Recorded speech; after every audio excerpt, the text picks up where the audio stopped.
Alright folks, welcome to Not So Stock Gaming's amateur tournament for November 9th.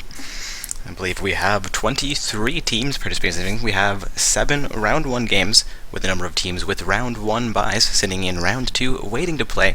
Only one round 2 matchup that I'm seeing that will be getting right away, which is that I bracket matchup between the Dorm something or other and Popcorn Gaming. Also, as we've just reached the hour, the game lobby that I am sitting in has reached champion selection.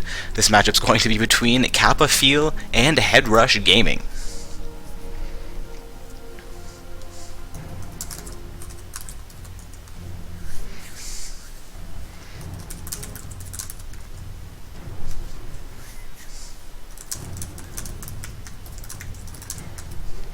Looking like Fizz will be the first champion banned out here this evening. Taking a look at the bracket, we should have Kappa Feel on the blue side and Headrush Gaming on the purple side for this round 1 game. Again guys, we have now reached the hour mark, so all matches are free to begin and have 15 minutes to begin. Seeing Zed banned out here by Headrush Gaming.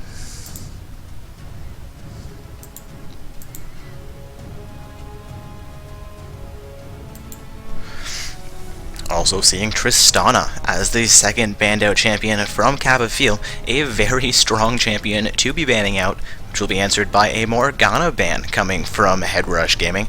Again, another fairly strong champion in a very common ban.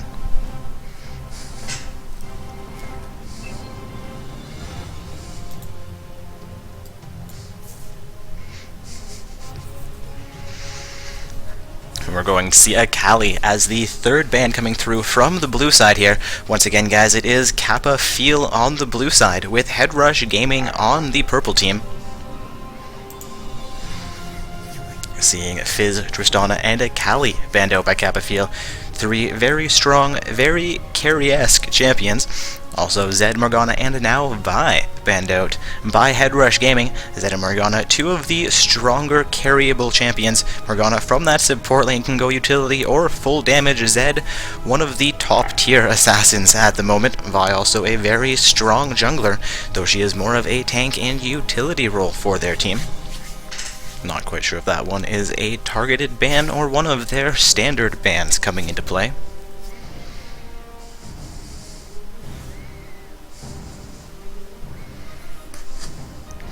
Waiting now on Stalk Your Geezer to select the first champion for Kappa Feel.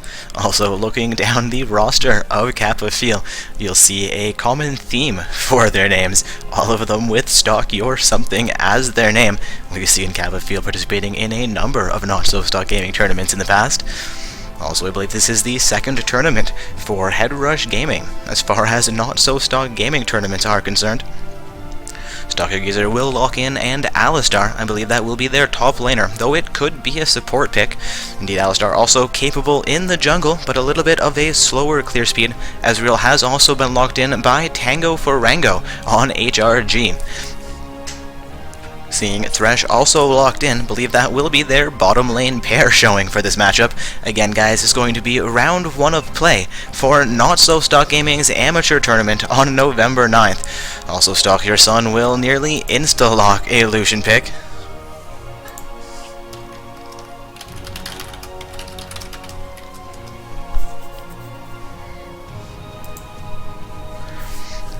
Stalk Your Grandpa hovering over a Jarvan 4.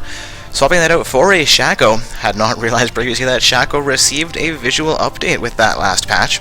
Indeed, Jarvan 4 is in the same case, but throughout our semi-pro and open bracket tournaments we saw Jarvan 4 played quite frequently. Wukong also with an update here as far as his splash art is concerned. Have not yet seen him played this weekend.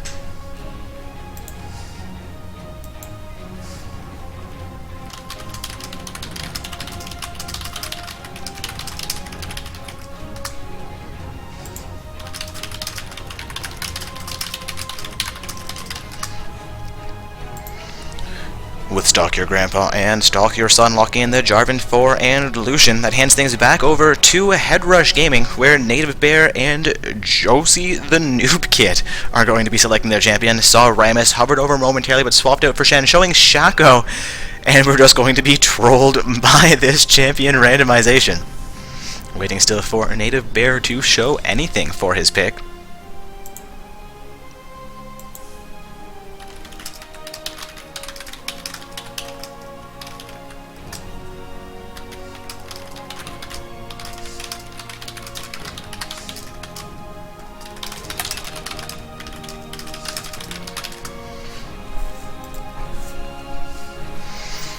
Looking like Joe's the news kit will lock in Rammus, believing that is going to be for their jungle. Also, Native Bear selects a Gnar pick, supposing that will be in their top lane, though it is currently showing Smite and Revive, I believe. Could end up seeing Gnar in the top lane and Rammus for the jungle. I apologize, reverse that. Could see Gnar in the jungle and Rammus in the top lane, though I do doubt that to be the situation.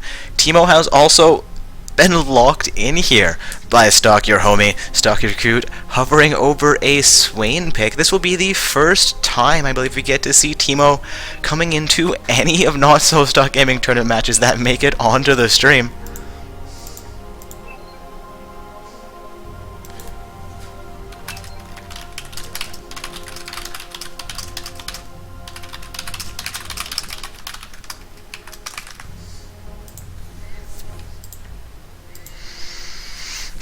And the Swain will be locked in for Stalk Your Coot, finalizing the team roster for Kappa Feel. We now have just Sky Age Twist waiting to select his champion for Head Rush Gaming. Again, guys, this is round 1 of play, and the matchup we have chosen to stream here this evening is between Kappa Feel on the blue side with Head Rush Gaming on the purple side. I believe we have 6 other round 1 games starting up concurrently. Again, guys, the bracket has been released. I'll get that posted back into Twitch chat momentarily. Currently showing on my screen here. So if you have not yet found your opponents, you need to quickly do so. Remember, the team in the top half of the matchup is responsible for forming up that match and will be on the blue side. Also, the first 8 teams to lose a legitimate matchup this evening will have a second chance to compete tonight in our secondary tournament. If you're not familiar with our secondary event, it is also on the webpage just below that main bracket. Also seeing Sky Age Twist finalize a Corki pick, which is fairly interesting, seeing Ezreal already locked in for their team. I believe we will have Tango for Rango playing Ezreal in the mid lane in this matchup.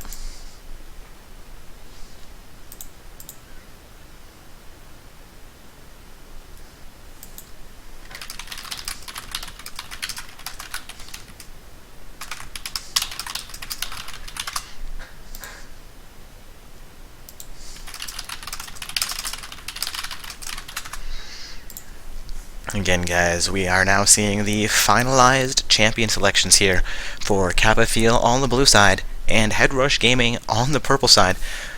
Looking at the matchups here, I'm not completely sure what's going on with these teams. It looks like it will be a Lucian Alistar pair in the bottom lane for Kappa Feel, with Teemo either in the mid or top lanes, Swain in the opposite lane, and Jarvan 4 as their jungler.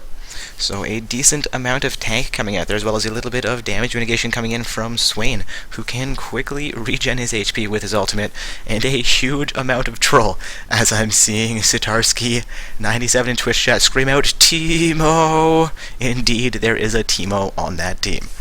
Also, we have Head Rush Gaming on the purple side. They have opted for 2 what would traditionally be AD carry champions, though I believe Ezreal will be their mid laner, with Gnar in the top lane, a Thresh Corki pair as their bottom lane, and Rammus in the jungle, seeing 3 as opposed to 2 tanks coming out of this team.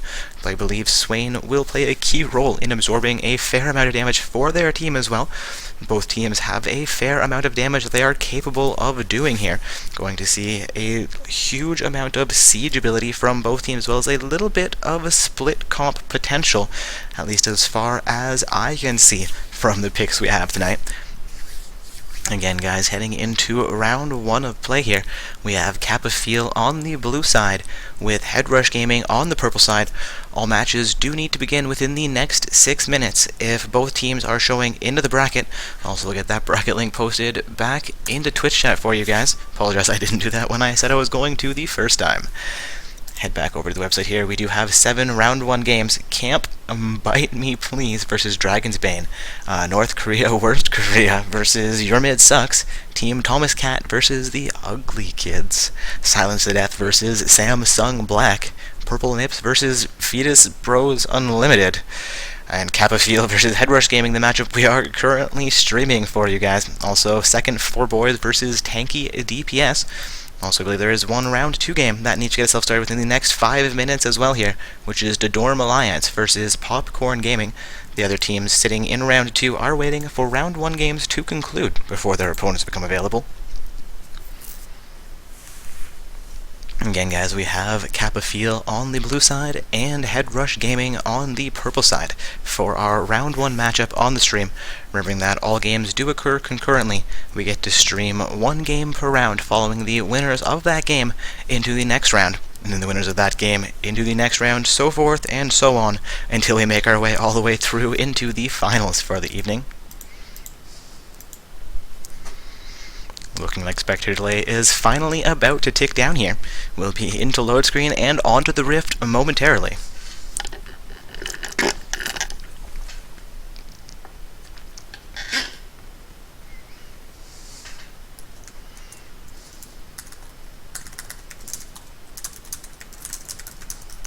A little bit of black screen as we wait for the splash art to appear.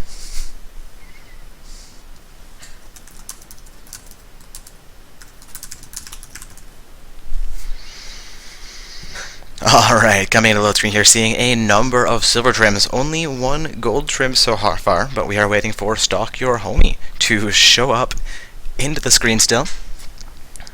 Alright, looking like 2 untrimmed summoners from Kappa Field. 1 untrimmed summoner here from Headrush Gaming, a gold trim also from Headrush Gaming, and the remaining of these summoners are going to be with silver trims.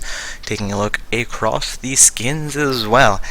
Headrush Gaming has definitely outskinned their opponents here. We'll see if skins equal wins at the end of this one, with Lucian, Teemo, and Swain all playing on their default art.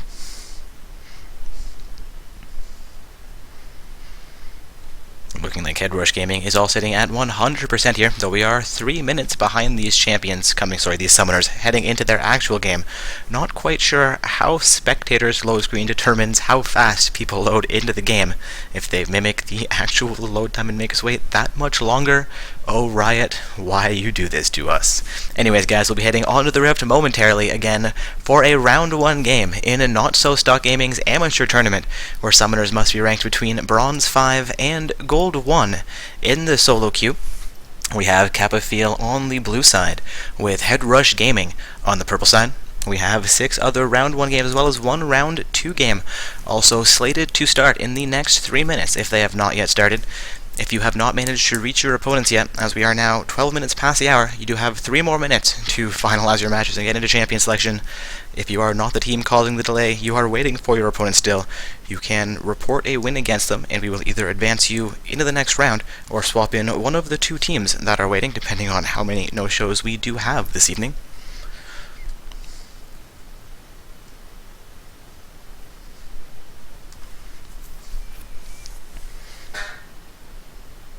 I believe I hear the sounds of the Rift taunting us. We should be seeing this matchup starting in a few short seconds.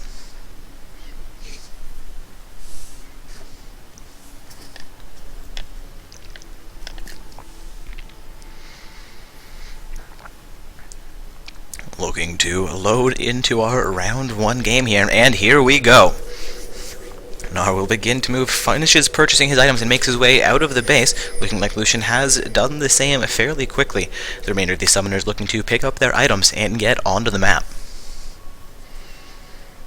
Indeed, even Teemo has purchased his items and is going to start this game. Teemo making it through champion selection is going to be a first. He's heading towards the mid lane as well. I believe we'll have a top lane Swain for Kappa Field in this round 1 game.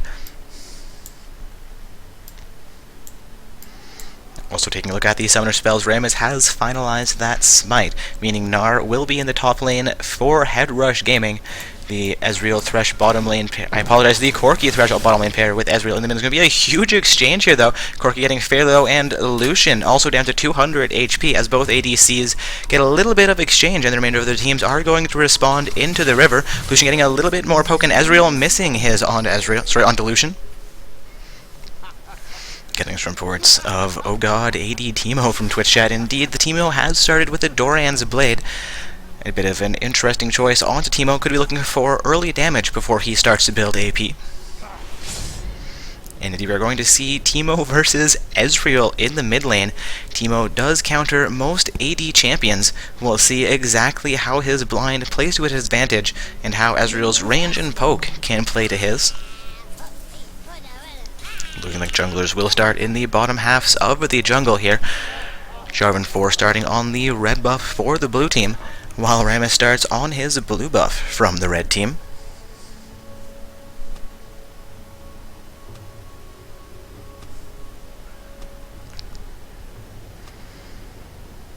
Seeing both junglers start in the bottom half of the jungle is a fairly smart start for them, not mattering really which buff they take, as they will have two leashes, or two summoners available to leash for them, allowing their mid laner and top laner to get that early farm advantage, or potentially get that early farm advantage. Seeing Alistar enter that bottom lane a little bit late here. As we're also taking a little bit of punishment from the Teemo, being that Teemo did start with his Poison Dart as his first skill, meaning he'll doing a little bit of additional damage. But starting with the Doran's Blade as opposed to the Ring is a questionable start in that situation.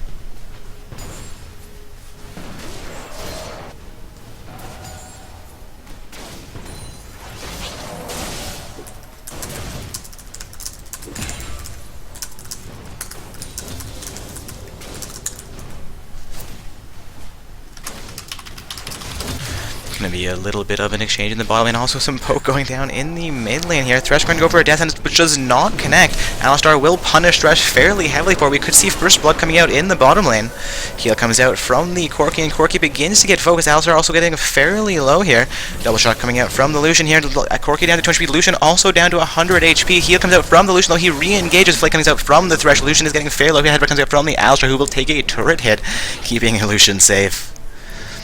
Swain and Gnar in the top lane are looking for an exchange here. Their farm numbers are fairly even. Jarvan 4 also waiting in the wing here. In the river, which I believe has not been spotted out.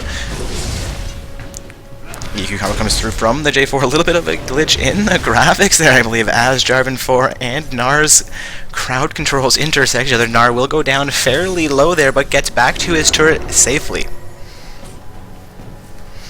At the 4-minute mark, we have not yet seen first blood come out, though we've seen a number of situations where it's gotten fairly close. Lucian also begins to back from that bottom lane bush where he is spotted out by a sight ward. Decides to cancel his back, looking for a little bit of additional pressure. Corki making his way back into lane here, I believe has recalled. Death Sentence connecting onto Alistar, and J4 is going to go a little bit more aggressively onto Gnar in the top lane, taking some pressure from the minions for it though, and Rammus will come up into the top lane. Indeed, we may see first blood, will see first blood. Going over to Gnar in the top lane. A very well-timed counter gank by the Rammus, costing Jarvan 4 his life. Death Sentence came out from Thresh there, but ended up connecting onto a minion. Rammus also into the mid lane here. Teemo could be in trouble. The flash comes out from Teemo. Rammus will connect though with his flash as well.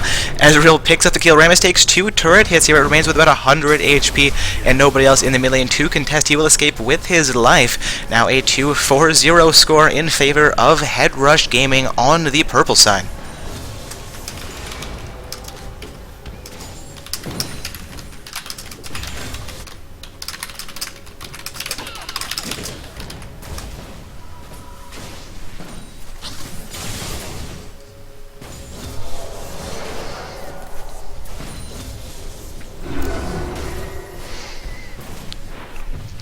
Lucian and Alistar are doing fairly well in the bottom lane. Lucian has only a 5 farm advantage over the Corki at this point in time.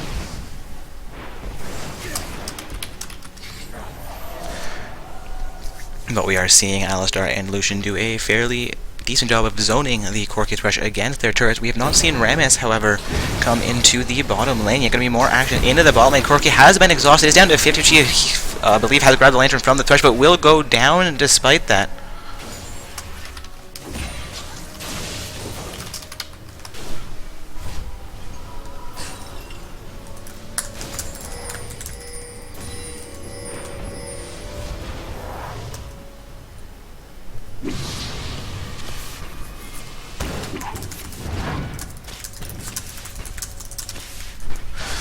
Some bit of action into the mid lane here, and EQ comes up from the Jarvan 4 onto Rammus. Rammus getting very low in this mid lane. Jarvan 4 also getting failure here, but Rammus will go down first. More coming from the Ezreal, who is completely ignoring Teemo, who is chunking damage back onto him. Jarvan 4 will go down to the advances from the Ezreal. Ezreal looking to get out of this with his life, but is down to about 50 HP here. More comes from the Evo, and he will go down.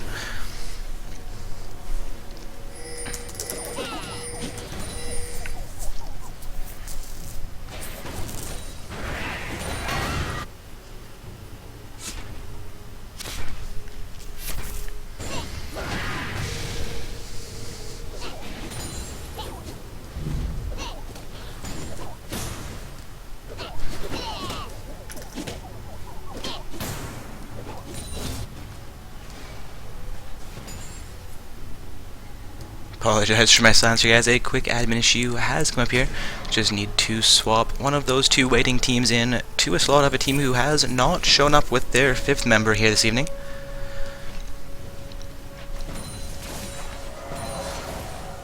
Looking like the Ugly Kids were not able to field their full team roster tonight, and Incorrect Opinion will be getting swapped in their place.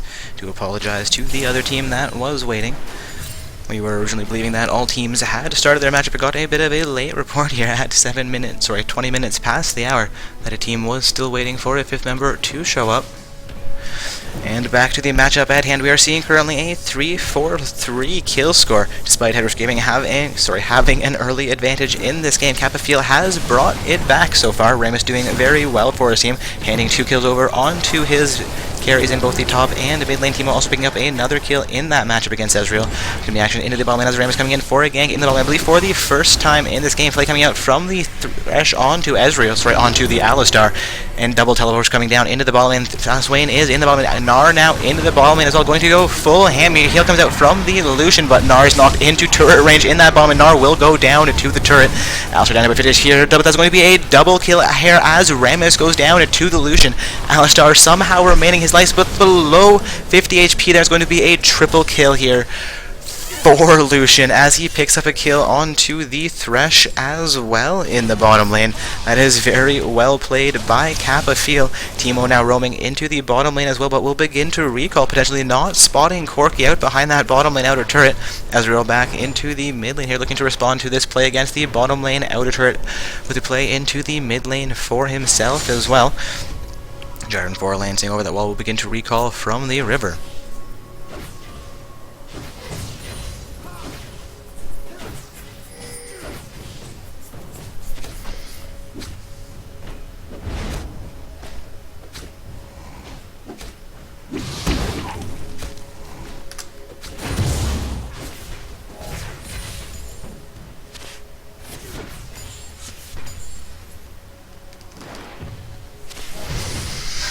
Looking like I was just getting a little bit of pressure into the mid lane here, and Teemo may have just returned into the lane.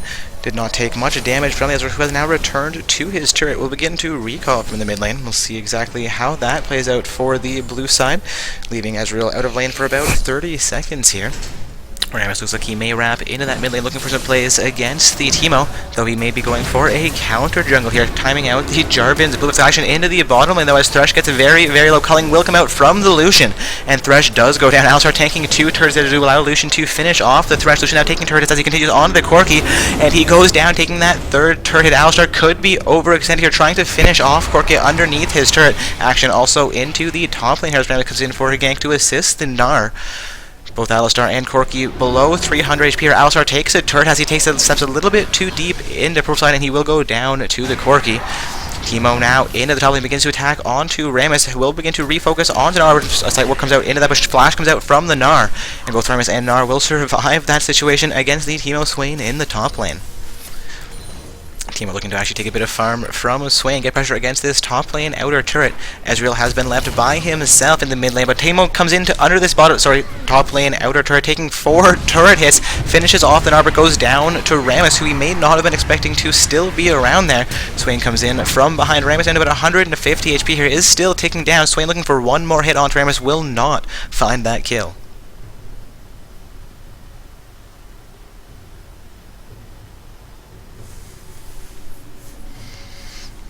Corki and Thresh returning into the bottom lane to respond to Lucian, who appears to be free farming again. They're sitting 5-1 with 73 farm over the Corki's 50. Is doing very well for his team. The triple kill handed on to him by the gank and counter gank earlier on in that bottom lane is playing to his advantage here. Seeing Lucian engage on to Corki. Corki down to half HP after taking a double shot. Lucian looking for more poke on to Corki. Corki trying to exchange a Jarvan for, looking to come into the bottom lane to finish things off. Corki and Thresh are both below half HP. Jarvan going to go full ham under that bottom lane. The ultimate will come out and Corki will go down. Thresh also going to go down here, but not before the box comes out. Alistar and Lucian, Lucian down to about 400 HP. Alistar down to about 3/4 of his HP. Nobody is left in that bottom lane to respond to them though. I believe they can take this bottom lane turret. Will be the first turret of the game going down here just before the 12-minute mark. We are seeing a 10-6 kill score so far in this game. Kappa Fuel with 10 kills, Headrush Gaming with 6. Kappa Fuel has roughly a 3,000 gold advantage after taking that first turret in the game in the bottom lane. Seeing Gnar put a bit of damage onto the top lane after trying to respond with a turret of his own there. Also MIA ping something out from the mid lane as Ezreal is missing. Going to be action around the purple side. Blue buff. Jarvan 4 getting very low here. Lances nearly to safety. We'll see if he can actually get out of that fight. Headbutt coming in from Alistar, potentially keeping the Jarvan 4 alive. Ezreal looking for that kill, picks it up, but it is going to cost him his life here. Alistar saying kill secured, that auto attack. Ezreal will go down. Lucian also getting very, very low here. Rammus looking to finish things off against the Lucian. Lucian will go down. Rammus looking to come back into this into the Teemo. Rammus down about 300 HP here. Teemo will go down though. Corki also doing damage onto the Alistar. Thresh is here to assist him.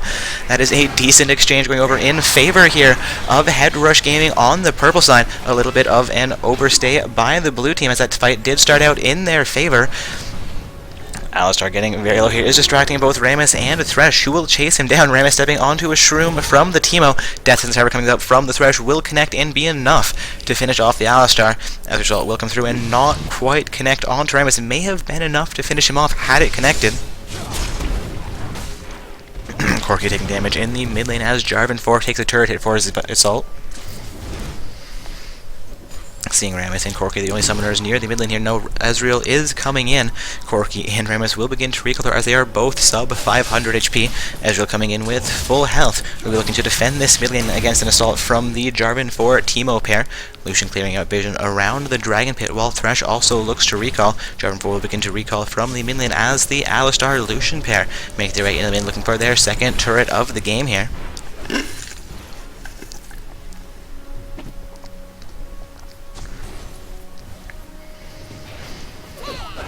Gnar looking to engage on Swain. Swain looking to engage on to Gnar as well, however.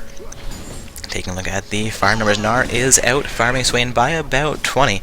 Gnar is going to be one of the powerhouses on his team, as their other two carries are down in farm at this time.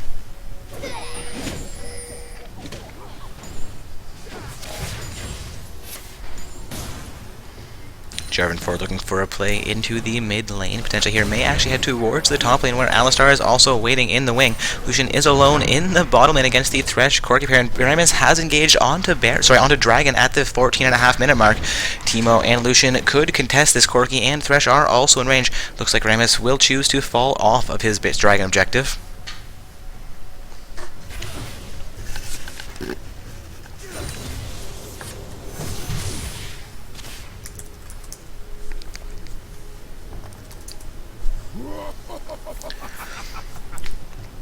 It looks like Kappa Fuel is setting up for a 15-minute Baron here. I believe they're going to be sitting in that pit looking to make a pick, but no, they will engage onto Baron at the 15-minute mark. I'm not quite sure how this is going to play out for him. We see the most throws happen around that Baron pit. Ezreal is there to contest it. Baron is down to just above half HP. The most of Kappa Fuel is down just below half HP as well. Ezreal is in range, still contested. Gnar choosing to go back to the top lane. Ultimate comes out from the Ezreal. Everybody from Kappa Fuel is very low here. Jarvan 4 will go down. Alistar down to 200 feet. Gnar is finally coming in to respond as Ezreal has picked up a double kill. Picks up the triple kill. Swain and Lucian very, very low here. Will we see the Penta? No, Gnar steals. No, Gnar picks up the kill onto Baron. But also picks up the kill onto Lucian. Thought that would have been a quadra for the Ezreal, looking for the penta here, but Gnar picks up a double kill as he scores the ace. Not quite sure what Kappa Feel was thinking, looking for a Baron at the 15-minute mark as it spawns with all of their opposing team alive and on the map. That is one of the biggest throws I have ever seen. They just handed 5 kills for 0 onto Headrush Gaming, as well as a 16-minute Baron. They were ahead about 3,000 gold, and there they are behind by 3,000 gold. Headrush Gaming looking for their second turret of the game here in the mid lane. That bottom lane outer turret has already gone down, and Gnar picks up the top lane outer turret as well. This will be their 3rd turret of the game. Now a 3-4-1 turret score. What a throw from Kappa Feel.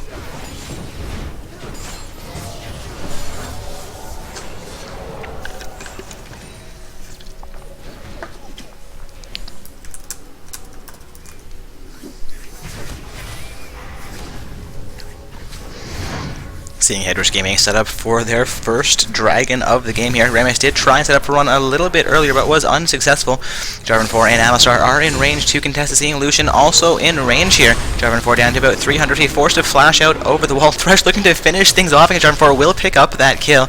Ezreal doing a fair amount of damage here onto Alistar. They're going to need to save the Alistar.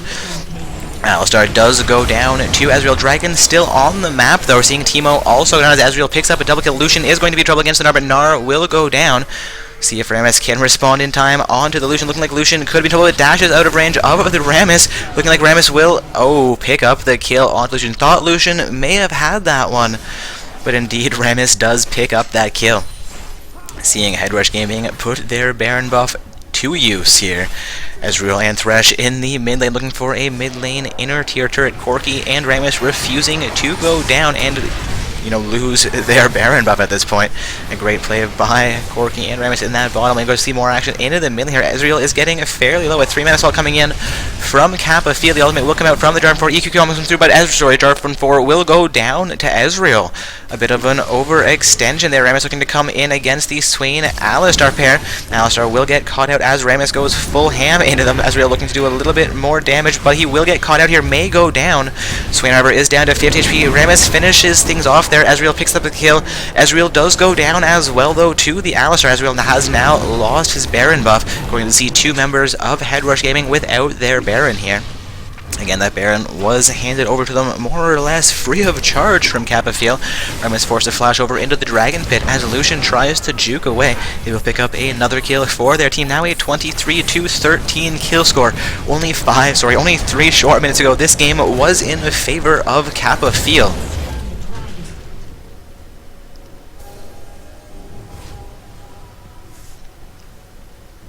Also, Leon Lamb 3557 in the Twitch chat asking for a shout out.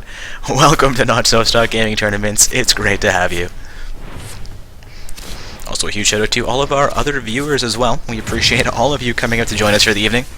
We'd love if you hit that follow button. If this is your first time joining us, come out for future events as well. Teemo face tank his turret in the top lane, will be successful taking it down. I mean, he's looking for a little bit more pressure against him. Could have finished things off, but he has a wave coming in finally in time to assist him. Alistar could be potentially overextended here against the Thresh Ezreal pair. Not seeing any summoners from the blue side in range to respond to this. Alistar just juking out of the Ezreal queue here. Alistar down to about half HP. Will make it back into safety though.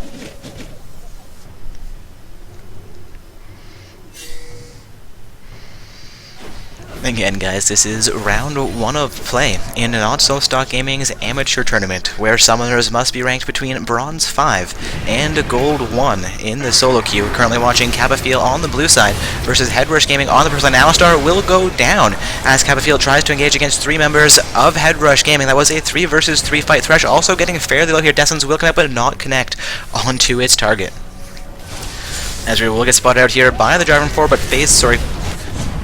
shifts over the wall. Not quite sure what Ezreal's kit is called. They're also action into the top lane where Rammus succeeds in taking down Teemo, taking a little bit more pressure there from the poison. Rammus may go down as well, but it appears he will survive that with around 100 HP. More action into the mid lane here as Corki and Thresh look for that mid lane inner turret, but Thresh will take a couple of turrets as well as walk onto a Teemo shroom, taking a fair amount of damage here. The shield from his lantern will be enough to keep him alive though. Gnar looking for that bottom lane inner turret. He does have 3 minions remaining, but Alistar is in range to respond to that. Takes a fair amount of pressure from Gnar. Gnar sitting currently 5 of 3 with 123 farm. Does have the best farm in the game, but only by 1 CS over both Teemo and Lucian, who are sitting at 122 apiece.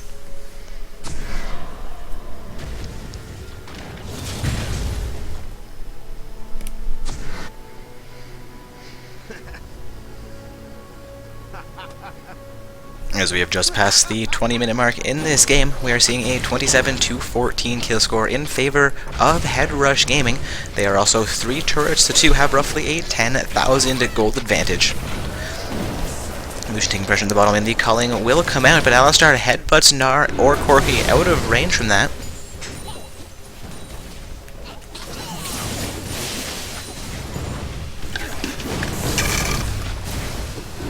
Lucian could go down, indeed will go down, as Rammus finally connects onto him. Going to be a 5 versus 1 against Alistar, who also goes down here. Looking for Headrush Gaming now to pick up that bottom lane inner turret. Seeing Gnar begin to recall, the rest of his team is signaling on the bottom lane inner turret, saying, hey guys, it's time to take this, but they don't need Gnar to take that. The turret will go down. Now a 4-2 turret squad. They're looking for potentially the inhibitor turret as well. Waiting for that minion wave to arrive, but they're going to be responded to by Teemo and I believe Swain, if not Jarvan 4. No, all 3 of them in the top lane looking to do the same. They have taken that top lane into. They are going to be pushing onto the inhibitor, but Gnar is in range to respond to it. Lucian and Alistar coming into the bottom lane, as that bottom lane inhibitor will go down to Headrush Gaming. Looking for their inhibitor as well. The inhibitor turret for Purple Side has gone down as well to the 3-man advantage. Looking for a trade of inhibitors here. Indeed, both inhibitors will go down. 1 in the bottom lane against Kappa Field, 1 in the top lane against Headrush Gaming. That is a huge rotation from both teams. A big base race coming out here. We are seeing Headrush Gaming advance onto the Nexus turret. The first Nexus turret will go down. We're seeing Kappa Field forced to respond back into their beast. Rammus is going to face tank this last Nexus turret. Will get executed for his efforts. Now responding still onto the Teemo. Teemo had his recall stopped. I believe did not necessarily realize he had his recall stopped and will be punished for it. I believe that is going to be the game in favor of HRG on the purple side. Indeed, congratulations, Headrush Gaming, emerging victorious over Kappa Field in round 1 of play this evening. Getting requests that we keep this as a video so that specific Twitch chat viewers can re-watch it afterwards.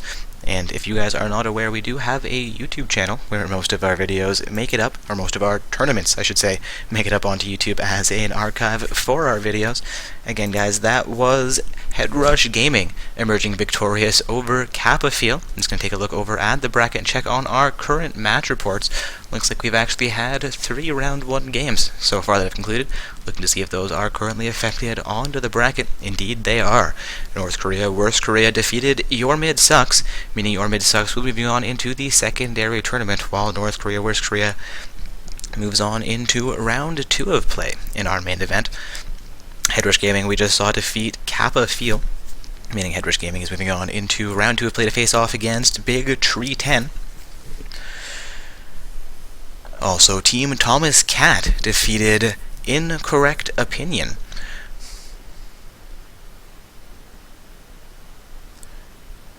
I believe that may be an incorrect match report. Thomas Cat reporting that their previous opponents were not available and had to have a new team swapped in there. That bracket will be getting reopened, waiting for the official match report from those 2 current teams. Alright, so just having 2 matches so far concluded this evening.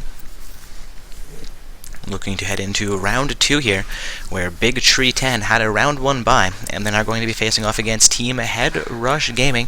Headrush Gaming was on the purple side, and I believe that is Sky H Twist, a member of HRG. Going to let them know to invite me when that matchup gets formed.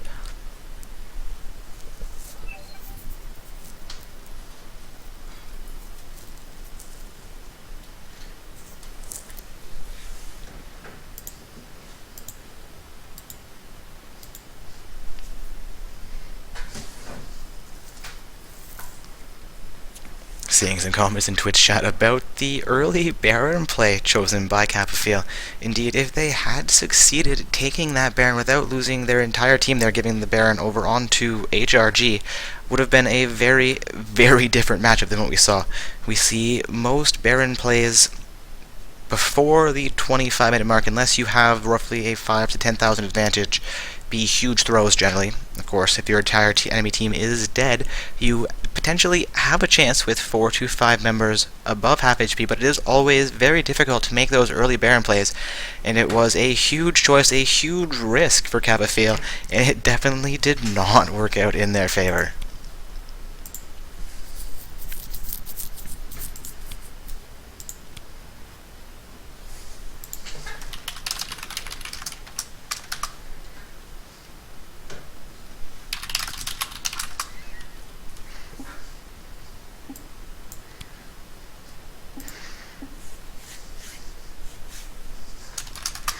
Alright guys, heading into round 2 of play here. We have Big Tree 10 on the blue side with HRG, that is Head Rush Gaming, on the purple side.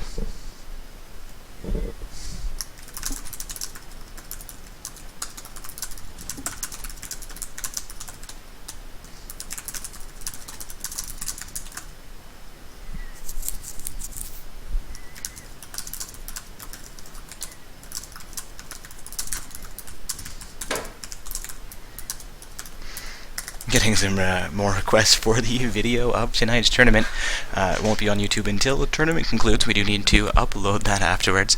So I will find the link to our YouTube channel for you. Again, guys, heading into round 2 of play here, though, for our amateur bracket tournament.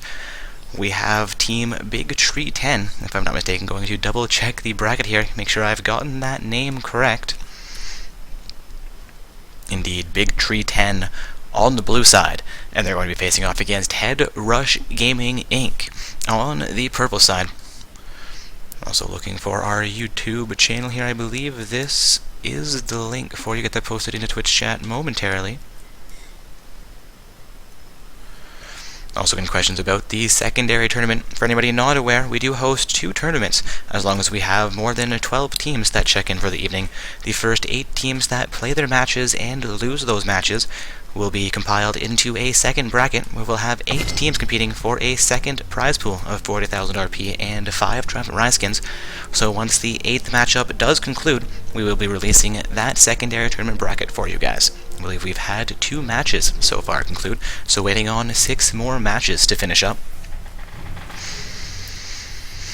Also seeing Rammus as the first ban from Big Tree 10. Believe they may have watched the round 1 game from Head Rush Gaming. Rammus did fairly well for his team. At least I believe Rammus was on Head Rush Gaming.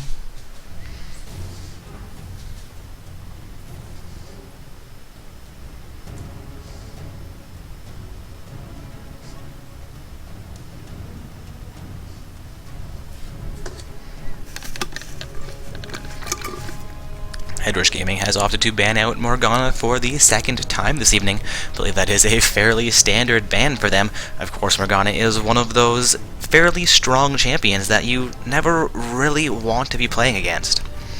Also seeing Fizz banned out by Big Tree 10. Rammus and Fizz. I believe Rammus may have been a targeted ban. Fizz we saw banned out in the last match. I thought just to be a standard ban. Fizz, one of those highly mobile, almost intargetable assassin champions. Also Zed in a fairly similar situation to the Fizz, being banned out here now by HRG, but I'm starting to suspect the Fizz may be a targeted ban as well. Not as familiar with Head Rush Gaming's champion pool as I could be. Also Kha'Zix, another assassin and another jungler, getting banned out here by Big Tree 10.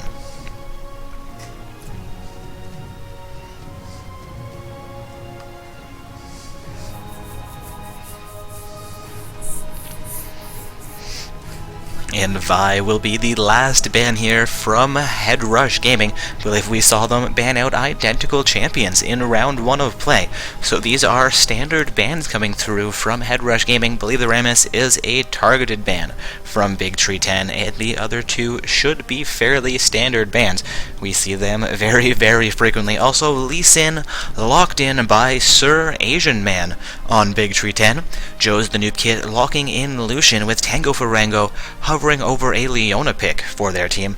Again, guys, round 2 of play here in Not So Stock Gaming's amateur tournament. We have Big Tree 10 on the blue side with Cypherus randomizing that champion selection. Almost thought he was going for a Nasus pick.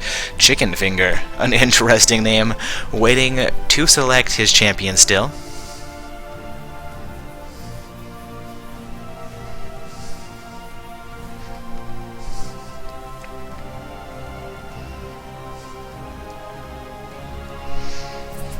Looking like Chicken Finger could hover over, or will hover over, a Corki pick, maybe selecting Corki for their ADC this evening. Cypher is still not sure what he wants to go with, though Zilean has been a common theme through what he's been hovering here. Zilean is now being slightly stabilized. We'll see if Zilean will make it in as their mid laner. No. Swapped out and locked in as a Braum pick here. Headrush Gaming with 16 likes on their Facebook page. Now you've got 18. I don't know how that worked. I didn't click it twice. Somebody else must have clicked it in between. Alright, Headrush. Good luck in this match, of course. Good luck to Big Tree 10 as well. Though Native Bear hovering over that Heimerdinger pick. If Heimerdinger gets locked in, I may have to be a little bit biased towards the purple side. Anybody not aware? Heimerdinger is one of my favorite champions, not for any particular reason aside from he is very easy to play and very easy to do well with. You just need one other carry on your team to allow to get fed while you're able to sustain in any lane in almost any situation. Also, Maokai being covered over here by HRG HG1 guy. And yes, I will play Heimer in any lane. Alright, enough about me as Native Bear swaps the Heimerdinger pick out for Yasuo. Boo on Yasuo. Still a very strong champion and synergized fairly well with by the Maokai, though I don't believe Leona has the displacement effect that some of the other support picks would have for him. That fat dolphin hovering over a singed pick now for Big Tree 10 and Skellybro, showing us a potential Galio pick for their team.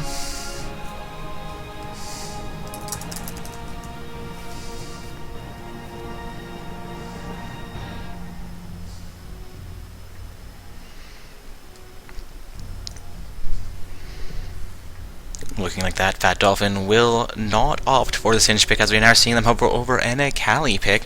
14 seconds remaining in the selection phase for these two champions. Skellybro swaps out the Galio for a potential Zilean pick.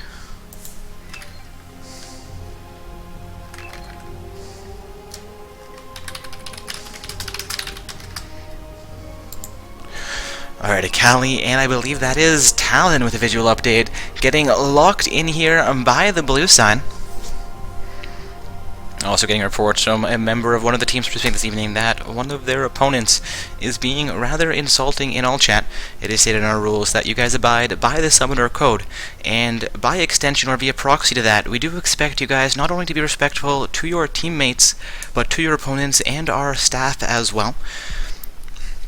Again, guys, toxic behavior will not be tolerated. We do award a warning the first time it occurs, but consistently negative behavior can result in temporary or permanent bans if you do not learn your lessons the first few times.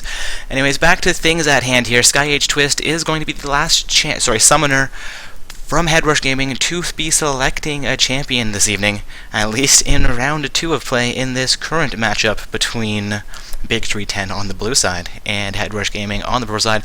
SkyH Twist decides to lock in Lissandra, which we traded over onto Tango for Rango, who I believe we saw play Ezreal as their mid laner in round 1 of play. Sky is going to be on Lucian for this matchup with Leona as his support.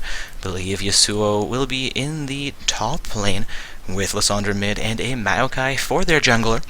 Blue side will have Lee Sin in the jungle. A bit of a different style of jungle from both of these teams this evening.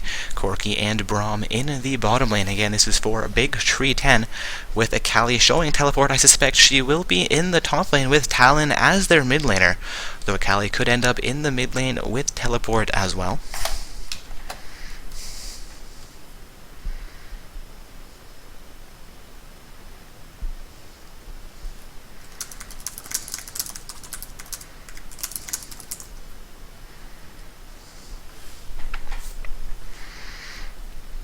And we'll get the bracket posted back into Twitch chat for you guys.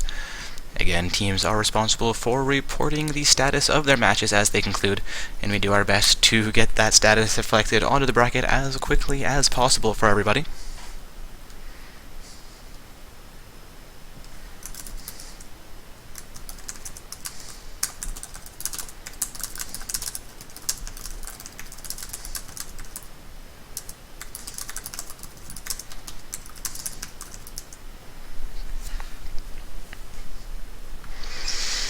Alright, and we have gotten through that 50-second period for the summoners to finalize their runes, masteries, and summoner spells, as well as trade around those champions.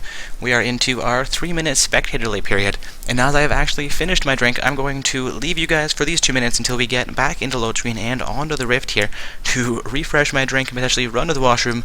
But don't fear, as we get into round 2 of play here, between Big Tree 10 and Head Rush Gaming, I will return to be shoutcasting this matchup.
Here, I have returned, seeing Lee Sin, the first summoner, to purchase his items here.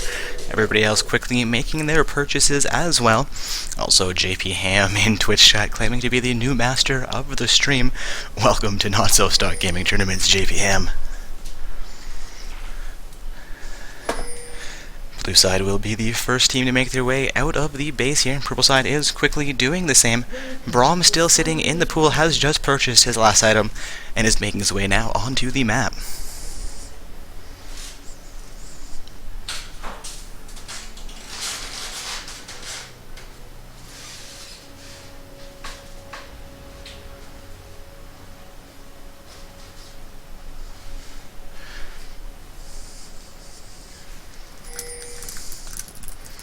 Seeing the blue team set up for an upper jungle invade here against the purple team. Normally we see the contest occurring around the bottom half of the map. Blue side has also been spotted out by a site ward placed down, I believe, by Yasuo, potentially by Lissandra, though. Inferside is going to respond by heading for the red buff of the blue team as well here. And we see SkyEdge Twist making good on his promise from Twitch chat to give a shout out to Leon Lamb.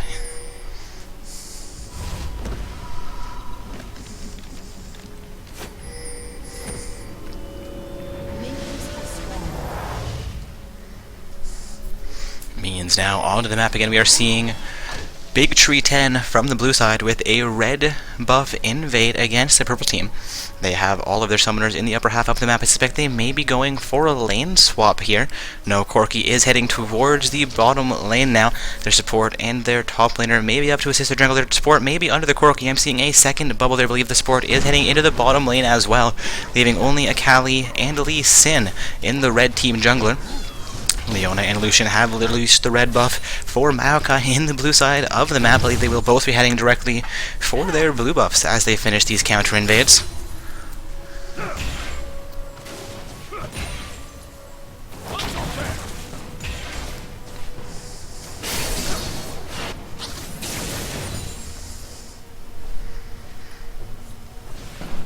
A little bit of an exchange in the bottom lane. Leona and Lucian, as well as Braum Corki, still sitting fairly healthy. Leona has taken a little bit of pressure, while Corki has as well. I should also get the scoreboard reordered here for everybody. Again, we have what looks to be Yasuo versus Akali in the top lane. Bit of an interesting top lane matchup for these teams. Lissandra versus Talon in the mid lane, with a Corki Braum bottom lane pair for the blue side, a Lucian Leona bottom lane pair for the purple side, and Maokai as well as Lee Sin in the jungles.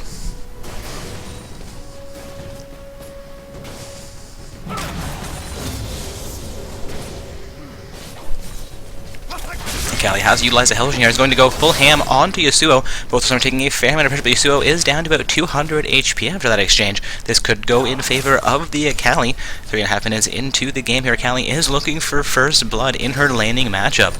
Lissandra and Talon are doing it out in the mid lane, while Lucian and Leona duke it out with the Corki Braum pair as well. Looks like Lucian's going to take a little bit of poke from the Corki, but Leona will go full ham, and Maokai comes in for the first gank of the game. Corki getting fairly low here, is forced to flash under his turret, down to 25 HP, but Maokai picks up the kill. A great play by the red team here. Again, it is Head Rush Gaming on the purple side with Big Tree 10 on the blue side. That is first blood going over to Head Rush Gaming just before the 4-minute mark as Corki comes to a gank from the Maokai. Akali going to go back in onto Yasuo here. Yasuo sitting with about 200 HP, has been zoned directly under his turret. Maokai has just been in the bottom and is heading up towards the mid lane here. Yasuo will be on his own at least for the next 2 minutes. Akali gets a little bit more poke on Yasuo. He is sitting just below 100 HP, but he will get a little bit more healthy as he levels up.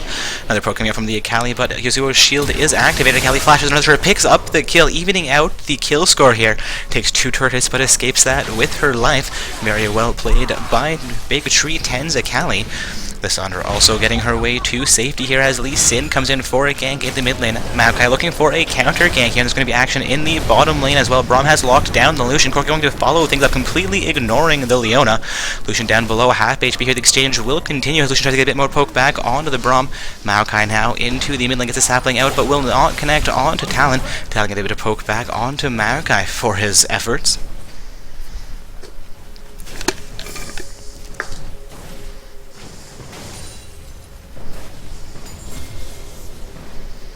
Seeing a ping come out into the middle, I believe Lee Sin could be coming up for a gank, but Lissandra is playing fairly safe here, hovering near her turret. Also again coming in from Maokai into the top lane. Akali is invisible currently, but will make her way out of her shadow. Maokai re-engaging. Akali down to 300 HP. Akali down to 100 HP, 50 HP. Maokai looking for one more hit, but Yasuo flashes in to finish things off against Akali. Now a 2-for-1 kill score in favor of Head Rush Gaming as Lee Sin comes in for a gank in the middle, misses his Q against Lissandra, and will be forced to back off of that engagement. Shield coming up from Braum, but Leona will continue the engagement. Braum down to 200 HP. Leona and Lucian continuing damage now onto the Corki. Lucian down to about 300 HP, decides to fall off of that fight a little bit. Corki getting some free poke back onto the Leona. Maokai and Yasuo still in the top lane, have gotten the top lane outer turret down to about half of its HP in that advancement. Akali will teleport back out to the top lane, whilst Lee Sin looks to potentially wrap around into the mid lane once again.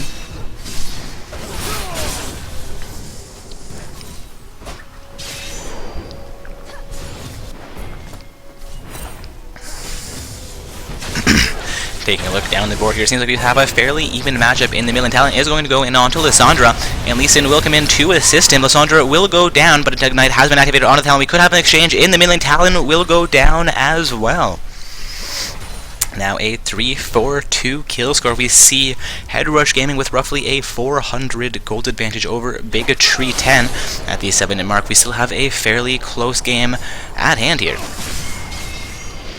Akali and Yasuo looking to do a little bit of trading in the top lane while they both try and get a farm advantage here, seeing them both sit with 38 CS apiece. In the mid lane, things are fairly even as well. Lissandra has a 2 farm advantage. Bottom lane, not a huge divergence as well. Lucian has roughly 5 CS over the Corki. Yasuo going to come back in onto Akali. Both of those champions will take a little bit of punishment for it. Akali decides to chunk down Yasuo a little bit more, both of them sitting at about half HP here. Way to bring things back into the bottom lane where Braum misses his poke. Akali comes back and Yasuo down to 100 HP. Akali will finish things off fairly healthy after activating a health potion. She's now left alone in the top lane. Maokai farms out onto his red buff. I believe he may be heading up to the top lane to keep that turret healthy.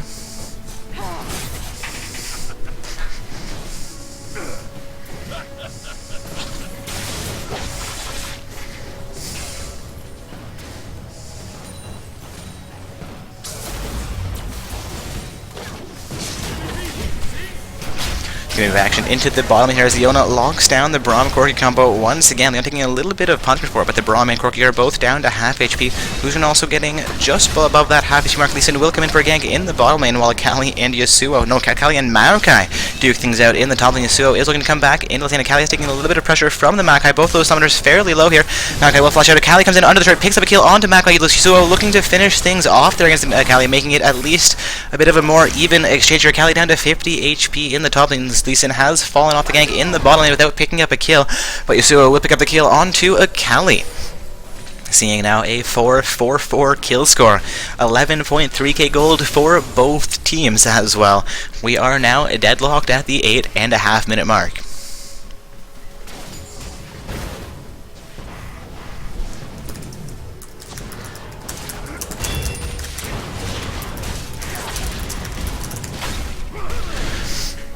Seeing Big Tree 10 set up for their first dragon of the game just before the 9-minute mark, and it will be a successful dragon uncontested at the 9-minute mark in this game.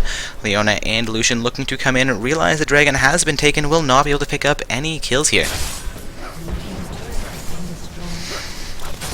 Yasuo will succeed in picking up the first turret of the game here, despite being down 1 kill under the Akali.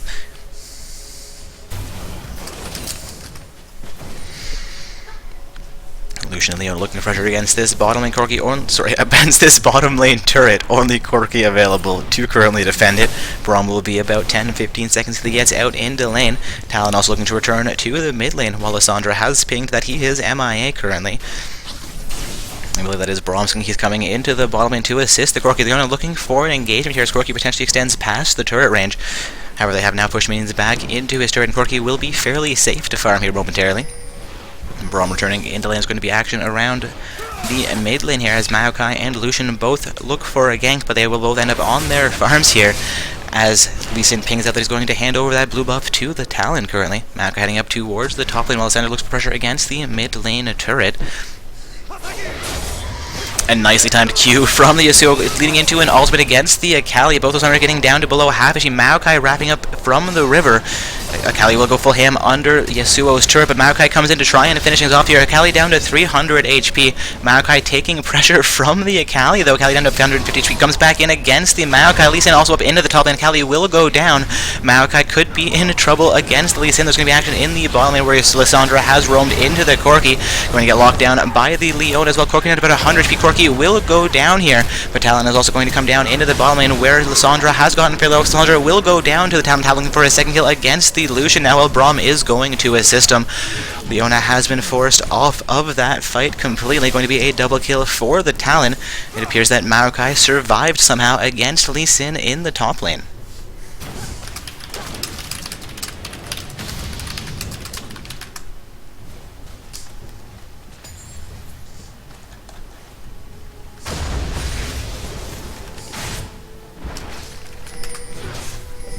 Getting more questions coming in about the secondary bracket tournament. For those of you not aware, the secondary tournament is for the first 8 teams to lose their legitimate matchups. Taking a look at the bracket, it appears we've had 4 matches currently that have concluded. I believe we have 2 more win reports that have just come in that will be momentarily affected onto the bracket, meaning we still have 2 more games that need to conclude before we can have all 8 teams qualified into the secondary bracket tournament. Again, guys, the secondary tournament is a second chance for the first 8 teams to get defeated in the main event to participate for a second chance at prizing for the evening.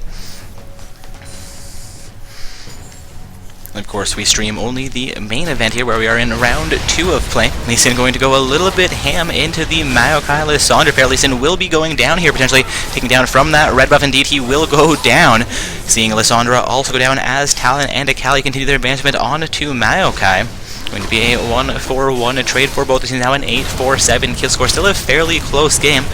Big Tree 10 has roughly a 600 gold advantage. Akali is very low, but comes back in against the Maokai and picks up the kill. Yasuo looking to come back in against her as well. Talon looking to try and finish off the Yasuo. Akali comes back in but gets punished for it. Talon down to about 500 HP. Yasuo down to about the same. That exchange could go either way. Lucian going to come in against the Corki Braum pair while Leona goes full ham. Lucian, however, will go down. Leona looking for the kill against the Corki Valkyries to safety, though. A great play by Big Tree 10 in their bottom lane.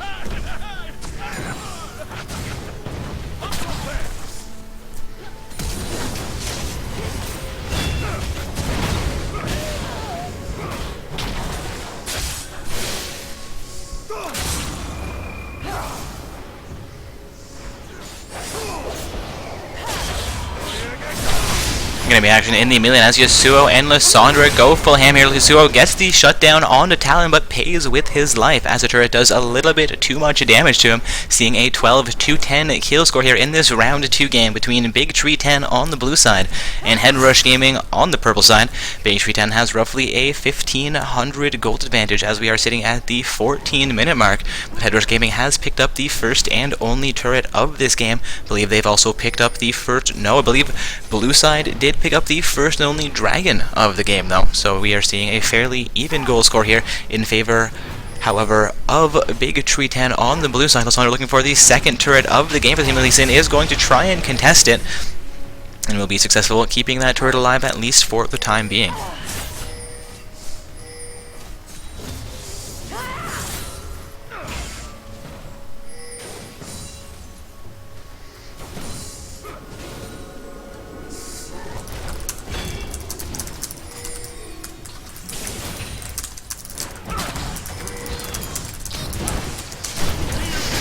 Seeing Leona once again go full ham into the bot lane. Her ultimate will come. It's going to be a 3 versus 3 fight under this blue side outer turret. Lucian is getting very low here. Will go down to the Lee Sin. Akali also very low in the top lane. I believe she will be going down to the Yasuo if he can catch her. More action in the bottom lane. We're going to be a 3 versus 1 more or less fight onto Maokai as Lissandra is full health but running for her life. You're looking to get her this over the wall. Will not. Yes, will get over the wall.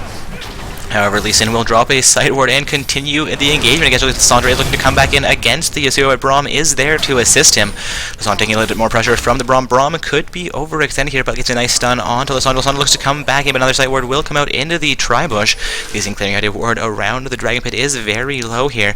Leona has definitely overextended, is being chased down by Corki. Braum looking to come in for a pinch. Leona with only about 500 HP, lances onto the Braum, looking to get herself to safety down to about 300 HP as Braum continues the engagement. Ultimate comes out from Corki. Lissandra looking to come in and to save Leona, but Leona will go down, teleport coming out from Yasuo into this bottom lane river bush. Yasuo looking to continue the engagement against the Braum. Corki Braum shield has come out. Lee Sin also coming back out into the bottom lane here, seeing a 15-4-11 kill score now in favor of Big Tree 10.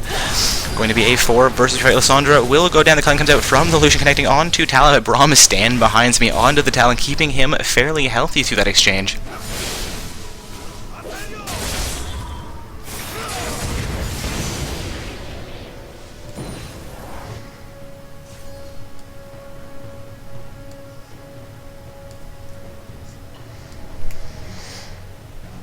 Looking like Corki will be forced to recall from behind his turret, while Maokai re-engages potentially onto a blue buff there.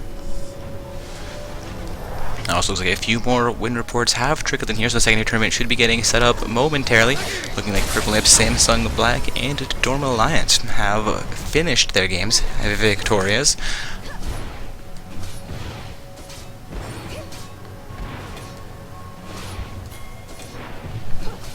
Callie looking for that top lane outer turret for herself here. Will be successful taking down their first turret of the game. Now a 1-4-1 turret score, seeing a 16-4-11 kill score in favor of Big Tree 10. They have roughly a 4,000 gold advantage. But Hedrish Gaming has set up for Dragon. It looks like they will pick this up successfully. Lee Sin comes in, but the snipe comes in from the Maokai. Will cost Yasuo his life. The fight will continue. It's going to be a 4 versus 3 fight back coming up from the Corki, trying to pursue onto Lucian Talon, taking a fair amount of pressure from the Lysandra, I apologize, Maokai Leona combo. Maokai is down to about 100 HP here. Will go down to Corki.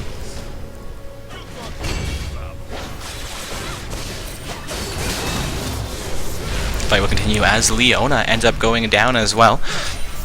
Seeing now a 19-4-11 kill score here in favor of a Big Tree 10. They're now looking for their second turret of the game. We can get some pressure against this bottom lane outer turret.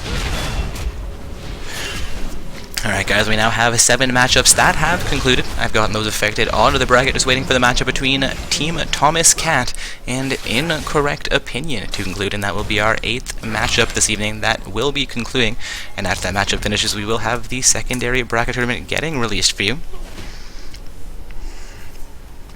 Seeing a pause come out here from the purple side. Apparently their mid has disconnected. I do apologize for my distraction there, guys. The admin who was handling the bracket has either AFK'd momentarily or fallen asleep in his chair. Not quite sure what happened. The bracket stopped getting updated, so I just needed to get the last few wins that have trickled in onto the bracket for you guys. So we are now up to date with as far as we are aware for matches concluding. Again, just that round one game that has not yet concluded. Team Thomas Cat reported originally that their opponents had not shown up at about quarter past the hour, so we had to swap in a second team in that place. So that matchup would have been about 15 minutes or 20 minutes delayed getting itself started. So we're seeing it finish up a little bit behind the other games that would have started a little bit earlier than it. So just waiting on that one last match to conclude for our 8th team to qualify into the secondary bracket. Again, any teams that have lost a matchup at this point will be getting added to our secondary tournament. Also, we've seen a member from Purple Side reconnect, so I believe the pause timer will be ticking down here momentarily to get us back into the game. Again, this is a round 2 matchup for Not So Stock Gaming's amateur tournament, where summoners must be ranked between Bronze 5 and Gold 1 to participate. Currently watching Big Tree 10 play from the blue side, where they're facing off against Head Rush Gaming Inc. on the purple side.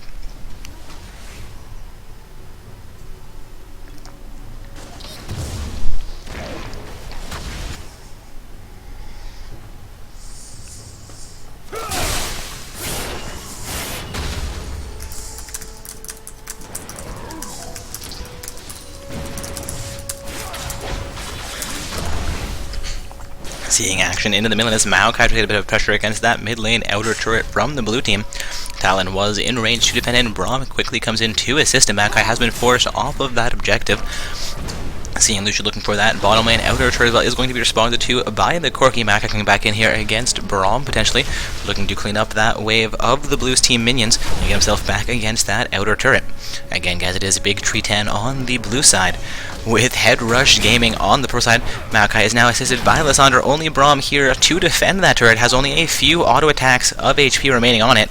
Looking for that turret to go down here, but they will be forced off. Maokai only getting 1 auto attack onto that turret before falling. It's going to be a 3-member advance here coming in from Big Tree, but there are 3 defenders coming back from Head Rush Gaming. Lysandra will, however, go down and make it a 2 versus 3 fight in favor of Big Tree 10. Now having all 5 of their team members in the mid lane, they're looking for this mid lane inner turret and a kill onto Leona Maokai. Lucian will be responding into the mid lane while Yasuo tries to split push down onto the top lane inner turret. Mid lane outer turret will be going down very quickly to Big Tree 10. They also pick up another kill onto Maokai. That kill going over to Akali, who is sitting currently at 8-5-1 for her team.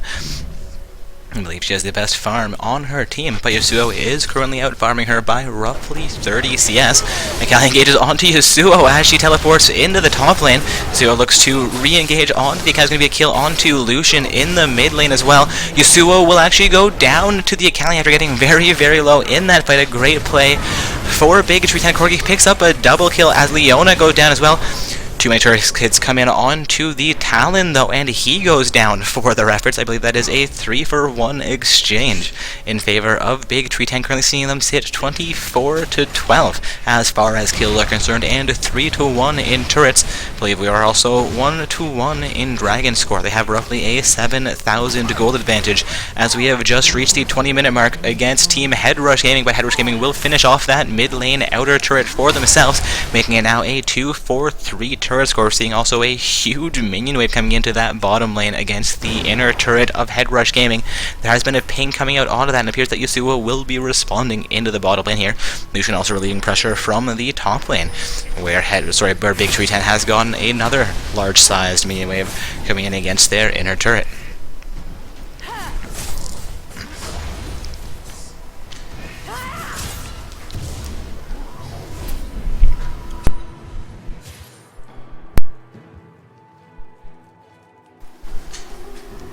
Akali looking to come in against Lucian in the top lane, has not been spotted, gets a huge amount of damage onto Lucian, and he will go down in 2 short seconds.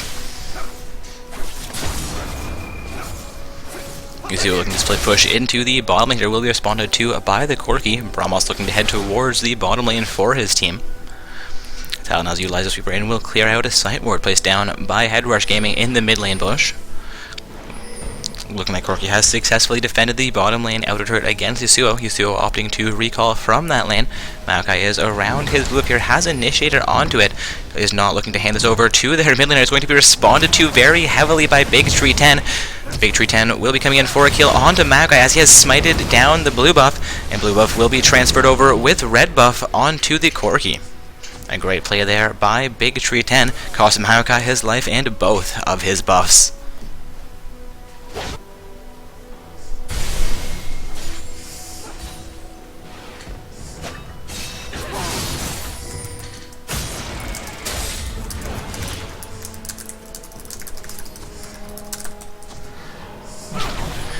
Bro misses his poke onto Leona. We're seeing Talon and Corki look to continue the engagement. However, there is a mid lane inner turret there looking to stop them as well. Yasuo could get caught out here, but it's going to be him and Lissandra versus just that Fat Dolphin on the Akali. Akali may have been off a little bit more than she can chew there, aside from Corki coming in too. His sister Corki also taking a huge amount of pressure. Yasuo will come in to this fight as well. Corki picks up the kill onto Yasuo, however. It's going to be a huge cluster of awesomeness in this fight. Not even sure what just happened. It looks like Leona and Yasuo have both gone down. Akali and Corki have also gone down here. Akali without a death timer is confusing. We know Akali is still alive but was invisible, potentially. No, on the screen. Alright, my apologies, guys. Braum taking a bit more pressure from the Maokai. Lissandra and Lucian coming in from behind, getting a little bit more poke there, but does not connect. Braum could be going down here. I'm not quite used to this interface as much as I could be. Indeed, Braum will go down as Lucian scores the shutdown with his double shot. Seeing him sapling come out, connect onto the Lee Sin or Akali, but indeed Akali will stop to allow that sapling to connect onto only her.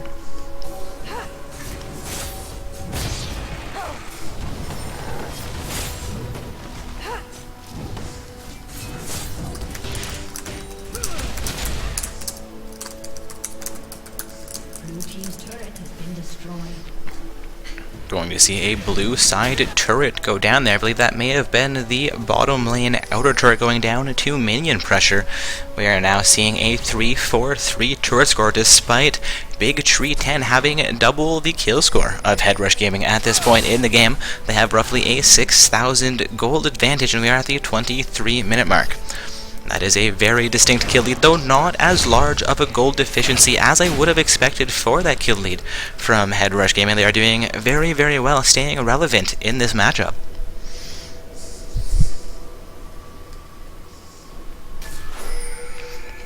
Again, guys, we are still waiting on one more matchup to finish up before we can release that secondary bracket for the teams who have already lost this evening.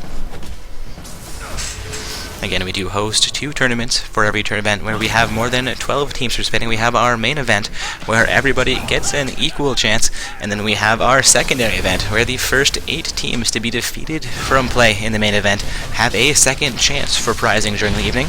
Seeing blue side also engage on to Dragon here after zoning purple side off of the river.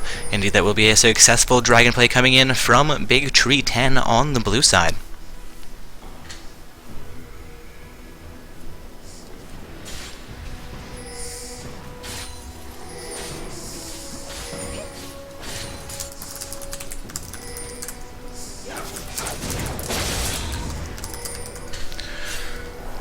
Seeing some careful pings come out from the blue side, though it did appear that they were going to try and siege down onto that mid lane inner turret. They're going to retreat off of that advancement. Talon forced to respond into the top lane, where Headrush Gaming has a huge wave of minions coming in against their top lane inner turret. Bit of poke coming out from the Akali, connects onto Yasuo. Yasuo and Leona looking to close the gap here and catch down onto Akali. Ultimate comes out from Leona, which slows down Akali just enough for Yasuo to catch up. Q comes out from the Yasuo, but the Zhonya's comes out, stopping Akali from suffering the fate of in the Yasuo ultimate. However, the ultimate will connect onto the Lee Sin. This fight will continue. Akali has gone down. Lee Sin comes back in. His coming comes out from the Lucian. Leona will go down to Lee Sin. Now a 1-for-1 exchange. This could be a bit of an overextension by Headrush Gaming. Lissandra will go down as well. Indeed, with Big Tree 10 as far ahead as they are, chasing your opponents down can be a huge mistake. However, Big Tree 10 is also fairly low here. Should Headrush Gaming be able to find the right opportunity to engage, they could throw this fight back into their favor.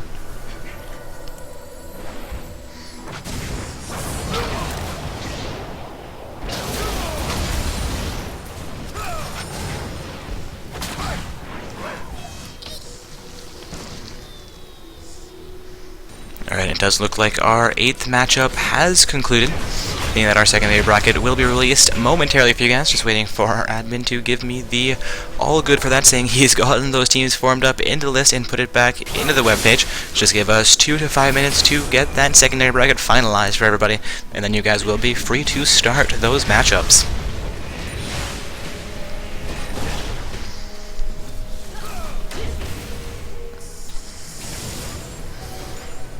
Seeing Headrush Gaming look to get as much gold as they possibly can. Seeing Lucian get as much farm from his jungle as he can Yasuo looking to do the same, and now clearing out minions from the top lane. Leon looking to defend the mid lane while Akali tries to get a bit more pressure there. Maokai opting for his blue buff here, will not be handing that over onto Lissandra. A bit of a questionable choice from Maokai, taking blue buffs fairly reliably throughout this matchup. I'm getting a question in Twitch chat about who is currently playing. Again, guys, it is Big Tree 10 on the blue side with Headrush Gaming on the purple side. This is round 2 of play for Not So Stock Gaming's amateur bracket tournament. Seeing Big Tree 10 make a play into the purple side jungle here, looking potentially for a pick, but Talon and Corki could get caught out, as we have 5 members of Headrush in the middle. Culling comes out from the Lucian, but does not do nearly as much damage as they need it to at this point. Braum is going to stand and do a little bit of taunting here.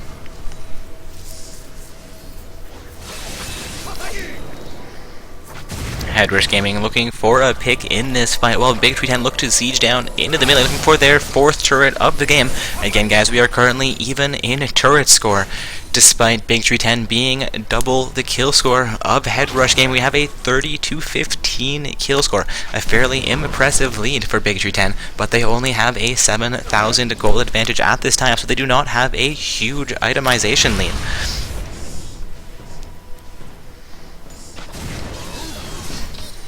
Corki to poke onto Maokai as they continue the siege into the mid lane. Yasuo has opted to head towards the top. I mean, there's only going to be 4 defenders from Headrush Gaming on this mid lane inner turret, and Big Tree 10 will capitalize on this, but the teleport comes in from Yasuo, ultimate coming out from the Leona. Going to see summoners getting fairly low here. Leona will go down, but Talon will go down as well. Going to see Lucian going down here as well. Yasuo getting very, very low as double kill comes out for the Talon. Lucian gets a shutdown. Maokai picks up a shutdown onto the Lee Sin as well. Going to be actually a 4-for-3 trade here in favor of Headrush Gaming. A bit of a potential overextension there by Big Tree 10. Corey looking to exit the lane with his life. Has not been spotted out by the Lissandra Maokai Repair, the only 2 summoners remaining on the map for Headrush Gaming. They are looking to push down into the mid lane, counter the siege that was coming in. Nicely timed. Sapling almost catches out Corki. Maokai will tank 2 turrets while they try to get minions into range for the inner turret, and Corki is quickly able to clear out that minion pressure.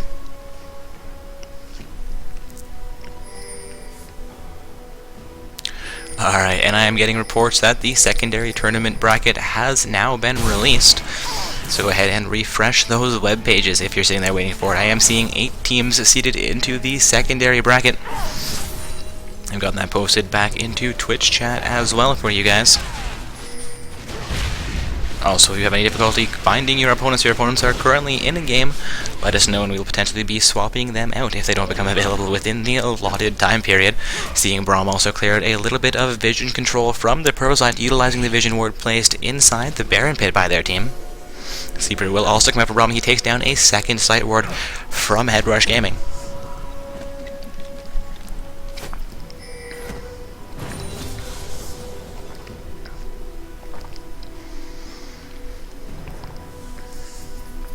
.30 minutes in this game, we have not seen very much contestment around that Baron pit, though we are seeing a Big Shen with a Vision Ward placed into it, and Braum did just clear out Vision around it. They could be thinking to set up for a Baron fairly soon. Yasuo could be in a little bit of trouble here. It's going to be a 1 versus 4 fight, but Lissandra and Leona are in range. We're going to see Akali coming down from the river as well. Yasuo does have a Guardian Angel available and will continue going a full ham here. His ultimate comes out, but Guardian Angel has been activated. The rest of his team will come into this. Yasuo tries to juke it, but it's not going to be quite enough. Leona going to continue the fight. Akali going to go full ham here onto Lissandra. I believe she will get the kill. Zhonya's Hourglass comes out from the Lissandra, however. Leona taking a little bit more pressure. She is 1 versus 2 here. Maokai and Lucian chasing down onto Talon, but Leona will go down, and Maokai is now overextended as Lissandra has gone down as well. Only the Maokai and Lucian remaining on the map from Headrush Gaming. Corki picks up a double kill as the Maokai goes down, and Lucian has gone down as well. It will be an ace for Big Tree 10. They're going to look to get a little bit of main pressure into this mid lane and clear out the mid lane inner turret. Potentially pick up the inhibitor turret and the inhibitor as well. Stopping to clear out a vision ward placed very deep on the purple side of the map. Minions will reach the mid lane inhibitor turret and they will engage on the inhibitor turret. The inhibitor down to half HP, down to a quarter HP. That is inhibitor turret down. Still 4 seconds till Leona and Yasuo come back up. The inhibitor will definitely go down here, and blue side will be very smart to retreat from that advancement. Akali actually opting to recall directly from the base, goes back in onto the Yasuo, could pick up Akali. The Akali has been doing very, very well for herself. She's sitting 13-7 with almost 200 farm. The Yasuo has consistently out-farmed her in this matchup. Akali will Zhonya's to try and stay safe, but she is 1 versus 5, tries to get that bucket shut down as Maokai jumps in. And Kali knew she was caught out there, tried to pick up a kill for her life, but was not quite able to finish off Yasuo before the remainder of Headrush Gaming came back onto the map there. Also getting a question about how you can get into our events. If you check out the link posted into Twitch chat, which is the current tournament bracket that is posted on our website, and the navigation links at the top of that page, you'll see schedule. You can go ahead and click that schedule and see what kind of events are coming up. And while I've been speaking, we have seen Headrush Gaming set up for a Baron play here. Baron is down to half, but Maokai has come in to attempt to contest it. Appears Maokai will be chunked down very low, but Lucian will be the first man on the Talon also going down in this. Going to be a 1-4-1 trade so far. Baron down to about 300 HP, going to be unstoppable for the Corki as Lissandra goes down. Lee Sin manages the smite onto Baron. Going to be a blue team Baron as well as an ace. I think this is going to be the game here in favor of a Big Tree 10. They have that mid lane inhibitor already down, the super minion spawning into the mid lane, pushing directly to the Nexus turrets currently. We're going to have these summoners about 5-10 seconds behind that first wave of super minions coming in onto those Nexus turrets. I believe they can finish the game right here. Purple team's turret has been destroyed. That is the first Nexus turret. Second Nexus turret almost going down, but a surrender vote comes through and the Nexus will pop before the last Nexus turret goes down. Good game, teams. We just saw Big Tree 10 emerge victorious more or less by a landslide against Headrush Gaming, who put up a fight for the first little bit, but it seemed like Big Tree 10 wanted that victory a little bit more and were willing to work very hard for it. Again, guys, that was a victory for Big Tree 10. over Head Rush Gaming in round 2 of play. I believe that is, I was going to say the first round 2 game to conclude, but we did have one team with a double buys into round 2, to normalize actually being the first round 2 game to conclude. But we've had one other round 2 game conclude as well, as far as the bracket is showing, and I will double check on those reports indeed. A round 2 win just coming in from 1v1 Baron You Won't. Means that the quarterfinals matchup we have for this stream tonight is actually ready to go. So we're going to head over into that quarterfinals matchup momentarily. Gonna look for a member from Big Tree 10 or 1v1 Baron You Won't to be on my friends list here. See if we can get us into that matchup into champion selection, as they have concluded the game within the last 3 to 5 minutes. Should be currently forming it up. Wrong button everywhere. Oh, my friends list is currently full. I believe I have a member of 1v1 Baron You Won't on my friends list, though it appears I'm actually mistaken there. Looking to get us into that game. Just give me one moment here. Need to clear out some members from my friends list, get us into our quarterfinals game. Of course, after that quarterfinals game, assuming that there's going to be a delay after we have one of those teams qualify into our semifinals, we will be heading into another game that is currently recording that would be leading up to the game that we are currently watching. Do not want recently played wants friends. There we go. Scroll down to people offline. Apologies, guys. Have to do a quick purge of my friends list to try and add members from these teams. I do apologize if I remove anybody I actually know here, or anybody who is currently participating in events. Never my intention. I do just have to randomly, unfortunately, purge my friends list in order to get everybody who's playing, or at least one member from each team and that we're going to be streaming, in my friends to make sure that things go semi-smoothly. Again, guys, looking for a member from either of these teams.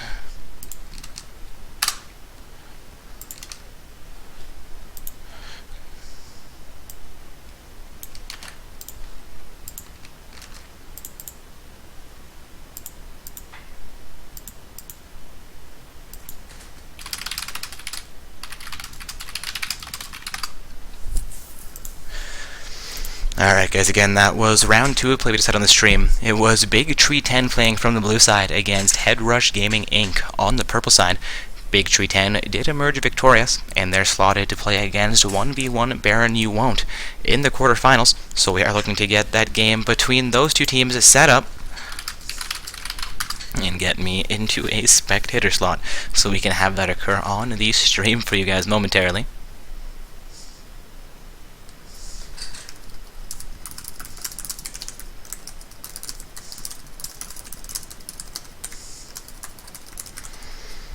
Also seeming like there's a little bit of confusion about the secondary bracket tournament. Again, guys, once that is released, you do technically get 15 minutes to form up those matchups. If your opponents aren't responding, please let us know. We'll do our best to get a hold of them, and if we cannot do so within the allotted time, then we will be swapping in the next teams to lose in the event.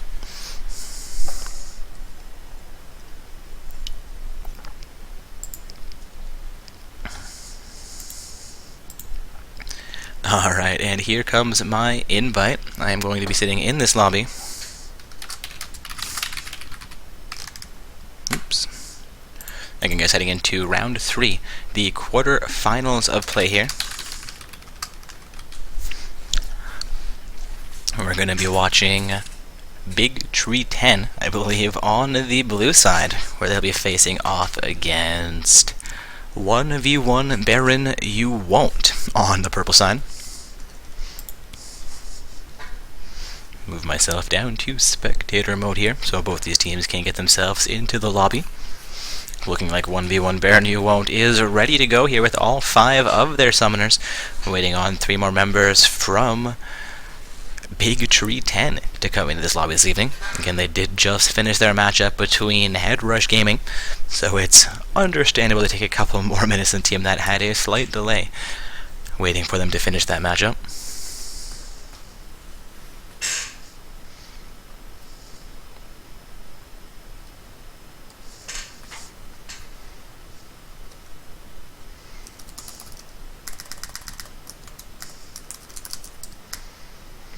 Getting reports that a team may be abusing the pause feature there.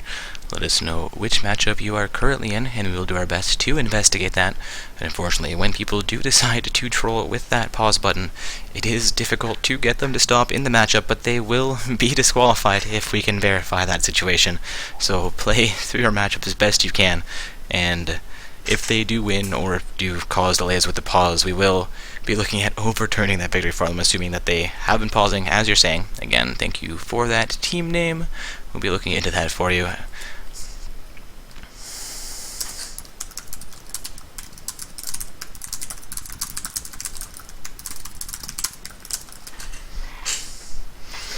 Alright, seeing 9 members into the current lobby. Again, guys, heading into a quarterfinals game here.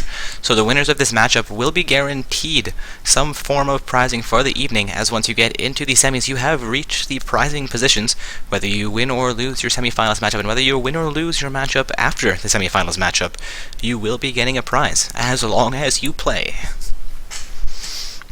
For anybody not aware, we do have 2 sets of 40,000 RP and 5 Triumphant Rise skins to give away this evening, for a total of 80,000 RP and 10 Triumphant Rise skins. That is, of course, divided by 2. As I just said, we have 2 sets, one for the main tournament and one for the secondary tournament. For both of those tournaments, the first place team will be going home with 3,200 RP and 5 Triumphant Rise skins for each of their final 5 summoners, while the second place team gets 2,400 RP again for each of their final 5 summoners. The third and fourth place teams making 1,600 RP and 800 RP for their final 5, respectively.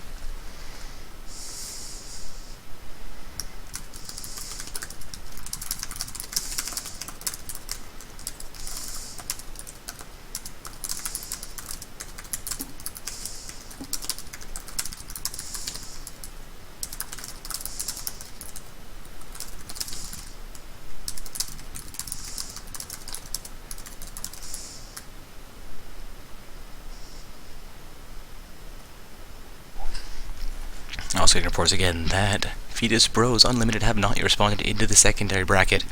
If you're a member of Fetus Bros Unlimited, you risk being replaced from that event if you don't respond very shortly. I am looking for the 9th team that lost a matchup this evening. I believe that would have been Tanky DPS will be getting swapped into the place of Fetus Bros if Fetus Bros do not respond very shortly.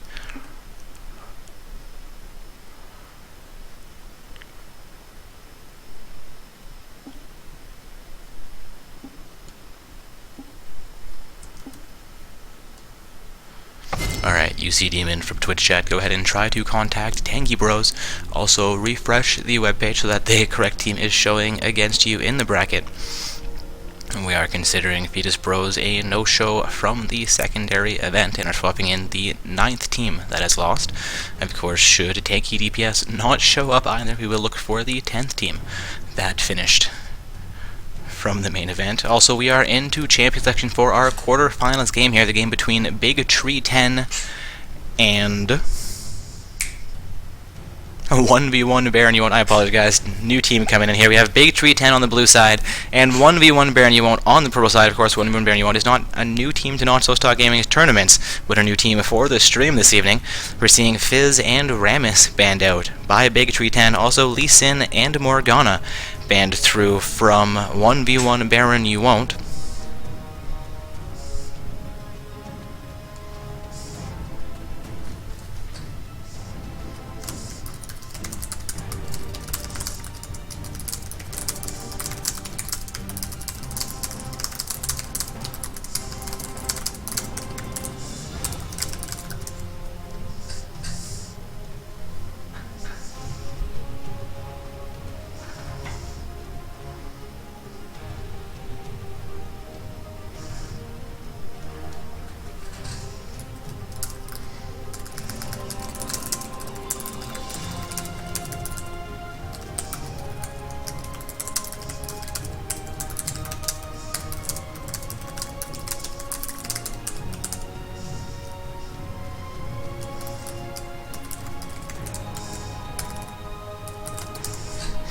Alright, I do apologize for my silencer, guys. A bit of an admin issue coming up here. We're seeing Fizz, Rammus, and Tristana banned out by Big Tree 10. Lee Sin, Morgana, and Talon banned out by 1v1 Baron You Won't. Kha'Zix has been locked in by Sir Asian Man on the blue team. Rabid, Jadiel, and Zorba have locked in Jarvan 4 and Thresh respectively. That does hand things back over to the blue team, where we're seeing a Teemo hovered over for the second time in a game this evening. Also, Nunu being hovered over by Sifurus.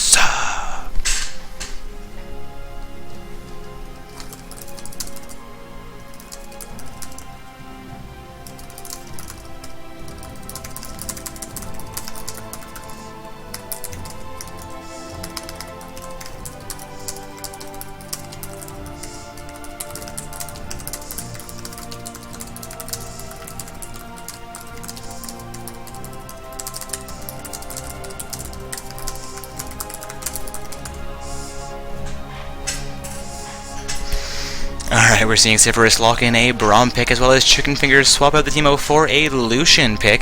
DZ the Monster and Assassin 313 from 1v1 Baron You Won't are going to hover over Corki and Malphite respectively.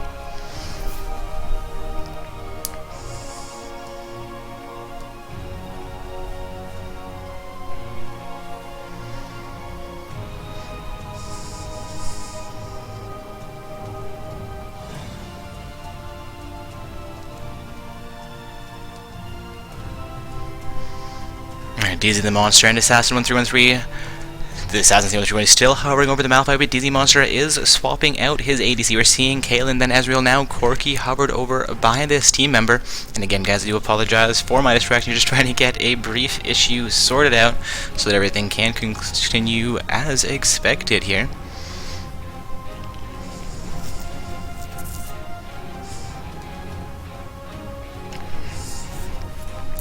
Alright, the Corki pick and the Malphite pick have been finalized for 1v1 Baron You Won't. Skelly Bro and that Fat Dolphin are looking to pick up their champions here. We may see Sion come into this matchup, as well as a Mordekaiser being hovered over here. Also, guys, a brief warning that once we get into that 3-minute spectator period, I will be taking a quick break once again. But do not fret, I will return, and I promise do a better job than I've been doing for the last few minutes at shoutcasting this matchup for you. As we're coming into a quarter-finals game, both of these guys deserve my full attention as we get onto the Rift. Again, Skellybro hovering over that Sion. That Fat Dolphin opts to lock in a Kali, but Skellybro swaps out the Sion for a Soroth pick here. I believe we'll have Soroth in the mid lane. No, Orianna in the mid lane, and a Kali as their top laner potentially. Though we saw things a little bit unorthodox in the last game, where a Kali was their top laner. It may be Orianna for their mid lane, a Kali as... That's what I just said. Oh, Dark Corpse. Also, the last champion has been finalized for 1v1 Baron You Won't. I believe that is Soroth getting locked in for them. There's now 45 seconds for summoners to finalize their runes, masteries, and summoner spells, as well as trade around those champions. And of course, with this, I will be taking my brief absence, guys. But again, do not fear. I shall return, and I shall shoutcast this quarterfinals matchup for you as we get into load screen and onto the Rift.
hello to you once again, guys. This is a quarterfinals game for Not So Stock Gaming's amateur tournament. We have Big Tree 10 on the blue side with 1v1 Baron You Won't on the purple side for this quarterfinals matchup.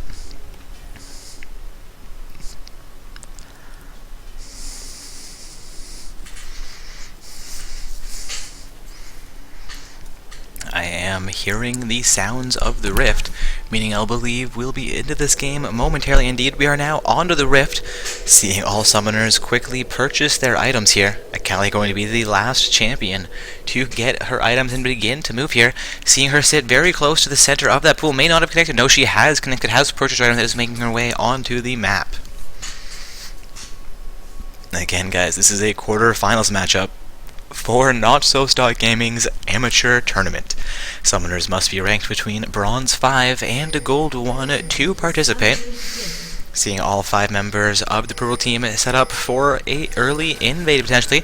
Wards coming out from both sides as blue team looks to make the same play. 3 of their team members have been spotted out by that sight ward though. I believe only Corki would have been seen by the blue team.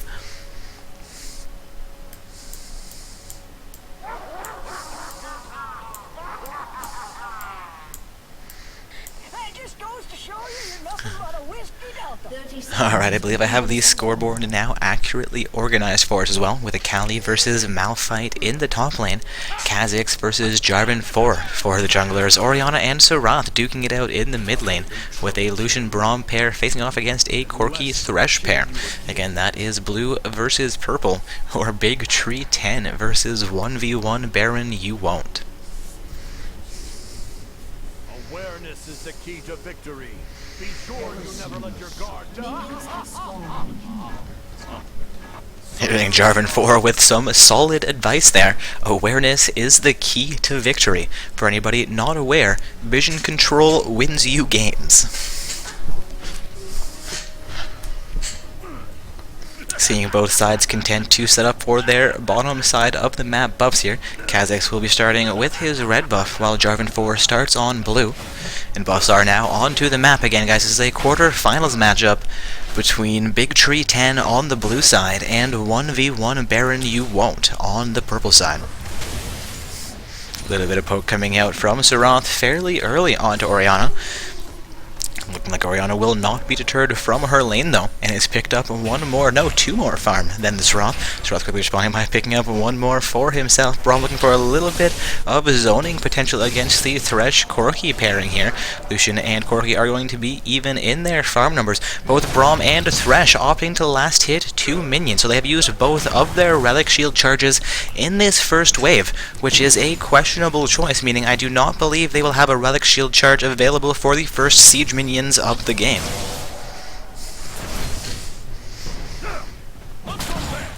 Braum doing a great job of zoning the Corki Thresh pair, lands a poke onto Corki at maximum range.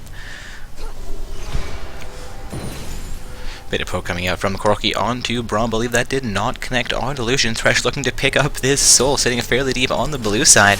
Will not be able to get in range, so he is looking to rezone the Lucian Braum pair. We'll get one auto attack onto Braum. Braum standing under a sight ward. They're now going to be aware that a sight ward in that bush, as Thresh completed an auto attack while Braum was in it without him attacking. Bit more poke coming out from Serath onto Orianna in the mid lane. Both those champions being even in farm, neither of them taking too much pressure at this point either. Bottom lane in the same situation. The Lucian and Braum have zoned the Corki Thresh pair onto their side of the map. That does set the Lucian Braum up for a gank from the Jarvan 4 though, should he choose to go down.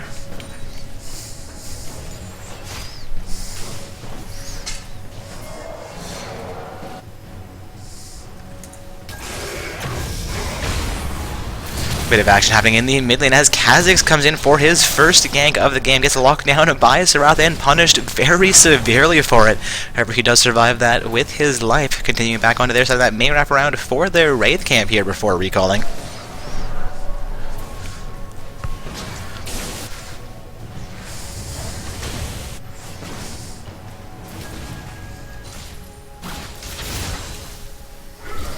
Going to be more action in the mid lane as Serath tries to engage onto Orianna. Her shield will come up, keeping her healthy through this fight, but she's down to about 200 HP.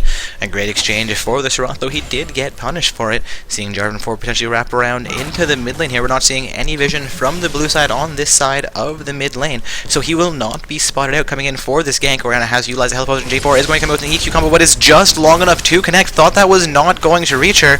Bit of damage coming in from the Serath, looking for one more poke, but will not have it in him to finish off Orianna. Callie getting fairly low in the mid lane, though, is regenerating fairly quickly as she picks up last hits onto those minions, looking like she's up about 5 CS over the Malphite at this time, despite being at about half HP, while he is fairly healthy. Going to be acting into the bottom lane as the Gatling gun comes out from Corki, connecting onto Lucian, taking away roughly half of his HP in that exchange.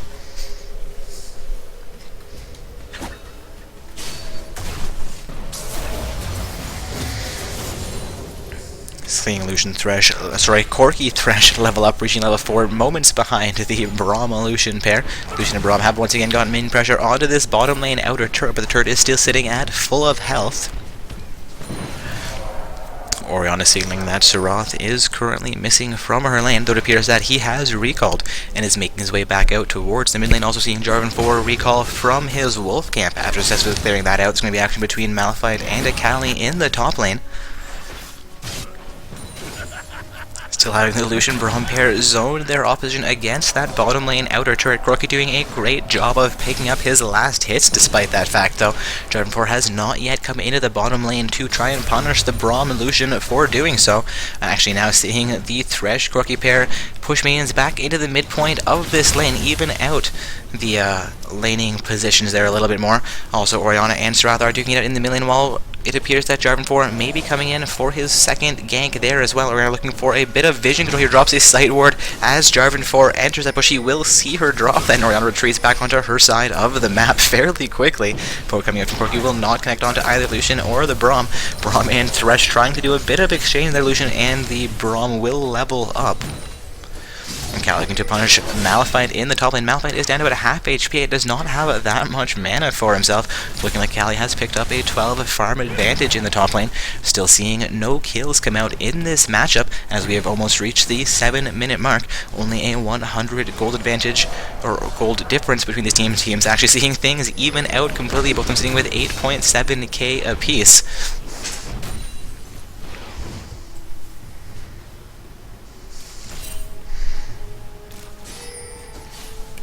Looking like Corki and Serath have picked up a slight farm lead over their laning opponents, which is evening things out between the Akali and Malphite score difference. Kha'Zix coming in for his second gank in the mid lane will fall off of that attempt. He is not going to be able to connect onto Serath. Looking like he's going to wrap around for his Wraith camp. A shard coming out from Malphite will connect onto Akali, and he begins to recall from just behind his turret. But his teleport is available. His teleport is currently available. May see him teleporting back out to that top lane outer turret fairly quickly.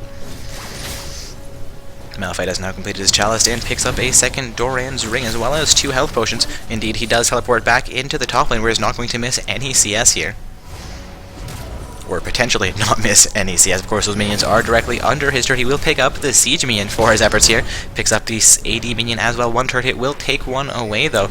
Looking to clear out the rest of this farm. Callie was looking to back from her lane, but opts to actually stay here. Callie currently sitting up 20 CS over the Malphite. Has been doing very, very well in this matchup. Malphite, however, has not given up any ground as far as that turret or his life is concerned.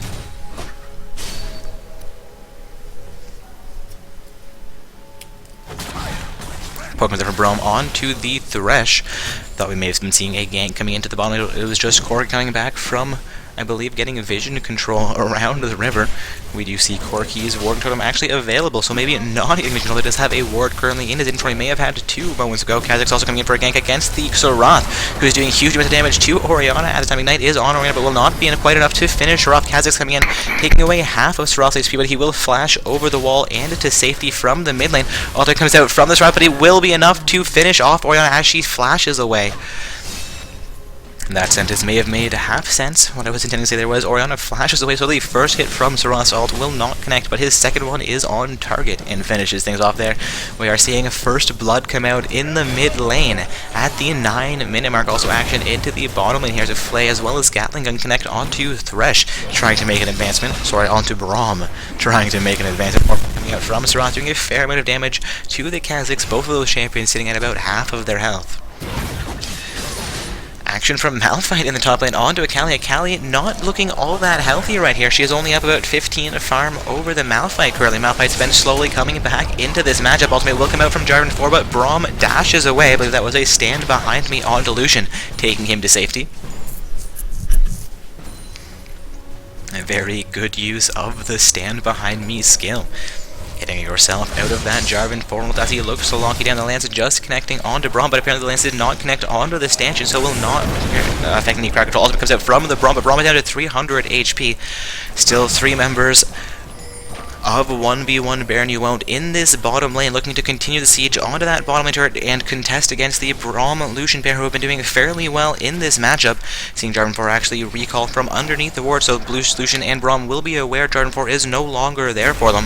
Corki and Thresh will begin to fall off of that advancement. Again, guys, this is Big Tree 10 on the blue side, facing off against 1v1 Baron You Won't in a quarter-finals match. That is round 4 of play for Not So Stock Gaming's amateur bracket tournament. I apologize. Quarter-finals match, round 3 of play. Round 4 would be our semi-finals matchup, the matchup these guys are looking to get into this evening. Looking like we have 6 of our 8 quarter-finalists qualified. Desmond will come out on to Lucian. I believe that did connect despite his dash coming out. Malphite looking for damage against the Akali. Shard is doing a fair amount of damage at this time. We are seeing a AP Malphite come out in the top lane. Also, Akali has opted to start with the Hextech Revolver for her first item. An interesting choice for her. Jarvan 4 fighting again on the top lane, looking like Akali may get that with flip. The all the way just came out from the Malphite. They could continue that action, but there's going to be action in the bottom lane. Thresh getting fairly low. The box will come through though. Braum continues the damage. Will begin to switch onto the Corki. Lucian getting a fairly low. The ultimate will come out from Lucian. This is going to be a large culling. Thresh getting down to 200 people. The poke coming out from Braum to finish things off. Braum saying kill secured. Kha'Zix also coming into the bottom lane. Ultimates in onto the Corki, but Corki Valkyries to safety. Now a 1-4-1 kill score between these two teams, only a 100 gold difference. That gold difference in favor, no longer in favor of anybody as things even out, but indeed it does tick back up in favor here of 1v1 Baron You Won't slightly before things tick up for Big Tree 10. Potentially seeing Big Tree 10 set up for a dragon here though, which would give them a distinct advantage in this matchup. 12 minutes in is high time for that first dragon to be going down. Serath and Jarvan 4 will contest the dragon, but it does get smited down by Kha'Zix. It will cost Braum his life. Looking like Jarvan 4 will go down as well. Here going to be a 1-for-1 exchange for Orianna also around the dragon, trying to contest against the Corki, Serath, and Thresh. Orianna getting fairly low here. Lucian also very low here, dashes away from the last hit from the Serath. A flash coming out from the Thresh. Orianna 50 will go down to that assault. Kha'Zix and Lucian trying to get this with their lives. We're going to see Serath grab a Thresh lantern to try and come back in this, but will not be able to catch up with Kha'Zix nor Lucian.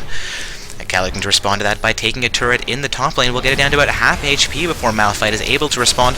Again, blue side was successful taking down a dragon in that fight, but it did cost them 2 of their team members. They picked up 1 kill for it as well. We're seeing them with roughly a 600 gold advantage, despite being down now by 1 kill. 1v1 Baron You Won't will succeed in taking down the first turret here, as the mid lane and outer turret goes down to a 3-man advance from the purple team.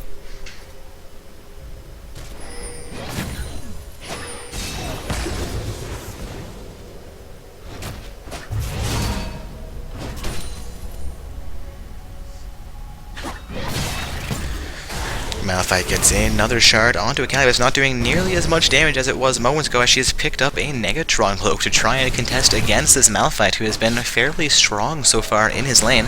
Seeing Akali still have about 20 farm, Malphite has stopped closing that gap.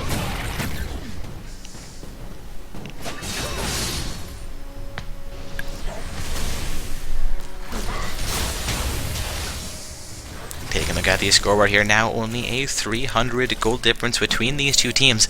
That dragon was much needed for Big Tree 10, but did not give them as much of an advantage as I would have expected at this early point in the game. Of course, those 2 kills going against them are not going to help them with that gold score.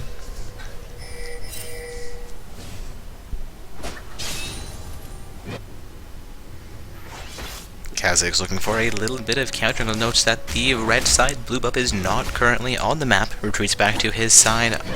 We're going to also see Lucian and Braum looking pressure against that bottom lane outer turret, but Thresh and Corki are coming in range to contest it. Wolves will come back on that. Pink's coming out from the blue side again around the blue buff of the purple team. Blue buff still not currently on the map for them. Also seeing 2 vision wards placed on the purple side around that pit. Vision ward will ever get taken down, I believe, by Orianna.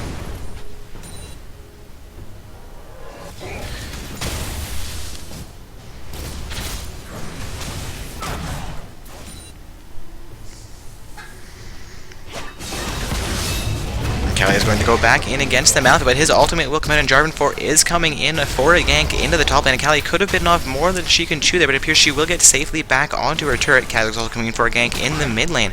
Will be forced off of his advance by the Serath.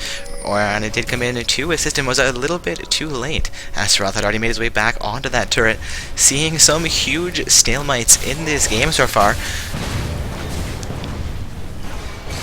Action onto Braum in the bottom lane, but he'll make his way safely to his turret as well. Again, guys, we are 15 minutes into this game, a 3-4-2 kill score, though the first dragon of the game did go down in favor of a Big Tree 10 on the blue side. We are seeing Big Tree 10 with only a 400 gold advantage. They are down 1 kill and 1 turret. That first turret going down in the mid lane to 1v1 Baron You Won't on the purple side. Corki and Thresh getting a fair amount of pressure against this bottom lane outer turret. Lucian will return currently to the lane, however. Akali also looking for more pressure against the Malphite in the top lane. Malphite also picking up a Negatron cloak to try and stop much of the Akali's damage. And we're seeing Akali not do nearly as much damage as she did only moments ago against Malphite. Jarvan 4 looking for a gank into the top lane. I believe he has been spotted out. It's going to be a careful ping into the top lane. J4 will begin to recall from the Tribush. Akali has not actually spotted him. Gets caught out by an EQ combo coming in from the Jarvan 4. His ultimate will come through as well. She's forced to flash out with about 400 HP remaining and damage taken down from Jarvan 4's red buff as well. He's looking to continue the damage. An EQ combo comes out and she's down to 100 HP. She will use her shield though, but he hits her by using a vision ward directly under that turret. Kha'Zix now finally making his way up to the top lane. Jarvan 4 will go down to the Kha'Zix, and Kha'Zix falls off knowing he cannot finish off Malphite with as little HP as he has currently. Decides to clear out the vision ward, content to make that a 1-for-1 trade in the top lane. Poke comes out from Braum, but I believe connects onto a minion as opposed to the Thresh he was aiming at.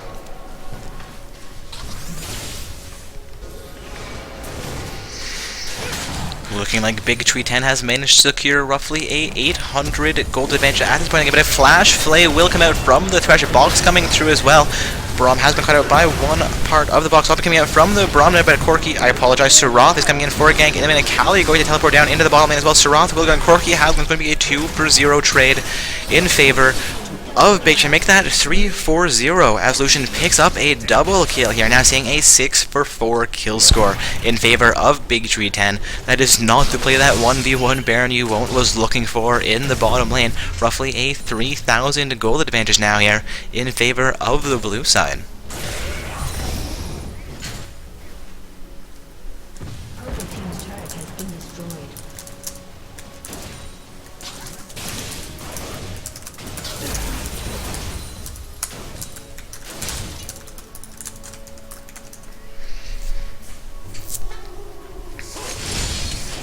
Jarvan 4 will engage onto his white camp while Corki and Thresh look to relieve pressure in the bottom lane.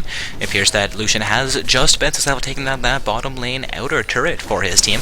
Now seeing a 1-4-1 turret score, a 1-0 dragon score in favor of Big Tree 10. They've also picked up a kill lead as well, currently sitting at 6 kills to 4, seeing Big Tree 10 sit up about 3,000 gold over 1v1 Baron You Won't in this matchup.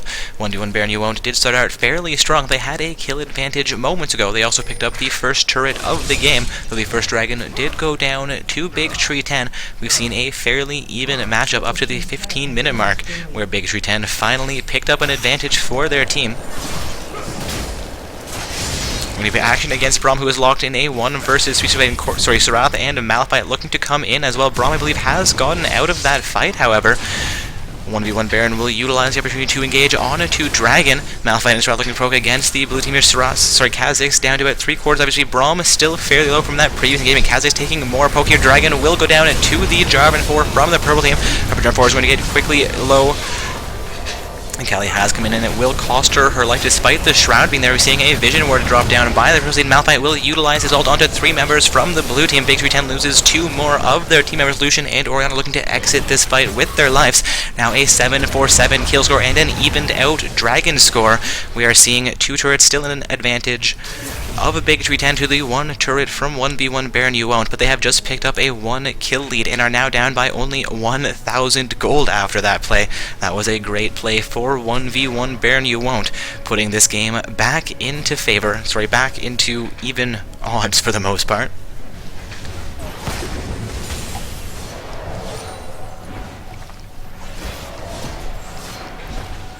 1v1 Baron You Won't will send 3 of their members to siege onto the bottom lane outer turret, and successfully taking that actually gives them a 100 gold lead in this game. So that is going to be a collective amazing play for 1v1 Baron You Won't, completely alleviating the 3k gold deficiency they had moments ago by picking a turret, dragon, and picking up a number of kills for their team, while I believe only losing 1 of their team members.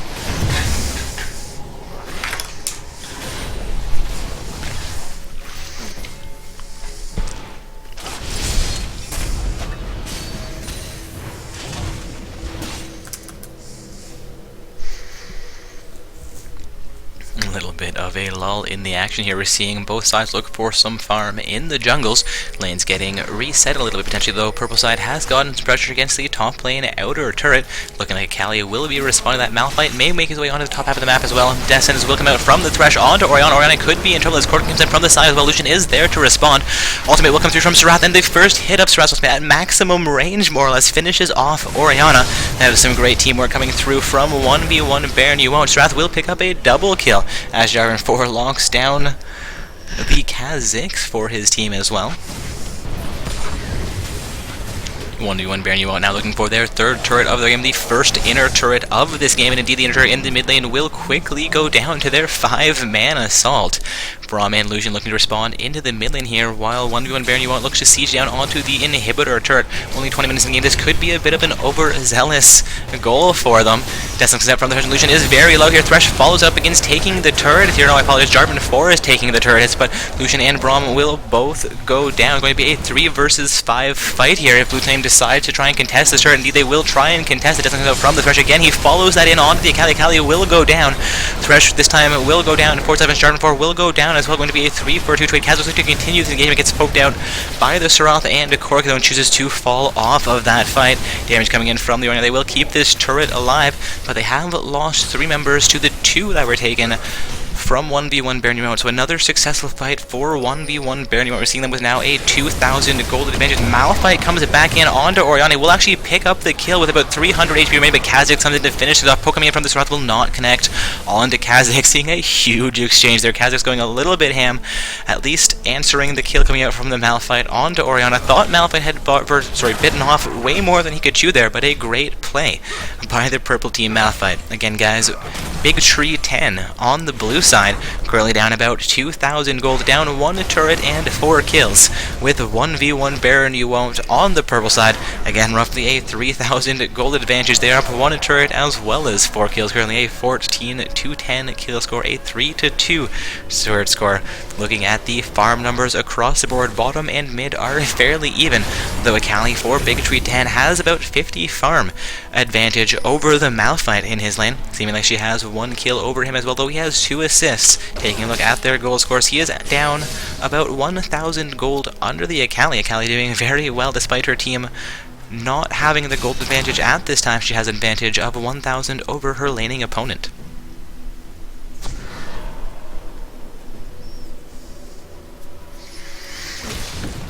Dragon coming back up in about a minute and a half. Thresh is looking for complete vision control around that section of the map, seeing a vision ward placed into the Dragon Pit, as well as 4 sight wards placed between their side of the map in the river and the opponent's side's red buff.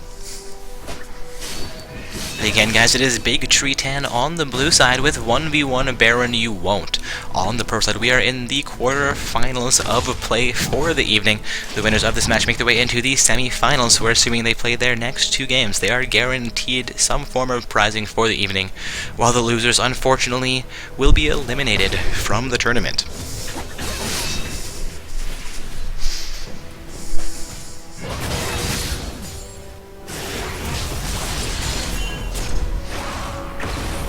Like Kaziak's going to engage onto the Jarvan 4, but Thresh has the answer for him. A nicely placed Lantern gets Jarvan 4 to safety.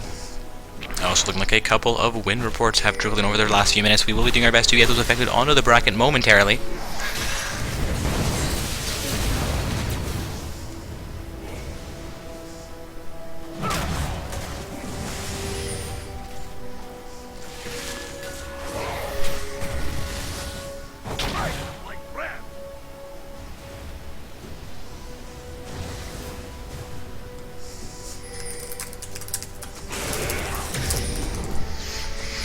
Alright, pings coming out from both teams here around the river where they are looking to contest a dragon. It is up in about 5 more seconds, so it's going to be a highly contested dragon for both teams. I do apologize for my silence, so just checking on the status of the bracket updates. Again, we've had about 4 or 5 matches, including the last 5 minutes. We're looking to get those affected onto the bracket as quickly as we can for you guys. Looking like 1v1 Baron You Won't will be setting up for a dragon play. It's going to be highly contested once again by Big Tree 10. They will fall off of that play here. Indeed, still sitting here contesting the dragon area. Neither team able to move in. Corki is a little bit out of range here. It would have been a great time for Big Tree 10 to engage on 1v1 Baron You Won't.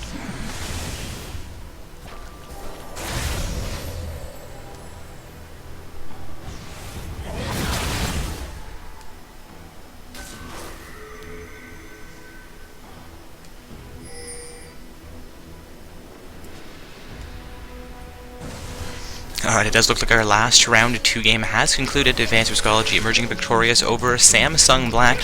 Also a purple side turret going down, I believe, 2 minion pressure in the top lane. They're going to see a 3-4-3 turret. There's going to be a huge fight around the Dragon Pit and the mid lane here. Orianna has gone down to 1v1 Baron You Won't. They will fall off of that advancement and move on to the Dragon Fight here. Big Tree 10 will be responding with the 4 remaining team members that they have to them. And this will be a contested Culling comes out, but it will go down to the purple side. J4 landing his smite with perfect timing for coming out from the Braum as 1v1 Baron You Won't continues to advance onto the blue side here. Ultimate coming out from this Wrath. Not quite sure who he's aiming. I don't see those hits coming out on screen. Malphite has been stunned down and will go down to the account. Seeing a 1-for-1 trade here so far. The Wrath picks up kill onto Braum, making it a 2-for-1 trade in favor of 1v1 Baron You Won't. The third member of Big Tree 10 will go down here now. A 17-11 kill score in favor of 1v1 Baron You Won't. They have picked up their second dragon of the game, seeing a 2-1 dragon score, a 3-for-3 turret score, a 17-11 kill score. 1v1 Baron You Won't has a bit of an advantage at this current point in the matchup, but at the 27-minute mark, a 4,000 gold advantage is not a huge lead.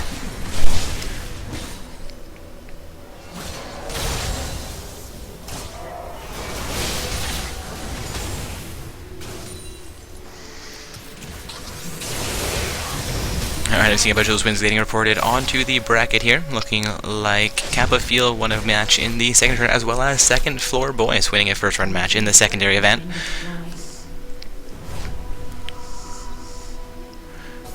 And that's going to be a blue side turret going down while I'm distracted, not quite sure what just happened. I believe it was pressure from those top lane minions taking down the last outer turret in this matchup. Alright, and back to this game for me, guys. I do apologize for my distraction.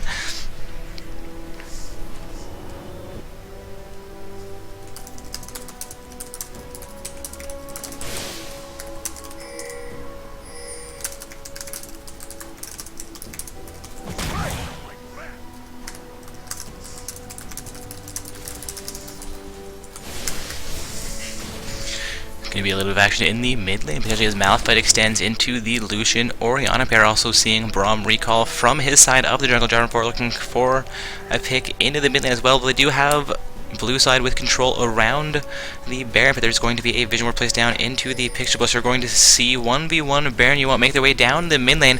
A ping has come out onto the red buff pit where Kha'Zix is currently saying, not quite sure if they have a sight ward in that push onto the Kha'Zix. They did not have vision of Kha'Zix. They are going to go for the red buff. Indeed, J4 will pick that up, I believe. Going to go full ham into the two members of Blue Team that are still there. Kha'Zix will go down. Also, Lucian going down to a 4-man assault from 1v1 Baron. You had another great play coming out from the purple team here this evening. Again, guys, this is a quarter-finals matchup between 1v1 Baron Yuwon't on the purple side and Big Tree 10 on the blue side. Seeing a 19-11 kill score in favor of 1v1 Baron Yuwon't. They just picked up their 5th turret of the game. That is the first inhibitor turret of the game, and the first inhibitor will go down as well. That is going to be a huge play for the purple team, taking down blue side's mid-lane inhibitor. It looks like they're going to rush directly for a Baron play after that. I believe they will be spotted out. There's going to be a sight ward directly in front of the Baron pit from the blues. They're going to clear out that ward, but still go for the Baron play. Akali looking to potentially fall jump, would be spotted out should she do so. Going to keep getting pressure in, or relieving pressure, to say, from the lane. Baron down to half HP here. It's going to be a huge play for 1v1 Baron Yuwon't. They will take down this Baron uncontested after taking down the blue side's inhibitor in the mid lane. Akali has gotten to the midpoint of that mid lane, will be responded to by the entirety of 1v1 Baron Yuwon't. They could be looking to push back down into the middle. They would be smart to recall at first, seeing Strath with just above half mana and Jarvan 4 not fully healthy currently.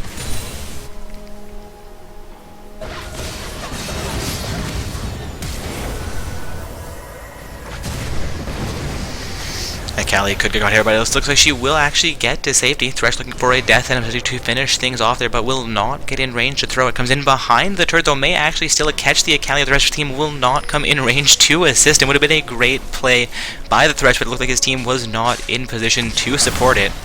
Bit of poke coming up from the realm, does not actually connect onto Thresh. He has a huge amount of movement speed and managed to juke that with almost no issues.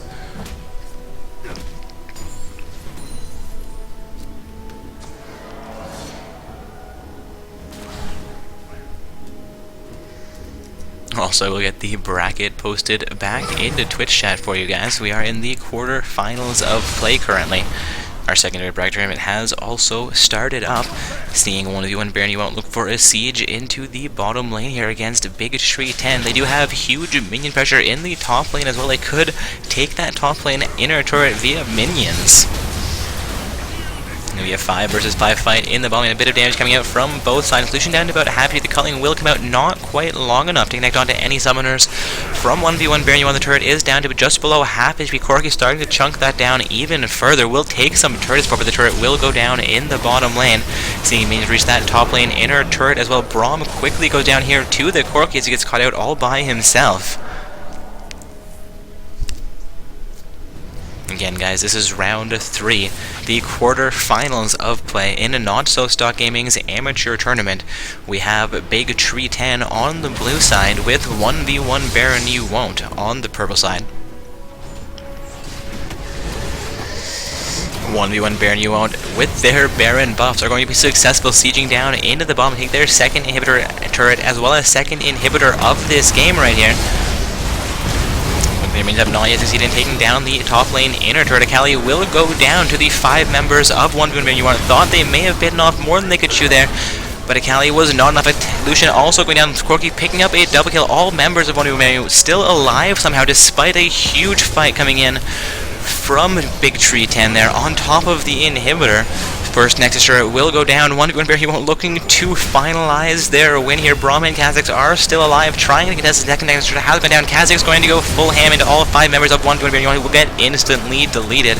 Braum going to poke onto the Malphite, but the Nexus will go down. 1v1 Baron Yuwon't emerging victorious through round 3 into the semi-finals for tonight's tournament. Again, guys, that was 1v1 Baron Yuwon't winning their round 3 game against Big Tree 10. They are heading into the semi-finals. Looking like they are the first semi-finalist team qualified in tonight's tournament. We've also got 3 teams qualified into the semi-finals of the secondary event. Of course, the secondary event with only 8 teams participating in it. The first win does get you into the semi-finals and gets you into those prizing positions a little bit easier than the main event, which we do stream. I find a little bit higher reward from that stream content, though I suppose RP is a reward in itself. Of course, our secondary tournament is aimed for the lesser lucked or lower skilled teams, enabling them to potentially get a little bit of a benefit from playing in tournaments, get a little bit of a better champion pool, some better runes, who knows what they'll do with their winnings, and be able to play at a higher level in future events. Again, guys, looking for a semi-finals game here, but I'm going to be moving myself back into another quarter-finals game. It's going to be the game in round 3 between Advanced Riskology and Purple Nips. As you guys may be aware, normally we only stream 1 game per round, but as there's going to be a delay waiting for this semi-finals game, the next game we have scheduled for the stream, to get itself started, we will watch the matchup that the winners of that matchup would be heading into the one that we are scheduled to stream. So we're going to catch Advanced Riskology facing off against Purple Nips in a quarter-finals matchup. The winners of that team will be facing off against 1v1 Baron You Won't in the semi-finals of play this evening. Going to look for a team member from either of those 2 teams. See if I have one on my friends we can spectate the easy way, or if we'll have to head in potentially through a LOL Nexus. Not looking like I know any members from Advanced Riskology. Looking up 2 Purple Nips here. I believe I had a member of that team message me earlier about roster changes, so we are good to go here.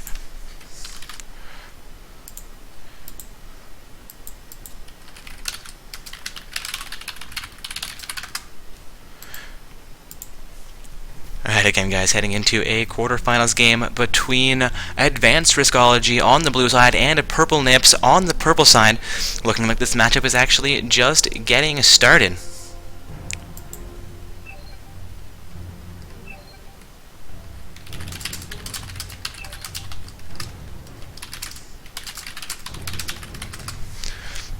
Alright, taking a look at the current lobby while we have 30 seconds of delay remaining. Looks like Advanced Riskology playing from the blue side in this matchup is going to be fielding a Corki Thresh bottom lane pair, potentially with Quinn as their top lane, Ari in the mid lane, and Vi as jungler. Another very unorthodox top or mid laner coming out here. We saw Ezreal played by a different team in the mid lane. Ezreal, not a terrible mid laner, same situation with Lucian.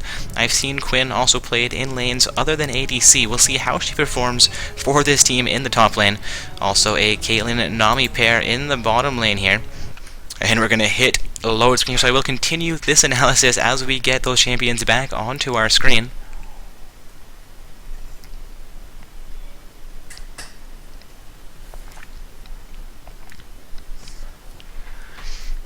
Again, guys, heading into a second quarterfinals game here, as we had a brief delay for this quarterfinals game and getting itself started.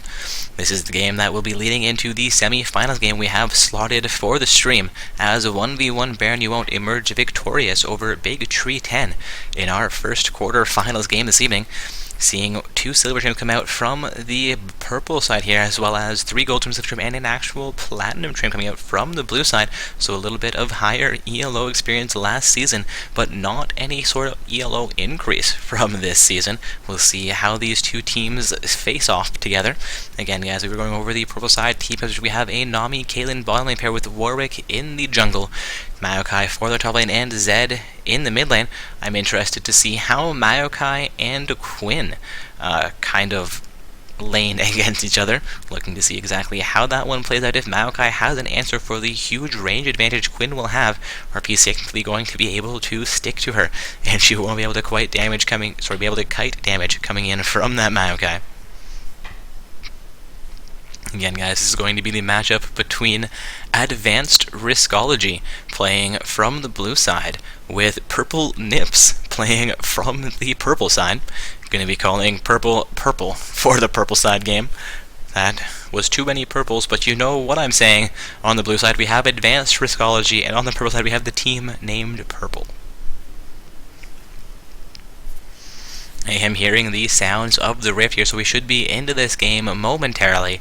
Again, guys, this is going to be our second quarterfinals game while we wait for it to conclude and get into the semi-finals of tonight's tournament, where the winners of this game will be facing off against 1v1 Baron You Won't.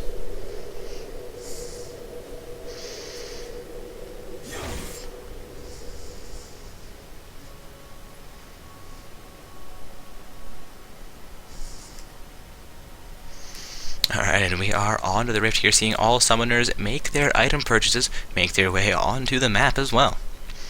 Also having a few more win reports here. The Dorm Alliance has won their quarterfinals game, will be the second team qualified into the semi-finals tonight. So congratulations to the Dorm Alliance, you have secured your prizing slots. Good luck in your next 2 matches, which determine whether you end up 1st or 4th place. Or anywhere in between as well, of course. Seeing both teams set up here fairly defensively, blue side having their Thresh Corki around their red buff, while they have 3 of their team members in the top half of the lane, looking like Quinn, Ahri, and Vi could go for an invade, or Vi may be starting on her blue buff. Maokai is in range to defend it, and Nami places a very skillful ward into the blue side Tribush. No, I apologize, that did miss their Tribush. That is a difficult ward to drop. Also, I believe the last round 1 game in the secondary tournament has also concluded, looking like Your Mid Sucks won their game against Fetus Bros Unlimited. No, that should not be Fetus Bros Unlimited. Need to refresh my page. That was against Tanky DPS. Also, huge pings coming out from the side into the blue team pit. Not quite sure what these guys are up to. A little bit of pre-game jitters, perhaps. In 5 seconds till the buffs come onto the map. I should also get the scoreboard reorganized for us. And we are seeing Vi start in the upper half of the jungle, which will force Quinn and Ahri to leash for her. While Warwick started in the bottom half, allowing the Nami and Caitlyn pair to leash. Corki and Thresh have reached their bottom lane before the purple side bottom lane pair, so they will have a slight level advantage coming into this matchup. Alright, the scoreboard should now be accurate for everybody. Caitlyn and Nami have reached the bottom lane. Caitlyn getting a little bit of poke onto Thresh, using her range advantage to her advantage.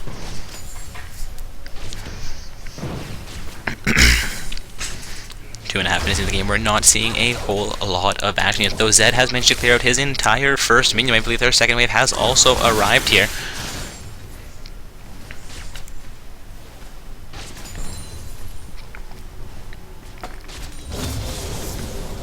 All laners doing a great job of picking up as many last hits as possible here, seeing them clear out and not miss very much CS at all. Potentially 1 or 2 from each wave being missed here. Very well timed last hits from these members. Seeing Warwick come in onto his Wraith camp. Thought he may be coming in for a gank Aileen, but it is still very early for Warwick to be affecting ganks. Vi also in the same situation, but she is currently on her red buff, actually looking like she may be ahead in her clear speed from the Warwick. Warwick opting to take out his wolves and go for Wraith before starting on with red buff, though Vi did start with her blue and moved from wolves directly onto red. Also action into the bottom lane here. Pillar Peter coming out from the Caitlyn. Nami getting extremely low as Corki's Gatling gun comes through. Going to see a flash come out from the Nami, but she will escape that with her life. Has utilized the health, but I believe her heal skill coming out as well. She's getting out half HP after that exchange. Going to be action from Ahri onto Zed as Zed tries to get a bit of poke onto Ahri as well. Zed down about 300 HP in the mid lane. Gank coming in from Vi in the bottom. Do not believe her side has vision in that bush. She will be coming in unseen. Death sentence, but does not connect onto Caitlyn nor Nami. Would have been a great death sentence for him to connect, allowing Vi to come in and do additional damage and crowd control. Seeing Quinn get Maokai zoned against his turret in the top lane as well, starting to get a few auto attacks on him as he tries to farm out onto that top lane outer turret. Warwick will also be recalling from his jungle after taking red buff. I believe there has not been a purple side gank yet in this game. Again, guys, it is... I'm going to double check these team names. It is Advanced Riskology on the blue side with Purple Nips on the purple side. Oh, those team names, you dastardly purple team. Maokai taking a bit more pressure from Quinn in the top lane, has managed to get his minions off of the turret, though that may not be the perfect situation for him. Quinn using her range to her advantage in the top lane. Caitlyn looking to do the same in the bottom lane, but not being overly successful in doing so, seeing her with roughly a 4 farmer advantage over Corki. Quinn also with only a 2 farmer advantage over Maokai. Maokai has been doing very well, picking up as much farm as he possibly can in that top lane.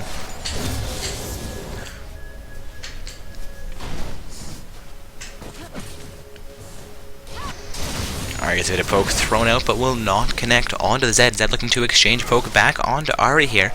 Will actually not throw that skill shot.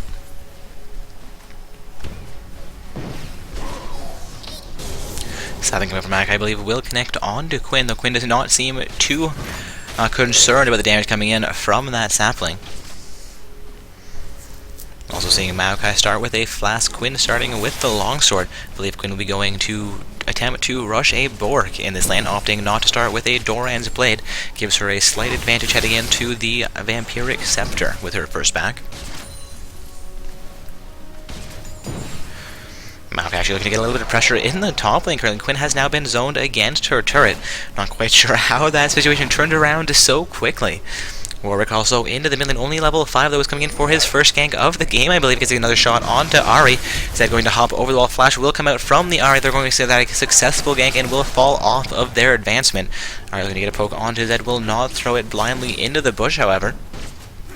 Bit of auto attack coming out from Kaelin onto Thresh. Nami looking to get a play there as well. Zed is going to use his ultimate onto Ahri. Ahri going to use her taunt and get Ignite onto the Zed as well. Zed will go down, but Ignite is onto Ahri. She will go down as well. It will be a trade in the mid lane, but Ahri does have a slight advantage in that, having picked up first blood gold as well as the killed gold that Zed would have picked up against her. Seeing both mid laners now sitting 1-1-0, the only kills in the game.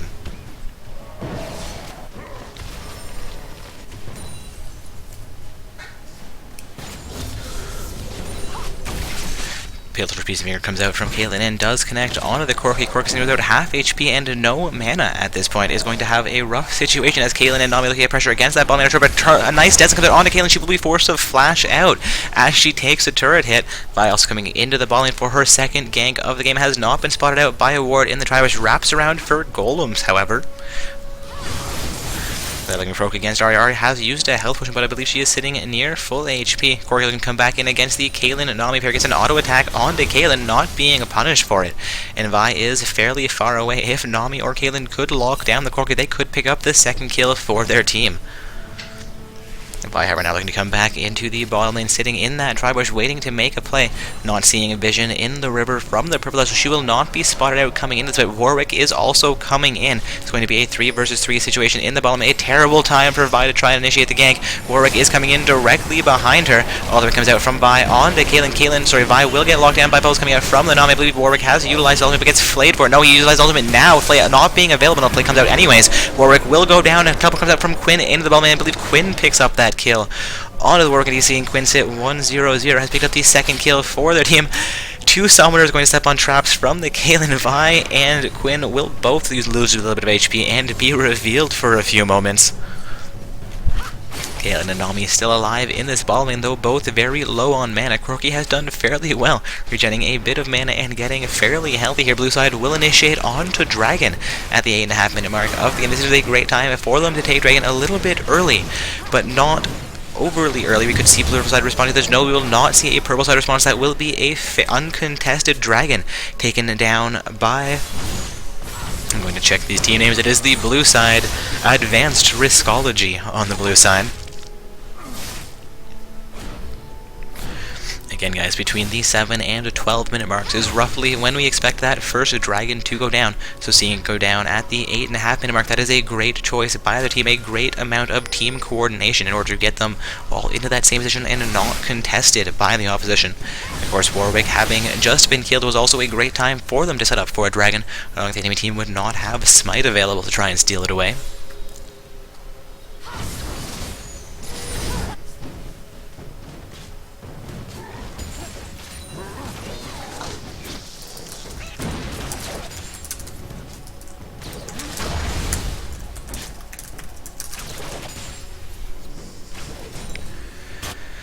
Taking a look back into the top lane, seeing Maokai with a slight farm advantage over Quinn, but Quinn with that teleport kill in the bottom lane is sitting up about 400 gold over Maokai.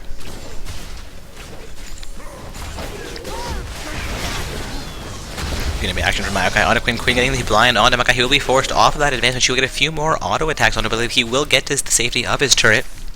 Also taking a look into the mid lane here. Ahri has a slight farm advantage over Zen. Though they are even in their kill scores, the blue side Dragon is giving her roughly a 500 gold advantage in conjunction with the 10 farm she has, 5 farm now she has over the Zed. Maokai coming back up into top lane, Warwick coming up as well. There's a vision ward from the purple side in that upper river bush, so Warwick will not be spotted out as he comes in, and he is aware he's not being spotted out, but Maokai will engage a little bit too early against the Queen, and Warwick will not get into range. Coming out from her side onto Ahri in the mid lane. Bit of poke coming out from the Corki as he throws his ultimate connecting on to the Nami this time, as opposed to nobody like his first shot did. Caitlin's will be used to get herself a farm advantage, seeing Caitlyn actually sitting down about 4 farm under Corki at this time, but Corki and Thresh have both picked up an assist. Caitlyn and Nami have not, looking like Corki and Thresh will be up about 200 gold over the Caitlyn-Nami pair. Also seeing Ahri roam into the bottom lane here behind that bottom lane outer turret. She has been spotted out by a double sight ward placed into that bush. Zed is looking to respond to that by getting pressure against the mid lane outer turret for himself. Vi will be responding that. The Warwick is also heading into the mid lane. Could potentially see a 2 versus 2 fight breakout in the mid lane momentarily. Thresh looking for action against that bottom lane outer turret with assistance from the Corgi. Taunt comes out from the Ahri on Zed. Zed getting pressure down fairly quickly. His ultimate will be used to cancel the ultimate coming in from the Vi, and Ahri will go down in that exchange. Vi now going to be in trouble, putting damage onto Zed. Zed will go down. Warwick looking to finish things off against the Vi. Indeed, Warwick will pick up a double kill. Now a 3-4-3 kill score. 2 of those kills going over onto the purple side jungler. Death Sentence comes out from Thresh connecting onto Caitlyn. Caitlyn will go down to the Corki, and Nami could be in trouble as well as Exhaust, because the ultimate coming out from the Corki will not connect. The ultimate from the Nami will connect. Teleport coming in from the top lane from Maokai into the bottom lane. Maokai going to look to lock down onto the Corki. Corki down about 300 HP here. Valkyrie's, no, not Valkyrie's, but is grabbing a lantern from the Thresh. Warwick also into the bottom lane. Death Sentence onto the Warwick. Warwick down to 50 HP. One more turn. He does go down, this time to the Thresh as opposed to the Corki. Both those champions picking up 1 kill from sitting 102 for both of their bottom lane pair. Death connects on to the Maokai. Thresh will follow it up with a Flay. Corki looking for one more auto attack will allow Thresh, however, to pick up the kill as red buff ticks Maokai down. Or did Thresh just get red buff from the Maokai? I believe those red buff came in from Warwick, so indeed it was a tick from red buff that finished off Maokai. Corki not quite able to get the last hit. They're going to hand 2 kills over onto their support. Maokai Nami now returning into the bottom. You're seeing a 6-4-3 kill score in favor of Advanced Riskology. They are also picking up the first turret of the game in the top lane as Quinn does a fair amount of work for her team. Again, guys, this matchup is Advanced Riskology on the blue side with Team Purple on the purple side. Alright, going to go full ham into the Zed. Zed will flash away. Ignite is on him. I'm going to see Vi also come into the lane, and Zed will go down to the Ahri. Not quite sure if Vi even got an assist for that play. Sleeper will come out from Nami into the bottom lane river bush, and she successfully clears out a sight ward. Sight ward coming in from Caitlyn. They will spot out a vision ward in the blue side tri-bush and successfully clear that as well. Alright, looking for more farm in the mid lane. Has even things out against that. Also sitting with 1 kill advantage over Zed, sitting at 2-2-1 to his 1-3-2. Sweeper coming out from Zed will clear out the first sight ward in the trap. He's looking to clear out the second sight ward, but his trinket has not been upgraded and will not be able to get the last auto attack onto it.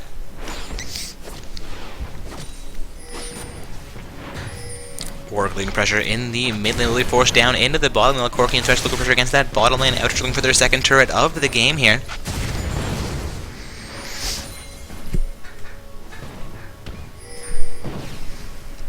Again, guys, we have Advanced Riskology on the blue side facing off against Purple Nips on the purple side. Ultimate comes out from the Nami, actually connects on to Corki at max range. Ultimate comes out from the Warwick as well, but gets interrupted by a Death Sentence from the Thresh. A great use of Thresh's Death Sentence. Corki actually maintains his life through that exchange, but a poke coming in from Zed onto Ahri in the mid lane while he looks to exert pressure against her mid lane outer turret. Ahri will wrap back around from behind her. She is full health and more or less full mana here. Misses her poke on to Zed. However, he will fall off of that advantage. Going to see Quinn returning into the top lane as well against Maokai. Purple side ping coming out onto their mid lane outer turret.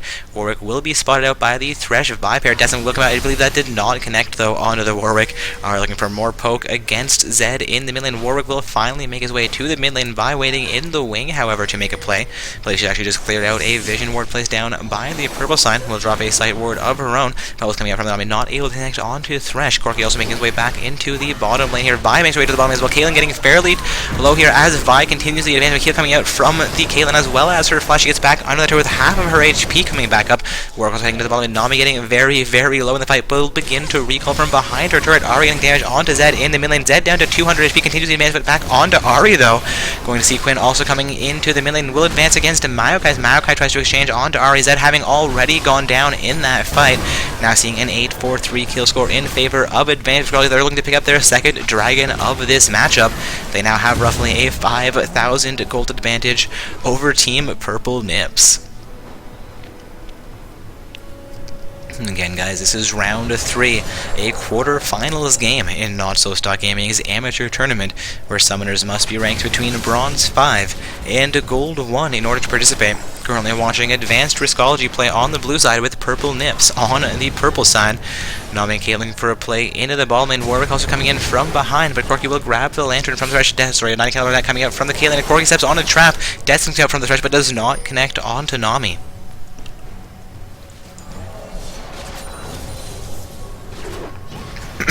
Warwick now coming back in the ball, and the Nami ultimate will not connect onto Thresh, neither the Corki. Nor the Corki.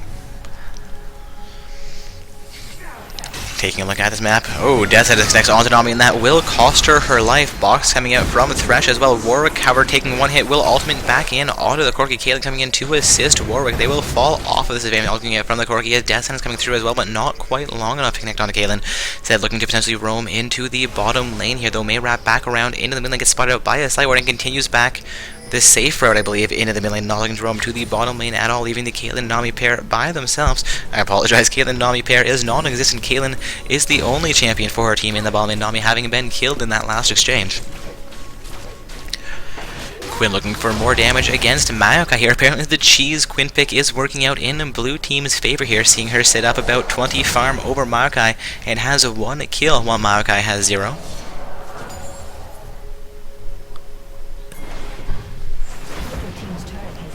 Corki and Thresh will succeed in taking down the bottom lane outer turret. Now we're going to see a 2-4-0 turret score in favor of Advanced Riskology on the blue side. Seeing them also sitting up 9 kills to 3 over Purple Nips. Zed has engaged onto Quinn in the top lane, but they will disengage that fight. However, Vi is also coming in for action into the top lane. Maokai and Warwick coming in from the sides. Ahri has succeeded in picking up the mid lane outer turret. Zed dashing out of that fight as Quinn looks for a kill.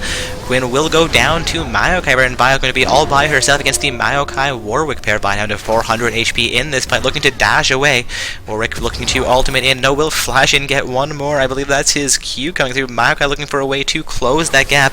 Alright, Vi looking to dash away once again, but the ultimate from Warwick will finally come through. Flash coming out from the Vi. Warwick looking to continue the fight. Warwick getting locked down by Vi under the turret. Vi down to 200 HP. Warwick down to 50 HP. Warwick actually goes down to the Vi. That is what seems to be an impossible play, but Vi not only maintains her life, picks up a kill against Warwick as he potentially misplays that situation a little bit grossly. Kaylin and Nami are, however, able to pick up their team's 4th turret of the game as they successfully siege down onto the bottom lane outer turret, most of the other team being distracted in the top and mid lanes. Zed looking to eventually roam into the bottom, and Ahri looking to make some action against the Nami-Caitlyn pair. Zed is also in range, may end up in a 3 versus 1 situation. Pro side is going to ping out onto Caitlyn. Ultimate comes out from the Caitlyn. I apologize, ping out onto the Ahri while the ultimate comes out from the Caitlyn. Zed will not get into range, and Ahri is still sitting directly in front of the Dragon Pit and to enter the Dragon Pit. Not quite sure what she is playing at here. Corki into the mid lane looking to get some damage against the Zed. Gets 1 poke onto him, and Zed will continue back towards his inner turret. Corki falls off that advantage, and Zed will turn back onto the minions. Warwick clearing out his blue buff here.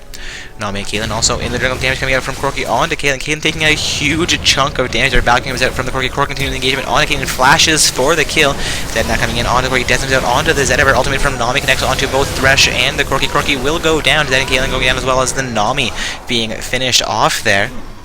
Going to be a 3-4-1 exchange in favor of Advanced Riskology. It does cost Corki his life. He's now sitting 3-1-4.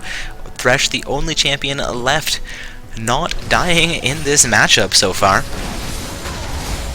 A little bit of action coming from Maokai onto Ahri. In the minute, Vi and Thresh will come in from behind. Sabi connects onto Ahri. Doesn't connect onto Maokai, though. Poke from Ahri, not able to connect. She doesn't quite predict the pull from the Descent coming through. Maokai getting a fair little, but Vi will go down to Warwick. Warwick gets his vengeance there. Quinn comes in from the side, looking like Warwick will go down. Quinn does manage to avenge Vi in the mid lane. Picks up a double kill onto Maokai as well, while Ahri takes a couple of turns. The inner turret will go down now, a 4-for-1 turret score.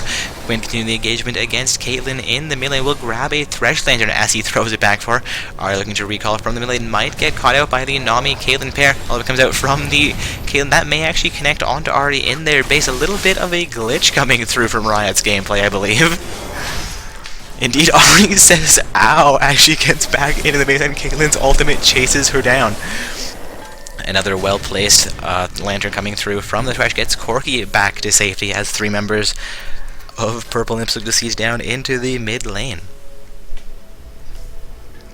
Currently looking at a 15-6 kill score, a 4-1 turret score, a 35.2 to 26.4 gold score. All of those in favor currently of Advanced Riskology. The blue side does have a distinct advantage at the 20-minute mark with nearly a 10,000 gold advantage. Purple Imps are going to need to find an answer for the strength that is this top lane Quinn and the strength that is their bottom lane duo. Seeing Thresh do a lot of work for his team, has roughly a 70% kill participation. Ahri will get cut out by the ultimate coming in from the Warwick. Nami's bubbles will come through, but non-connect as Ahri dashes away, but Ahri does go down. Warwick actually picking up that kill. Our Warwick sitting at 5-4-1, has almost all of the kills from his team. Only 1 kill going over onto their top laner and their mid laner, respectively. Damage in coming in from the Corki Quinn pair onto that top lane inner turret, and ultimate coming out from the Nami will be juked away from by the Quinn, not connecting onto Corki. As going to be 4 members of Purple Imps into this top lane. Death Flash coming out from the Nami will manage to lock down Quinn momentarily. Quinn will get annihilated from the top lane. Violet's reaction against Caitlyn in the middle will be successful, taking down Caitlyn as well here.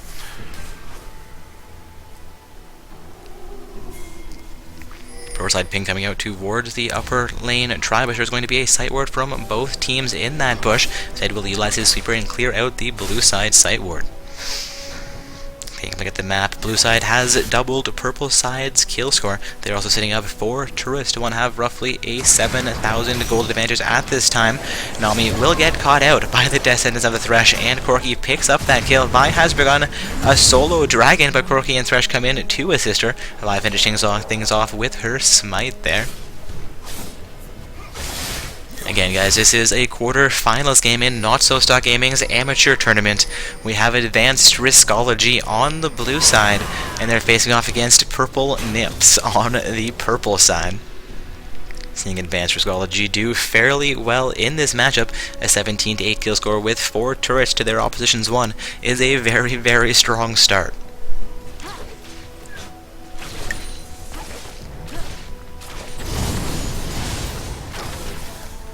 Vi opts to hand the blue buff over onto Ahri before engaging onto her white camp, looking like Thresh and Corki are in the mid lane relieving pressure.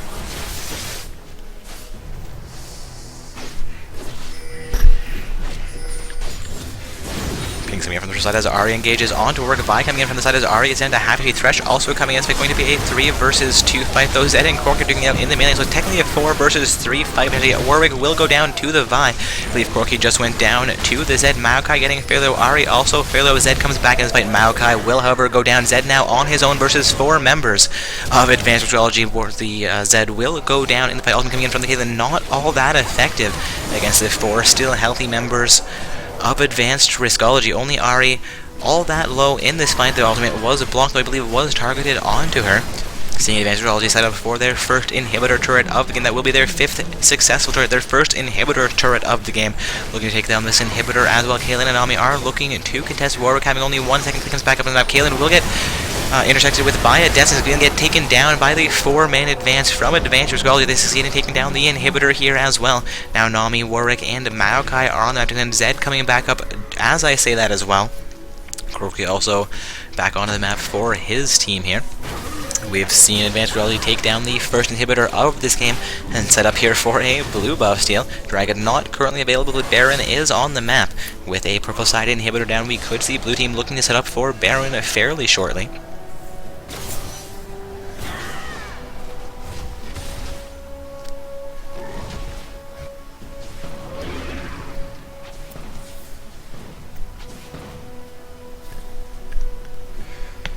Corki manages to clear out some vision placed into the Baron pit from the purple side. Again, guys, we have advanced Riskology on the blue side with purple nips on the purple side. Currently a 21-9 kill score in favor of advanced Riskology.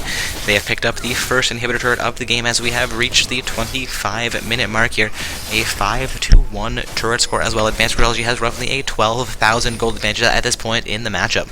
Again, guys, this is a quarter-finals game in Not So Stock Gaming's amateur tournament. Summoners must be ranked between Bronze 5 and Gold 1 in order to participate. So we are seeing two, I believe, mainly gold and silver teams coming in this matchup. Unfortunately, we didn't get into the lobby for this matchup, catching them as they were already through champion selection. Not quite sure where they're at, though. We saw some impressive trims come out from the blue side, mainly gold with one platinum trim, so that some are actually decaying into this season. And of course, with 18 patches in Season 4, there have been a number of changes, and with Season 4 about to end, we're looking at more changes coming to the Rift.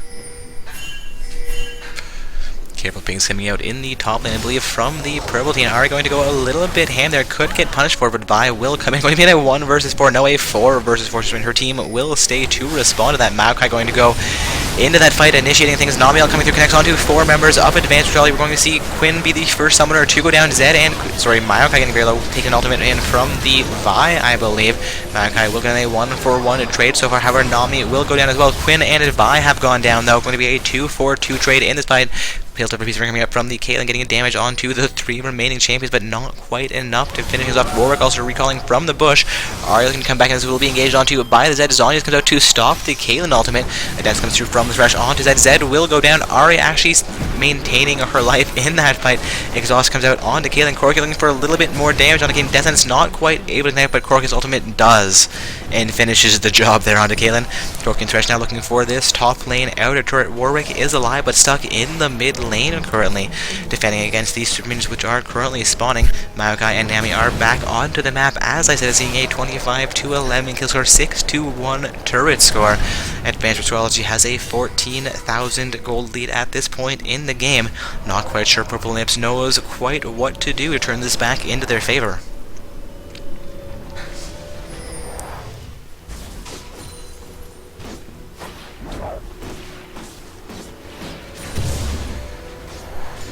Nami and Warwick looking for some farm in the mid, looking to relieve as much pressure as they possibly can. Another super minion will come directly into the mid lane. Warwick will continue to respond to that. Nami will come back out to assist him, as I say that as well.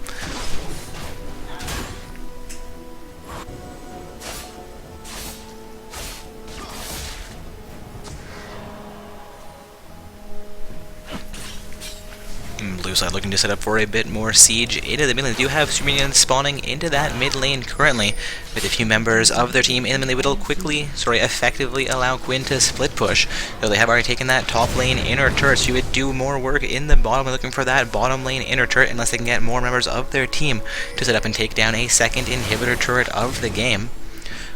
Looking like they will be content to siege down into the mid lane. Quinn will try and take down that inhibitor turret by herself, while blue side distracts purple side with a siege of 4 members in the mid lane. Their inhibitor has come back up onto the map. Advanced Reality looking to take down that mid lane inhibitor. Ari will go down as an ultimate comes. Warwick locks her up for a little bit too long. Nami getting fairly low in this fight as well. Vi getting very low as well, though. Warwick picks up a second kill for his team. Thresh getting very low as well, seeing Maokai down to about 200 people, but Quinn will go down before the Maokai. Warwick picking up a triple kill here. Thresh down to about 200 people, will activate his Shurali's Reveille, I believe that item is called. No, Talisman of Ascendance. And I believe he may actually get a safety, but Warwick is quickly closing that gap, looking to make this an ace. Play comes out from the Thresh, but it's not enough. Warwick does get that last hit on the Thresh, picking up the ace for us in there. Now looking for a dragon play. Also, mid lane inhibitor is back up, so super minions are no longer spawning in them, and they've picked up a mid lane inhibitor, inner turret. I apologize, mid lane turret of their own, picking up their second turret of this game, seeing them pick up their first dragon here. That is going to be a 2-dragon, 2-1 score, still in favor of Advanced Metrology, but Purple Nips have made a bit of a comeback here. They're down now only 9,000 gold, closing the gap from a 12,000 gold deficiency moments ago. Again, guys, this is round 3, the quarterfinals of play. This is actually the second quarterfinal game we're getting to watch. Blue side, that is Advanced Riskology, looking to set up for a Baron play here. The Vi, Ahri, and Corki have set up onto Baron. Baron has lost a quarter of his HP, looking like nobody from Purple side is aware of this play. Baron down to half as Quinn comes into range as well. Thresh looking to come in from behind here. This will be a successful and uncontested Baron for Advanced Riskology. They're now going to be looking to end this game as quickly as they can.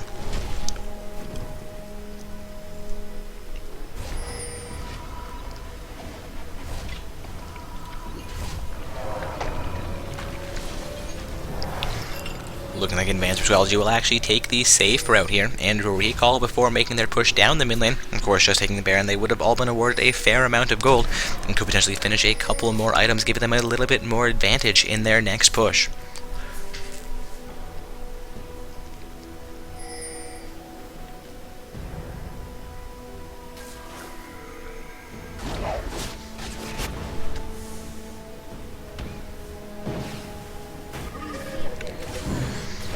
We're looking to pick up a blue buff from the opposition here. Not quite sure if she took that blue buff or handed it over on to Corki. Looks like Corki does have a blue buff currently, so indeed she did hand that blue buff over on to Corki. Advanced Riskology now looking to siege down into the mid lane, potentially where there is no inhibitor turret left to defend that lane. They have Baron and 5 members of their team, though Vi has just split off. Not quite sure where she is heading right now. Purple side ping coming out saying, assist me in the mid lane. We're seeing 4 members of the purple side set up around their inhibitor currently. Maokai has just recalled, making his way out to this inhibitor as well. Seeing 3 traps placed down from the Kayn, looking to hopefully catch out a member of the blue team. Blue side will get their minions into range here. Behind nearly steps onto that first Yoral trap from the Kayn. Thresh nearly steps on one as well, but will not quite step on it. Vi will step on the trap. Quinn taking a little bit of pressure, but the inhibitor will get off. Comes out from the Nami, connects onto 3 members of Advanced Riskology. Quinn going to go full ham here, not quite able to pick up that kill. She will go down to the Kayn. Zed does go down as well, though. Despite looking at Ahri gets very low. Warwick also getting very low. Vi will pick up the shutdown onto Warwick. That was an ultimate coming up from Vi onto Nami as well. Kayn will go down to the Corki. Nami getting very low. Gets a double kill for the Corki as Vi takes 2 turrets. And Ahri also getting fairly low here. Only Maokai left alive from Purple Nips. I think Advanced Riskology will be ending the game right here.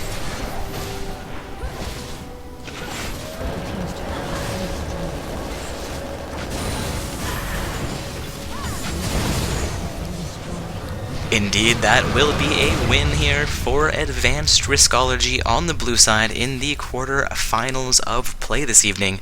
Purple Nips unfortunately going home unrewarded for the evening, but they had a great time, I should hope, or performed greatly in tonight's event, getting into round 3 of play. It was an admirable performance. They have, however, been eliminated from tonight's event. We are going to be following Advanced Riskology into the semi-finals of tonight's event, where they're facing off against 1v1 Baron You Won't. I mean, technically we're following 1v1 Baron You Won't into that matchup, but as there was a delay between 1v1 Baron You Won't defeating Big Tree 10 and the matchup between Advanced Riskology and Purple Nips concluding, we did choose to stream that second round 3 game, leading into our semi-finals matchup for the stream this evening. I believe Rabid JDL is a member of 1v1 Baron, but we're going to double check these team names, or team rosters I should say, before I tell somebody to invite me. Alright, indeed, Rabid JDL is a member from 1v1 Baron You Won't. Have let them know to send me an invite once their matchup is formed. Meaning we'll be heading into our semi-finals match. I'll also get the bracket posted back into Twitch chat for everybody. Looks like all of our quarterfinals matchups have concluded. Team Thomas Cat emerging victorious over Scion Love You Mock, as well as Advanced Riskology emerging victorious over Purple Nips. And before that we had the Dorm Alliance defeat Gummy Bunnies, as well as 1v1 Baron You Won't defeat Big Tree 10. All of those in quarterfinals matchups. Again, guys, looking for my invite into the semi-finals of play here this evening. And I hope there it is.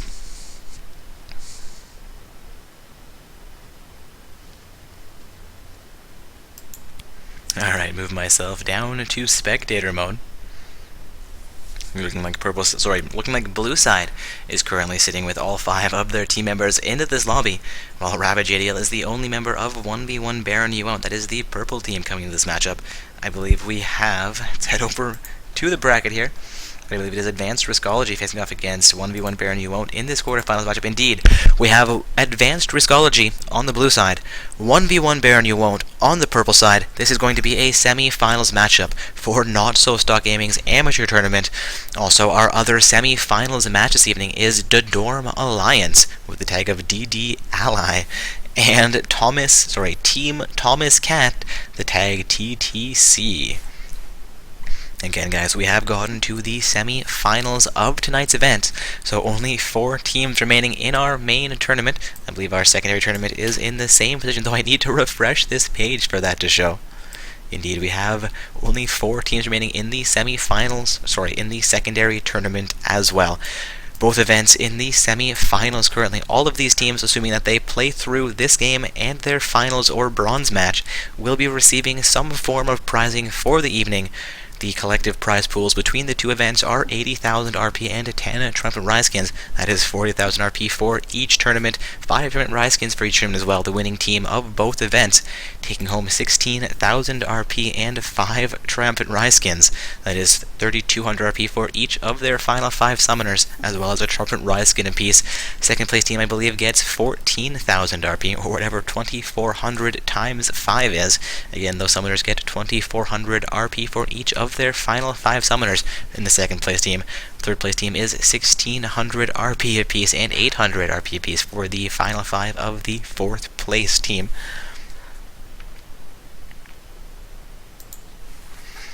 Looking like we have a report of an invite glitch in this matchup. Rabajadiel not able to invite the remainder of his team. Of course, we can scroll down and post the summoner names for anybody to try and copy paste and invite in this lobby that has the invite ability. There we go. Seems like purple side is coming into this lobby now. Waiting on Rabajadiel to return, though. His invite is pending, as he did have to leave to try and get everybody back in. Here we go. We've got 10 summoners in the lobby. We have a semi-finals matchup here, guys. This is Advanced Riskology on the blue side, facing off against 1v1 Baron you won't on the purple side. Again, guys, this is a semi-finals matchup for Not So Stock Gaming's amateur tournament, where summoners must be ranked between Bronze 5 and Gold 1 in order to participate. Coming into this semi-finals matchup, seeing mainly gold-rated summoners, with 1 silver tier summoner as well. I'm suspecting that may be a team ranking with only 4 wins for himself here. What leagues? Oh, that is his solo queue rating. Alright, back to the lobby here, though. Alright, we're going to be into a champion selection. Remembering, guys, this is a semi-finals matchup. Oh, and my cords are tangled everywhere. There we go. I'm back. Looking at Advanced Riskology on the purple side, 1v1 Baron you won't on... I'm sorry, guys. Advanced Riskology on the blue side, 1v1 Baron you won't on the purple side. Advanced Riskology has banned out Sarath. 1v1 Baron you won't will ban out Vi for their first ban selection. Blue side opting to ban out Zilean fairly quickly here as well. Not quite sure if that Zilean or Sarath are targeted bans or simply champions they don't want to play against. Corki will also be banned out here by 1v1 Baron you won't on the purple side.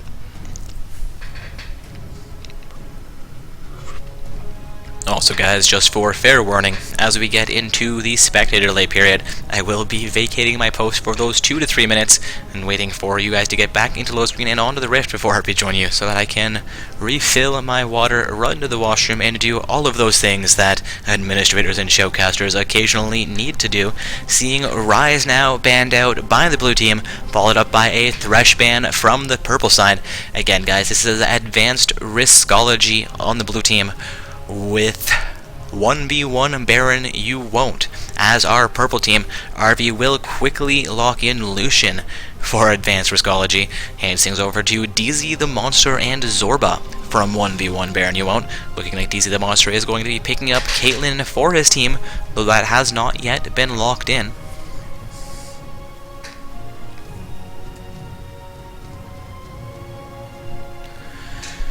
The Caitlyn will be swapped out for an Ezreal pick, and Ezreal will indeed be locked in, as well as Zorba locking in Braum for their team. Also, I'll get the link to the bracket posted back in the Twitch chat for you guys. Seeing Jarvan 4 instantly locked in by Global Goods. I believe we saw him playing Vi in the last round of play. Waiting on Suit Klein to pick up a champion, and they will hover over a Leona pick. Even as a support main, I'm not quite sure how Leona lanes into Braum. I know that Alistar is considered a counter to the... No, I'm thinking of this backwards. Going to head over to a lovely counter tool and see exactly how the Leona Braum matchup is alleged to play out. Alright, seeing Leona still hovered over here, not only locked in, but as I say that, of course, she will end up being locked in. Taking a look down the counter list, yes, Alistar is a Leona counter, but Braum is not on that list. Looking at the Braum counter list here, just need to refresh my page, search for champion. Can't spell Braum apparently, there we go, Braum counters, Leona is on that list, as Braum is weak against Leona. So indeed, picking Leona into the Braum is a fairly smart choice for the blue side. Leona being the number 4 counter into Braum. Of course, Morgana the number 1 counter, but what does Morgana not counter in the current game? Seeing Teemo hovered over here by Assassin313, and Rabajadiel will lock in Aatrox for their team. He is showing Smite on that Aatrox. Not quite sure if that will be traded over onto their top lane, or we will see a jungle Aatrox into this semi-finals matchup. Assassin313 will swap out the Teemo pick for a Malphite, so we could see either Malphite or Aatrox in the top lane, and either of those as the jungler, depending if the summoners choose to trade those champions around. Stomp to Face and UC waiting now to select their champions, looking for a mid and a top laner from Advanced Riskology.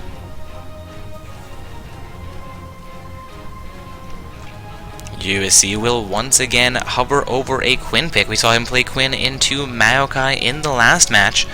No, Quinn into Malphite in the last match. We'll see if she locks this in once again. Stomp to Face also hovering over a Kassadin pick. UC will swap the Quinn out for a Pantheon. Not yet seeing either of these summoners lock in those picks, however.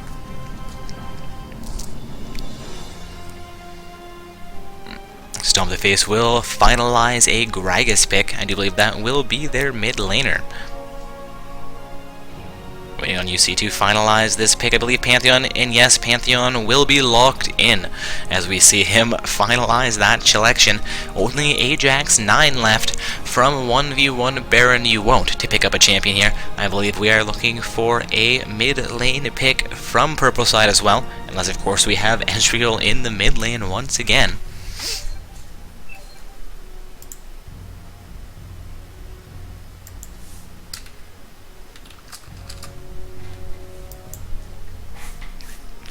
Anybody paying attention to my chat there? Yes, the team I am currently sitting on is aiming for Challenger, currently sitting in the Masters tier. Of course, I don't really play with them. They're just a bunch of great guys who have invited me to their team to share in their Masters tier and soon to be, with a little bit of luck, Challenger tier status. Seeing Ajax 9 hover over a Victor pick here. The Victor will get locked in, which means the summoners now have 1 minute to trade those champions around, as well as finalize their runes, masteries, and their summoner spells.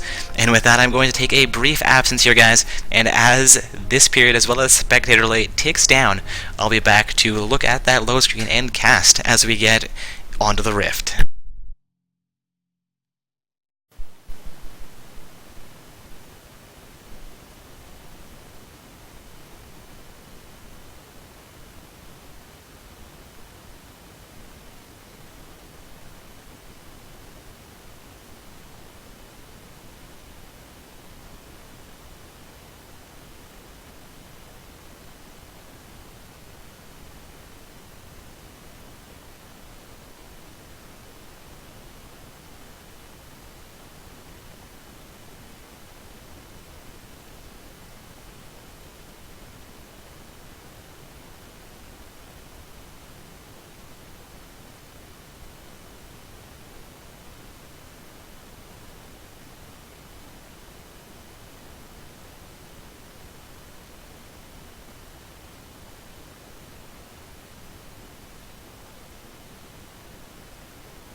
have returned. We are currently in the load screen here, seeing again those gold, silver, and platinum trim coming out from the blue side. That is advanced Riskology on the blue side here, with 2 silver trims and 3 untrimmed summoners coming out on the purple side. Again, we have Advanced Riskology as the blue team with 1v1 Baron You Won't playing on the purple side in this semi-finals matchup for Not So Stock Gaming's amateur tournament.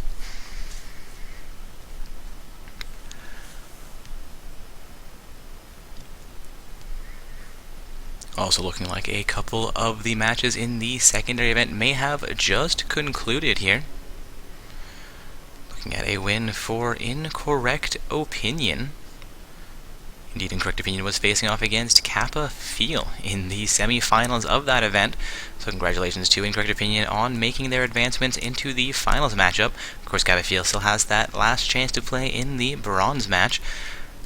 I believe that Your Mid Sucks has also won their semi-finals matchup in the secondary tournament, meaning that they have defeated Second Floor Boys in that round 2 game in that event, meaning that the Second Floor Boys will be facing off against Kappa Feel in the bronze match, while Your Mid Sucks plays out in the finals matchup for the secondary tournament.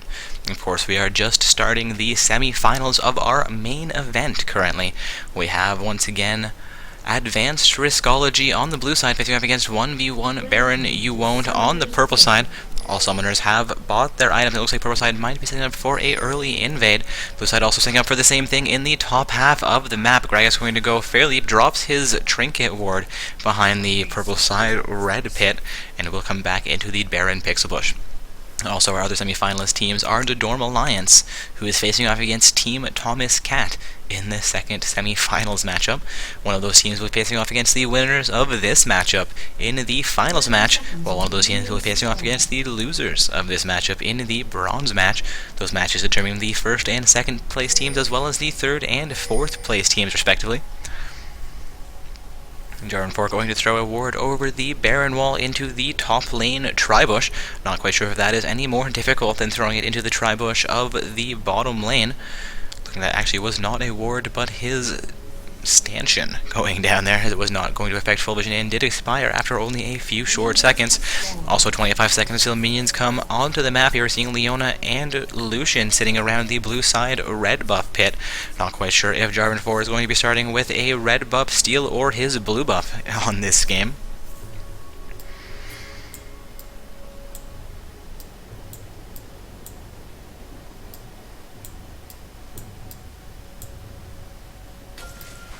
Also have just reordered the scoreboard for you guys as the buffs come onto the map. Ezreal and Braum will affect a leash for the Aatrox, while it appears that Pantheon will affect a leash for the Jarvan 4. Gragas does make his way into the mid lane as to not miss any farm coming this game. Again, guys, this is a semi-finals matchup. The teams are Advanced Riskology on the blue side and 1v1 Baron You Won't on the purple side. The depot coming out from Gragas onto Victor in the mid lane. Again, 2 not very standard mid laners in the current meta. But we're going to see how the summoners perform on each of their preferred champions in this match. Also Pantheon versus Malphite in the top lane. Malphite a fairly standard top lane, though Pantheon has not been in favor as of late. Ezreal has come back into many matches lately, facing off with Braum against the Lucian-Leona pair. Lucian ever popular, while Leona has always been strong, has once again just become a more popular pick.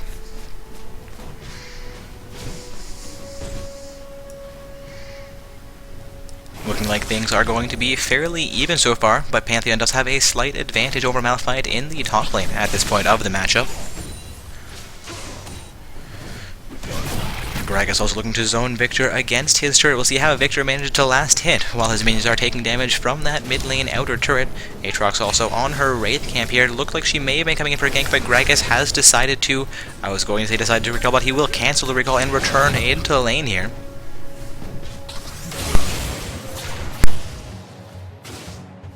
The volume, but not having a huge effect on either team. Braum is sitting with about 200 of his HP chunked away, while Ezreal has taken about 50 damage. Lucian and Leona in a fairly similar situation. Jarvan 4 also for a gank in the top lane, but Malphite will flash to safety. Another cast coming out from Gragas onto Victor. I believe that one did connect. Lucian and Leona also getting their minions onto the turret in the bottom lane, as we will be fairly successful picking up last hits despite minions taking damage from that turret. Taking a look at the CS scores here, we have Lucian sitting exactly even with Ezreal currently. Both those with 21 farm apiece. Pantheon still about 5 farm over the Malphite. In the jungle, it appears that Aatrox has had a slightly faster clear speed than the Jarvan 4, but Jarvan 4 has affected, I believe, 2 ganks in this game so far. Pantheon now taking pressure from Malphite in the top lane. Jarvan 4 will come up for a gank, but has been spotted out by a side ward. Malphite retreats from his advances. Victor and Gragas still trading in the top lane, seeing Gragas with full HP and full mana here.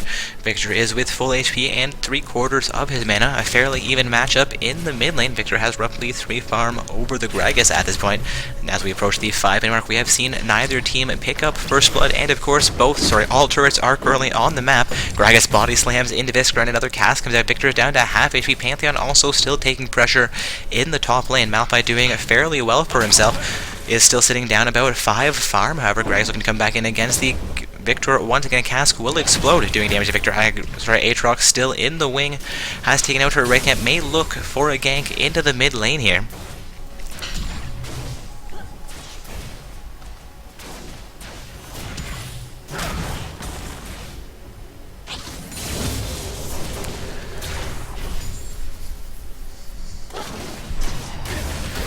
We are going to hard engage against the Ezreal Braum pair. Braum and Ezreal getting a little punch back onto the Leona. Lucian paying their exhaust will come out onto Ezreal. Ezreal tries to shift away.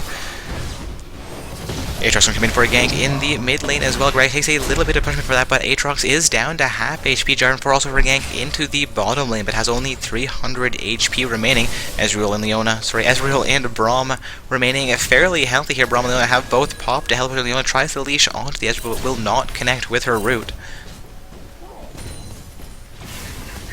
Victor still sitting fairly low in the mid lane. Gragas is looking to connect a little bit more damage. Will body slam onto Gragas under the turret. Uses Ignite, takes 2 turrets for it. Ignite has come onto Gragas as well. I believe Victor will survive that attack. Gragas, however, has taken a fair amount of damage. Will also survive with about 200 HP. Looking like both those champions will be recalling from their lanes. No, Victor will remain in lane while Gragas recalls. Victor picking up a little bit of farm as those minions were pushed directly onto his turret. Now begins to recall as well.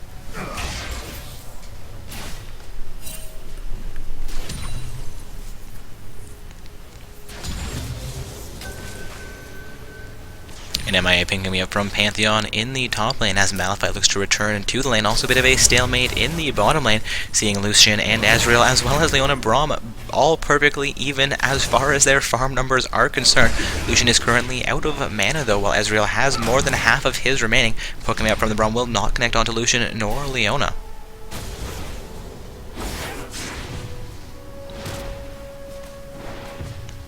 Taking a look down the board, once again it appears that Aatrox is still managing to out-farm Jarvan. Jarvan still managing to out-gank the Aatrox, I believe, though. Both of those summoners being ineffective, picking up First Blood for their team. They are taking a bit of pressure in the bottom, and Lucian trying to exchange pressure back onto Braum, but he's going to take pressure himself. Leona down to about 300 HP, and minions will reach that bottom lane outer turret. Jarvan unfortunately looking for some roam into the bottom lane here, and assistance ping coming out into the mid lane from the Gragas. Jarvan 4 will actually fall off of his advancements or his plays into the bottom lane as Pantheon ultimates into the mid lane. Victor will go down. That is First Blood coming out at the 7-minute 40-second mark. A great play by the blue side Pantheon. Victor was not able to respond to his man drop coming in time to save his life. Jarvan 4 will return onto his golems and still looks to come into the bottom lane here. Or if he does look to come into the bottom lane, it would be a good play for their team as Leona and Lucian have been zoned onto their bottom lane outer turret. Aatrox now into the melee defend against the assault from the Gragas. Leon taking a little bit of poke from the Ezreal here as Aatrox gets a bit more farm under that turret, seeing Aatrox sitting with 38 farm to Jarvan 4's 25. This lane coverage will be great for her gold score. Aatrox has roughly a 200 gold advantage over the Jarvan 4 despite her team being down by about 200 gold.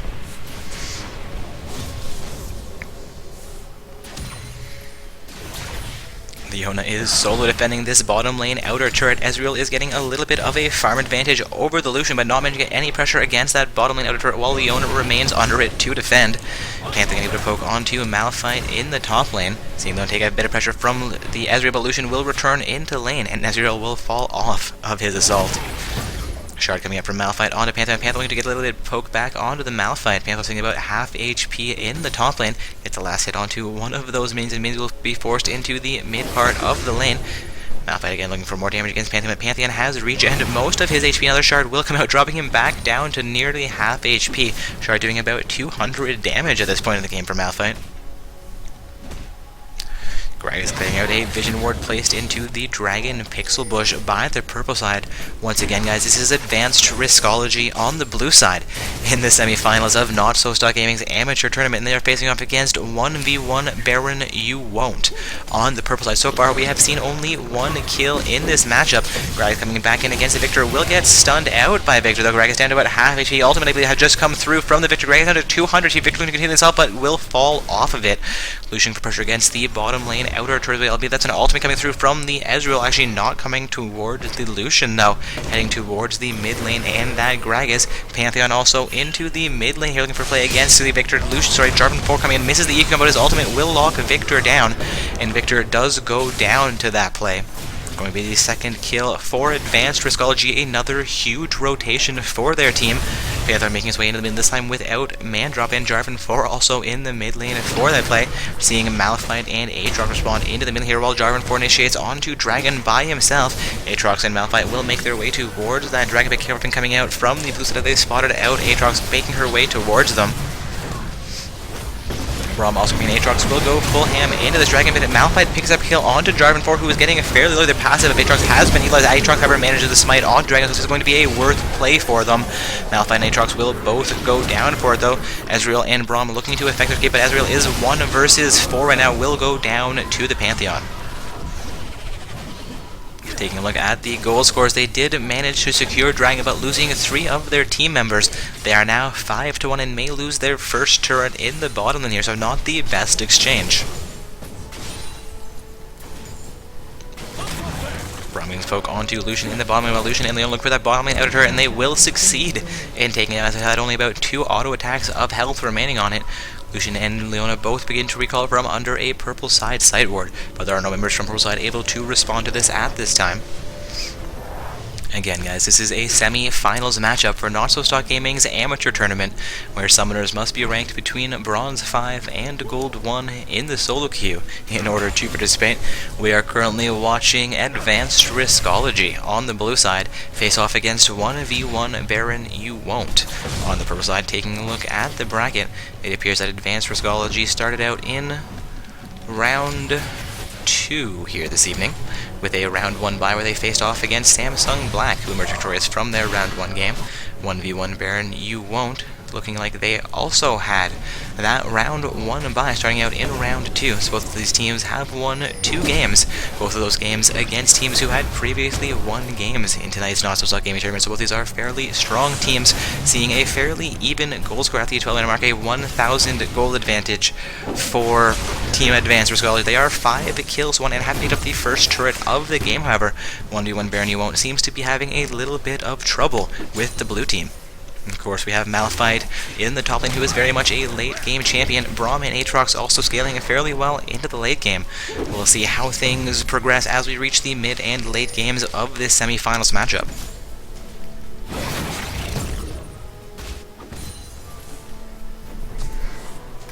Again, guys, currently I'm watching Advanced Riskology face off against 1v1 Baron You Won't in a semi-finals game for Not So Stock Gaming's amateur bracket tournament. Currently a 5-1 kill score in favor of Advanced Riskology. They have picked up the first turret of the game as well, but 1v1 Baron You Won't has responded by smiting away the first dragon that was set up by Advanced Riskology, so it is going to be a 1-4-0 dragon score in favor of 1v1 Baron You Won't. We are seeing them, however, sit down about 1,500 gold at this point in the game. 14 minutes in the game, we have seen 5 kills to 1. Lucian looking to gain engagement against the Ezreal, but Ezreal will shift to safety there.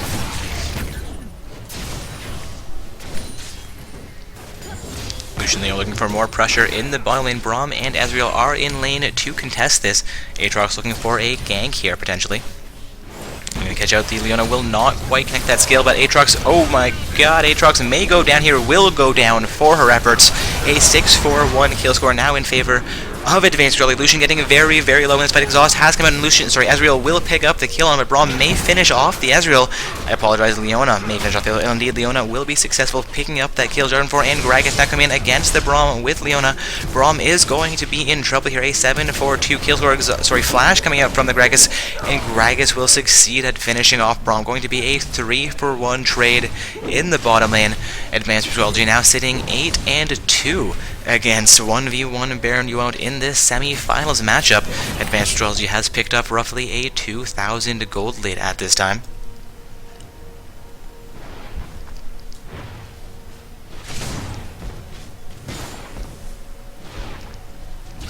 Jarvan 4 looking pressure against the bottom lane inner turret. Ezreal has responded to that, and Jarvan 4 will lance away. Ezreal, of course, not going to be able to pursue this, though, as he decides to relieve minion pressure from that turret.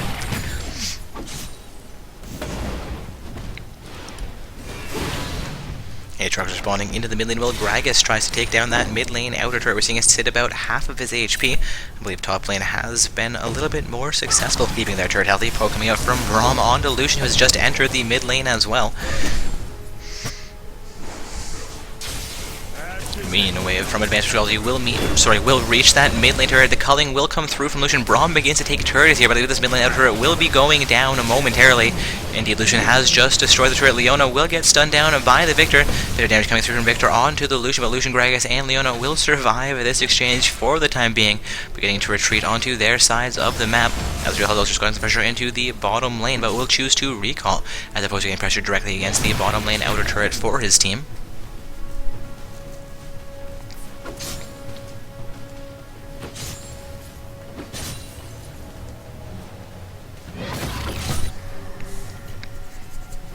Again, guys, currently watching the semi-finals matchup between Advanced Riskology and 1v1 Baron Yuont. Leona looked to effect a bit of vision control there, but did not get to clear, did get to clear the site ward, and did not manage to clear out the vision ward? No.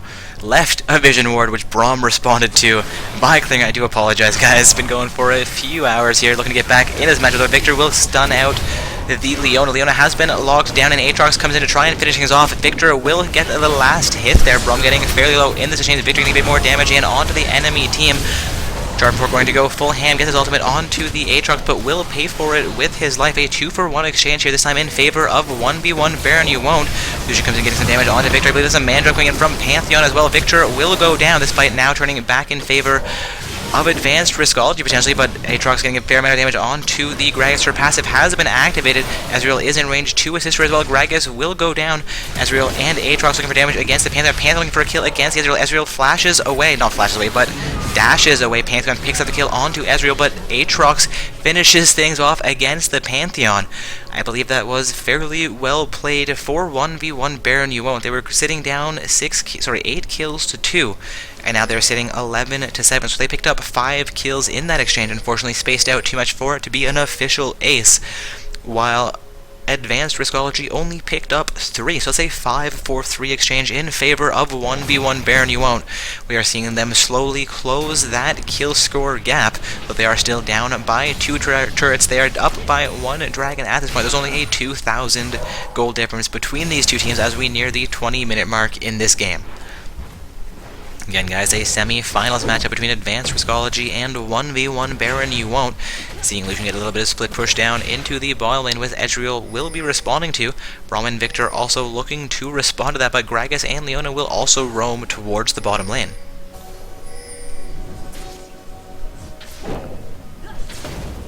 Also, for anybody just joining us, I will get the bracket posted into Twitch chat for you. Our schedule is also available from the website that the bracket is hosted on. We have 3 events we play every week. We have our main event as well as our secondary event as well. For any event with over 12 teams, there's going to be action as Ezreal uses his ultimate, trying to catch out the Jarvan 4, who got fairly low in that fight. And you're going to see 1v1 Baron Yuont set up for their second dragon of this game. Leona's ultimate will come out onto the dragon as opposed to trying to contest against the team. Now I apologize, that was a well-placed Leona ult from the blue side, forgetting which team players are on here. Malphite will go down, but I believe they were successful taking down the dragon. Indeed, Aatrox managed to smite dragon down for him. Going to be a 1-for-1 exchange, a 1-for-2 exchange, this time in favor of Advanced Riskology. A third member of 1v1 Baron you want will go down here. That dragon is going to get them a little bit of a gold advantage despite losing 3 members from their team in that fight. It's going to be a 3-4-2 trade, make that maybe 4 for trade as Pantheon tries to continue the engagement against Braum. Pantheon will take 1, makes that 2 turret hits here. Apparently Pantheon's passive can block turret hits. That is good to know. Again, guys, 1v1 Baron you want was down to 2,000 gold, but they picked up Dragon and went 3 for 2 in that exchange. So they've actually secured themselves a 1,000 gold increase, I suppose, over their opponents, which they are now down by only 1,000 gold in this current matchup. We are almost at the 20-minute mark here. 1v1 Baron you want is going to need to start looking for some turrets fairly soon. That global gold will work to their favor. They managed to secure the first 2 dragons of the game, but they have lost the first 2 turrets.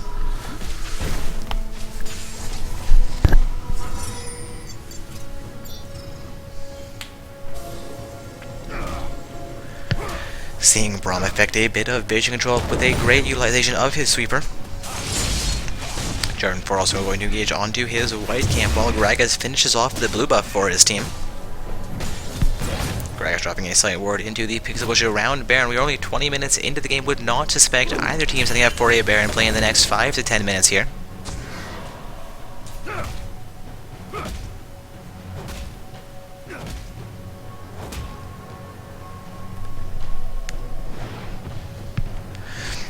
As you're looking for purple side's first turret here, Braum will assist him, but Lucian is going to come in from the side as well. Culling not doing nearly as much damage to the Braum as we would have expected. His shield coming out a little bit late. They were able to block 90% of half of the culling.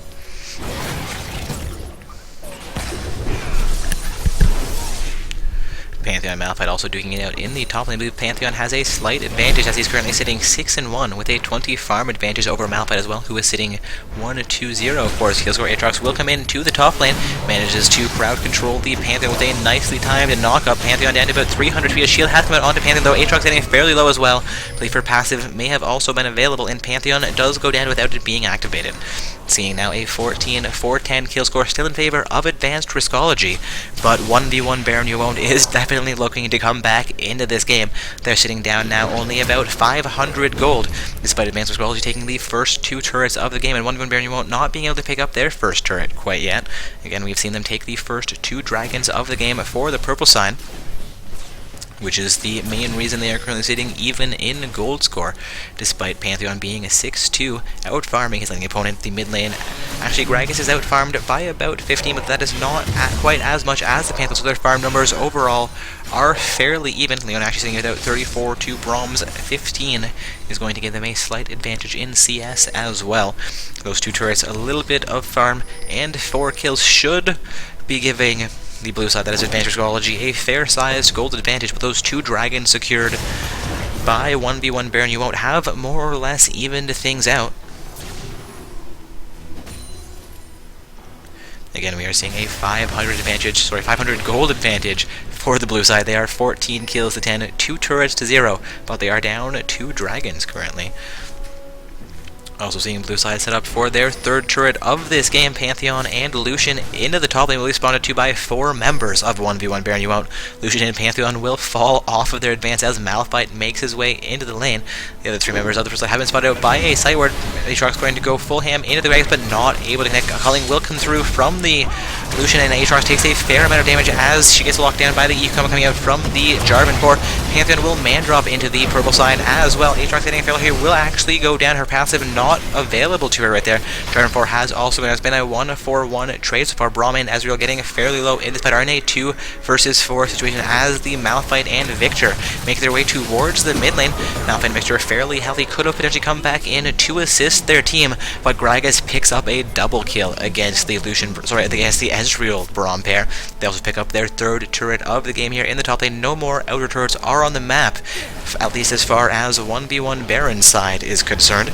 All turrets still remaining here for Advanced Riskology, seeing them siege down onto the first inner turret of the game as well, and will successfully take that top lane inner turret.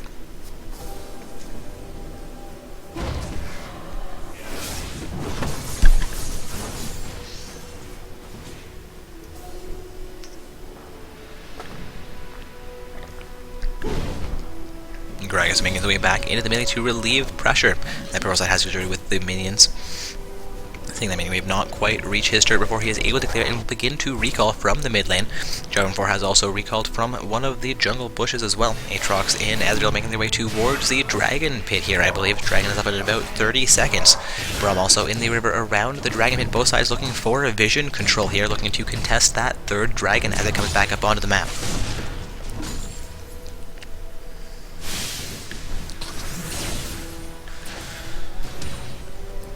Seeing three members of 1v1 Baron you out into the bottom lane. Lucian will get caught out here. And they will leave Lucian. Yes, Lucian will go down. Pink team here from the blue side towards where Lucian was. They are picking out that bottom lane turret, but 1v1 Baron you out has set up for their third dragon here, as opposed for going for their first turret. Malphite is in range to contest. No, Malphite is from the purple side. There were no members of blue side in range to contest that dragon. Pantheon is, however, sieging down into the top lane. However, that top lane inner turret is already down. I do not believe he'll have the strength or the time to take down that top lane inhibitor turret before anybody would have responded. Seeing three members of a 1v1 Baron you won't now siege down into the mid lane of Advanced Riskology, as we're getting a few auto attacks onto the mid lane outer turret. The outer turret will go down.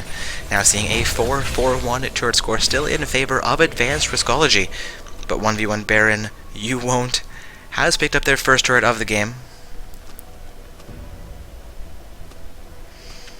So blue side asking if somebody could pause. Not quite sure why they wouldn't pause it themselves. The poor side was nice enough there to pause the game for them, as a member of their team had disconnected. Seeing them now reconnect and the game has resumed.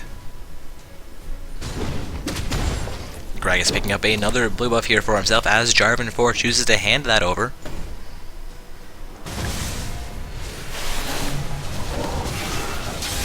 We're also going to see Victor pick up a blue buff for himself from their side of the map.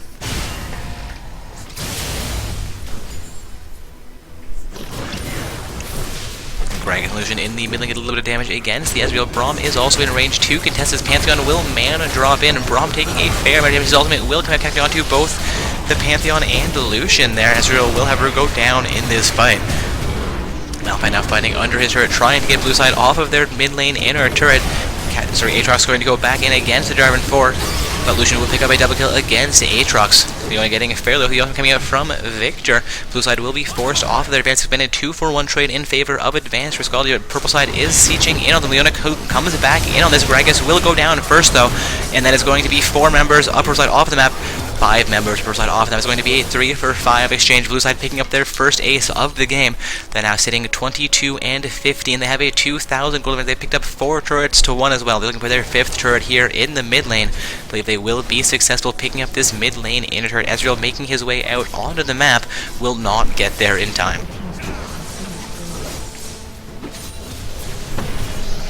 Ezreal choosing to engage against Pantheon, who has a blue buff currently, chooses to fall off of that engagement. However, as Pantheon and Lucian make their way towards the purple side red buff, Lucian picking up a red buff from the opposition side of the map will be effective in his counter jungle.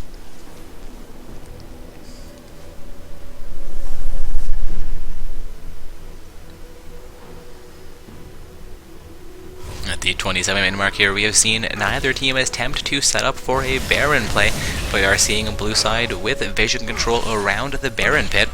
We've also seen purple side take down the first 3 dragons of the game, despite being down 5 turrets to 1 and down 7 kills at this point in the matchup. At the 27-minute mark, as we approach that 30-minute mark, being down only 2,500 gold is not a huge deficiency for the purple team.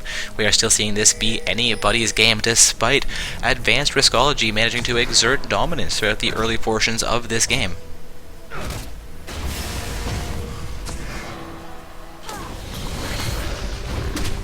Gragas engages against Victor. The culling comes out from Lucian and Victor will go down. We're going to now see 23-4-15 going to be a 4-versus-5 situation in favor of Advanced Riskology. They're potentially looking to siege down into the mid lane and pick up their first inhibitor turret of the game right now.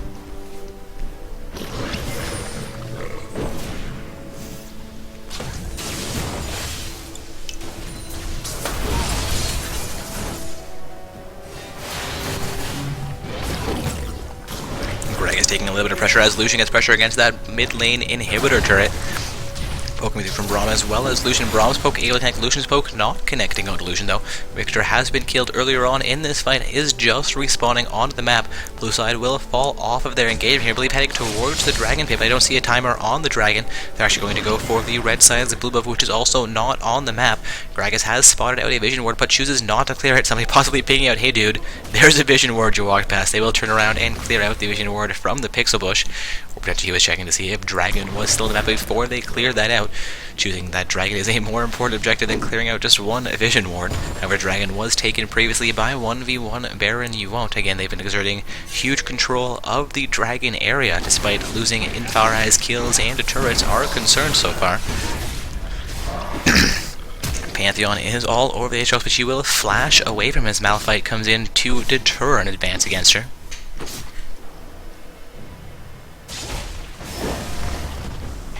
Bit of damage coming out from Victor in the mid, poking through from Ezreal as well onto the Gragas here. Seeing 4 members of Advanced Astrology sieging down into the mid lane. We do have 4 defenders from 1v1 Baron. You won't also in the mid lane. Aatrox has just recalled Pantheon, looking to split push down into the top lane. Currently, we'll see if she responds in the mid or the top. Aatrox indeed will come back into the mid lane. Pantheon has been left alone. Pink coming out from the side behind the Baron pit. They may set up for a Baron play here. Purple side vision ward will be cleared out from behind their red pit. Malphite making his way into the jungle, gets caught out by the Lucian. Malphite chooses to try and engage on Lucian, but backs off of that as Lucian tries to dash away, potentially looking to just distract Lucian long enough to make his escape.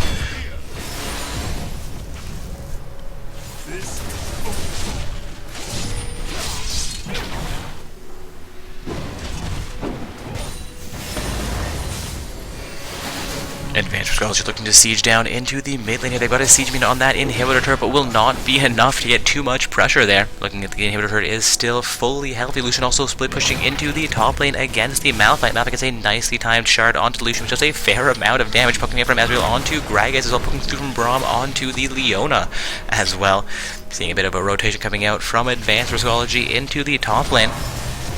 Jarvan 4 also sieging down into the bottom lane against that bottom lane inner turret, looking for their 6th turret of the game as their last inner turret of the game.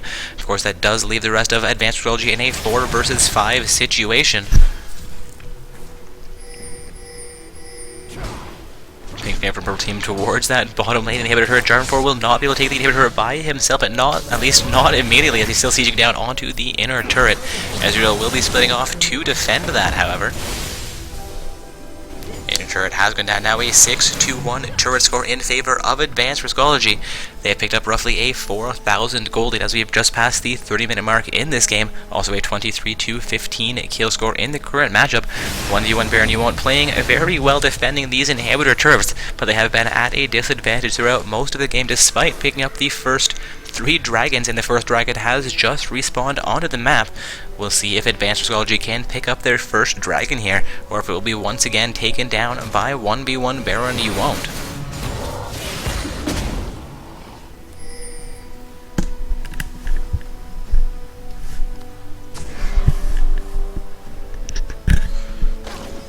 And they're looking to engage against 1v1 Baron you won't, misses her lance, however. As we get some pokes onto the jungler from blue side. Again, that is Global Goods on the Jarvan 4. A man drop is going to come through, will not connect onto any summoners from 1v1 Baron you want though. Aatrox will get caught out, but it's actually getting fairly low in this. But her passive is still available. She's still down at 300 feet. We're going to see Jarvan 4 be the first to go down. Aatrox's passive has been activated. Malphite also getting a very low hit.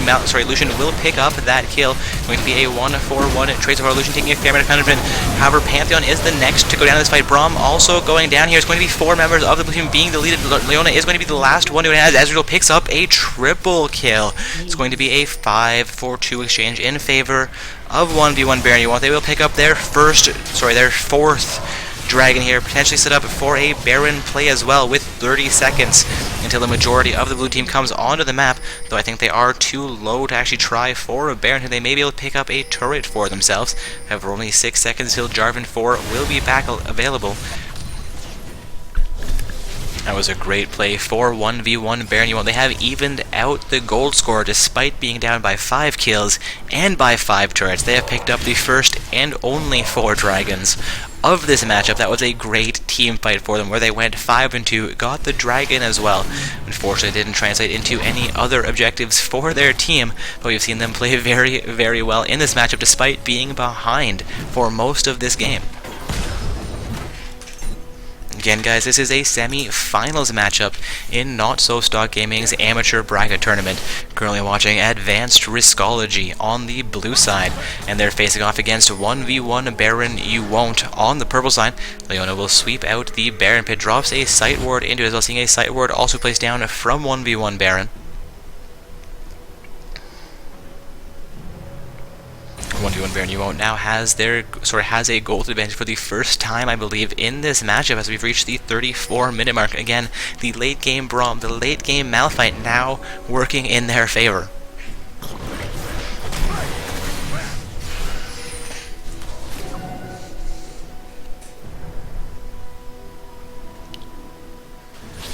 We have a contest around the Baron area, but Lucian will direct his team towards the mid lane, quickly clears out that minion wave and makes their way towards the inhibitor turret.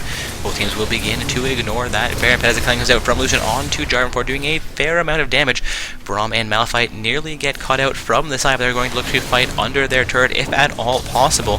Malphite actually wrapping around from the side will get spotted out by a sight ward. Gragas looking to body slam into Malphite, takes a fair amount of damage from it though. Gragas down to about 500 HP. Malphite and Braum continue to engage. Ultimate comes out from the Gragas, but Gragas will go down into Ezreal. Leona, Jarvanpur, and Pantheon now assaulting against the remaining members, all members of the blue team. We've seen 3 members of the blue team already go down here. Jarvanpur will go down as well, I believe. It takes from the red buff, finishing him off. Pantheon will be chased down by the Braum-Ezreal pair. Braum lands a beautiful poke onto Ezreal. Onto Pantheon. Ezreal lands a poke onto Braum. Braum, they do not have a stun. They do have a stun. They stun out the Pantheon, and that will be their second ace. They're now 25-25. They've picked up a 3,000 gold advantage. They will pick up a Baron uncontested here. They're going to start looking for some turrets and for a win, despite being so far behind as far as turrets, as far as kills are concerned. They have kept a mild gold deficiency most of the game, have now picked up the gold advantage, have a Baron for themselves. They're going to be looking to actually win this game.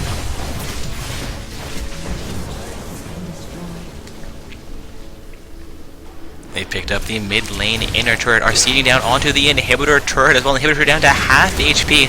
All 5 members are here. 4 members from Advanced Riskology are there to defend, though. Aatrox will go down. It's going to be a shutdown for them. Zoth comes out onto the Lucian. Gragas will go down to Ezreal. Leona goes down as well. It's going to be 4 kills. No, 3 kills coming through. Pantheon has not yet come up, but the 4th kill will come through. Going to have 3 members of 1v1 Baron You Won't still alive, still with Baron. Pantheon will come in, try and do some work here. I'm going to pick up the inhibitor and actually fall off of this advance, but those 40 seconds with 4 summoners from Advanced Riskology not available. It appears that Ezreal and Victor will rotate into the bottom lane looking for another turret here. Their minions succeed at picking up the top lane outer turret. Ezreal actually does not head towards the bottom lane, picks up a red buff for himself. Victor has begun to recall. Malphite looking for the blue side, blue buff here as well. Pantheon making his way out into the top lane, has not spotted Malphite. This will be a successful counter jungle for the purple team.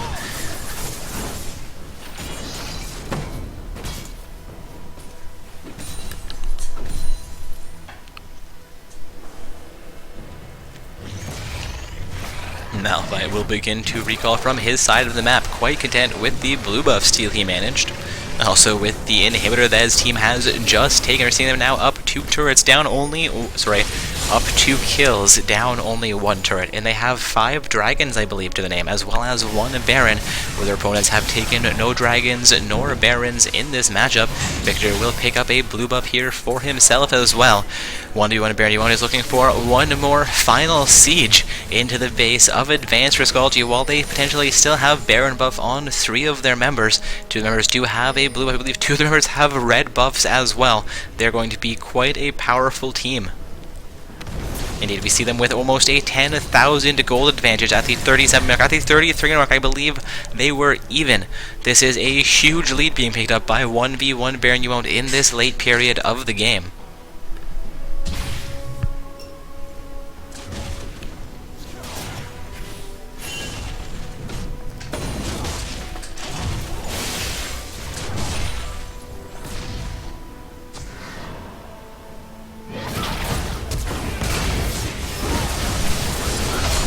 fight will break out. The culling has come through from Lucian.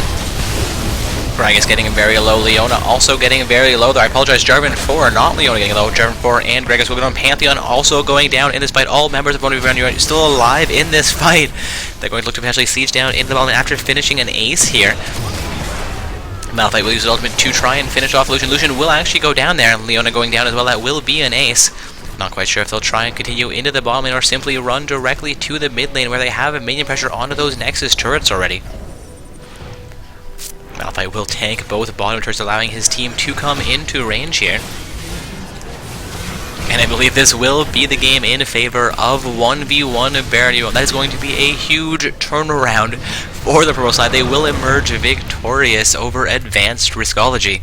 Advanced Riskology potentially feeling that they had earned their lead and got a little bit complacent in 1v1 Baron. Were able to stay on edge, finish that off, turn 3 team fights hugely into their favor, use the Baron to their advantage, and win that game.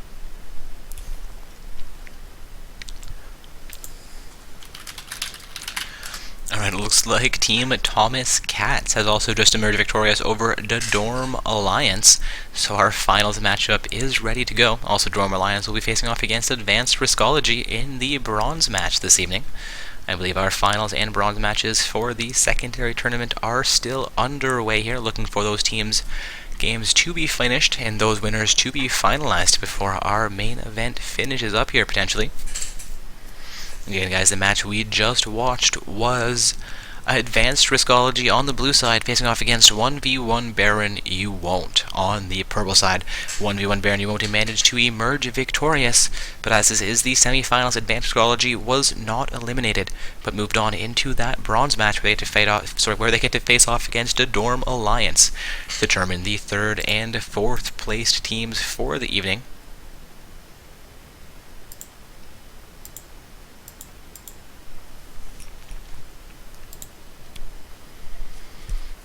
Again, guys, waiting for an invite into the finals match this evening, where we have Team Thomas Cat facing off against 1v1 Baron You Won't.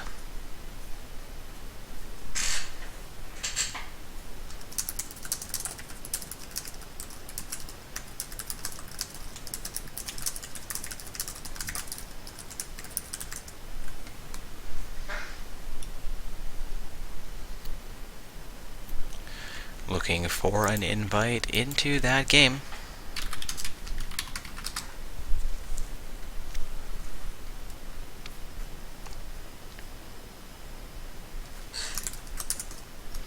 Getting a comment into a chat about doesn't the caster get a break, and that I'm doing a great job. Thank you very much for that. And yes, I do occasionally take breaks, generally during the 3-minute spectator delay period where we're stuck in the champion selection, which has generally already been more or less analyzed. I'll run, grab myself a drink, potentially run to the washroom as well, and then return as we get into the load screen and back onto the Rift, which I will likely be doing again for our finals matchup here.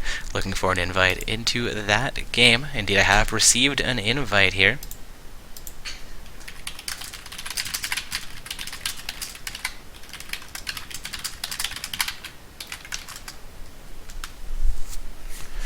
Again, guys, heading into the finals matchup, we're going to have Team Thomas Cat facing off against Team 1v1 Baron You Won't.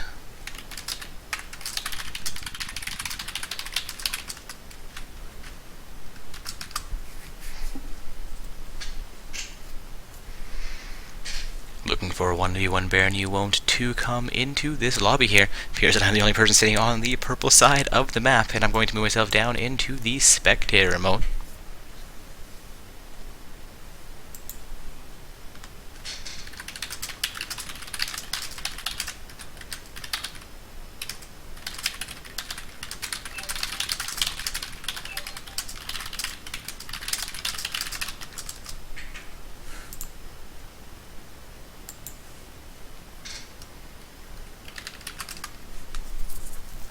Again, guys, heading into our finals matchup here.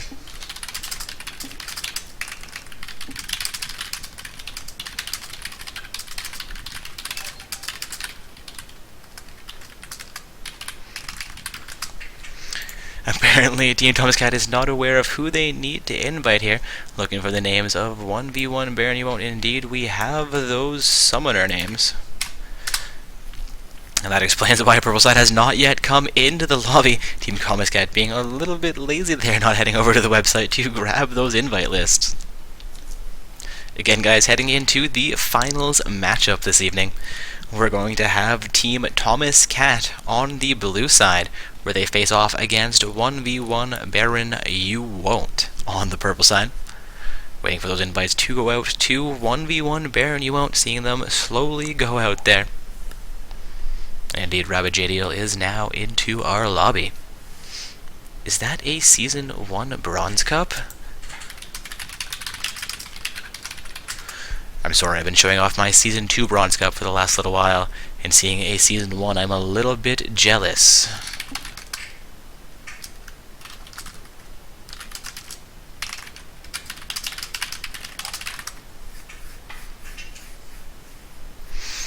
Indeed, my Season 2 Cup is paling in comparison to that Season 1 Bronze Cup.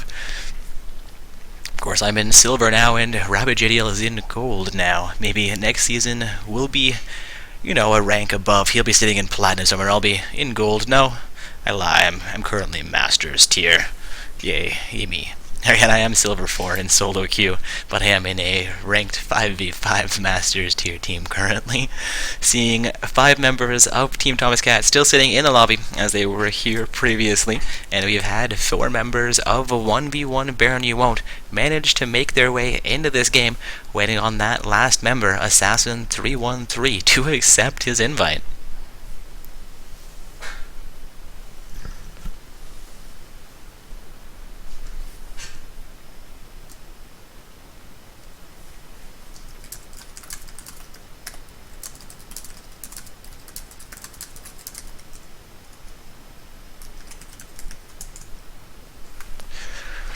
Again, waiting for Assassin313 to join us in this lobby, the last member of 1v1 Baron You Won't.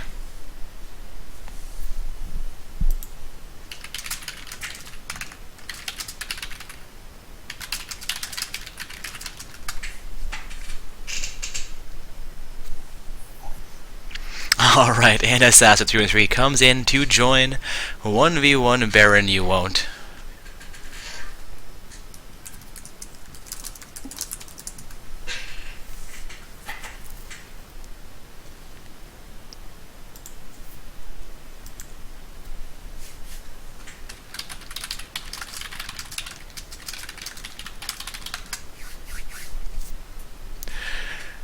Alright, we do have all 10 summoners into this lobby. Waiting on those those summoners to say they're ready and get us into champion selection. Again, guys, we are heading into the finals matchup for Not So Stock Gaming's amateur tournament. Also seeing a round 4 win reported by Second Floor Boys, meaning that either our finals or bronze match in the second tournament has just concluded. Indeed, we now know our 3rd and 4th place teams. Second Floor Boys have emerged 3rd, while Kappa Field take home 4th in the secondary event, waiting on Your Mid Sucks and Incorrect Opinion to finish the finals matchup in that tournament. Again, for those of you not aware, we do host our main event, and then a secondary event for the first 8 teams to lose from the main event. We had 8 teams going into a secondary tournament, which is nearly concluded here. Also, we have gotten to the end of our main event as well. We have a Team Thomas Cat on the blue side facing off against 1v1 Baron You Won't on the purple side. Of course, as I say, we've gotten to the end. I mean, we are starting up the finals matchup. We have not actually concluded our tournament, just getting into this last match of play, or last round of play, depending how you want to phrase that one. Alright, we are in 2 champions actually here. Gnar will be quickly banned out by the blue side. Again, guys, we have a Team Thomas Cat on the blue side with 1v1 Baron You Won't. On the purple side, they're going to ban out Lucian. Again, that is a Gnar ban from the blue team, a Lucian ban from the purple side. Waiting on the second ban down to come through from Team Thomas Cat.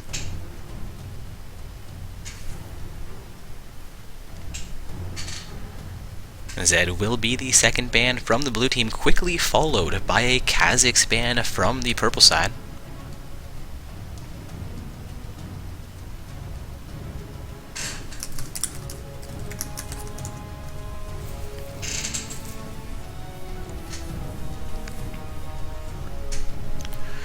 Waiting now on that third ban from the blue team. Once again, guys, Team Thomas Cat on the blue side with 1v1 Baron Yuan on the purple side. Azir will be the third ban from the blue team. A bit of a non-standard ban here, as well as Syndra making the last ban from this game, seeing Hamster the Cat. A summoner name I never enjoy seeing, as I am a huge fan of hamsters, and should you hamster that cat, I think the cat would more cat the hamster, which would not be a pleasant sight. Anyways, Hamster the Cat will lock in Janna for his team, seeing a Rabid JDL now hover over a Jarvan 4-pick for their team, but will swap that out for Tryndamere. We could potentially see Tryndamere in the jungle for a first time in a long time. So he will swap that out for Urgot, so he is simply randomizing these champions for a moment, waiting still on Zorba to show a potential champion selection.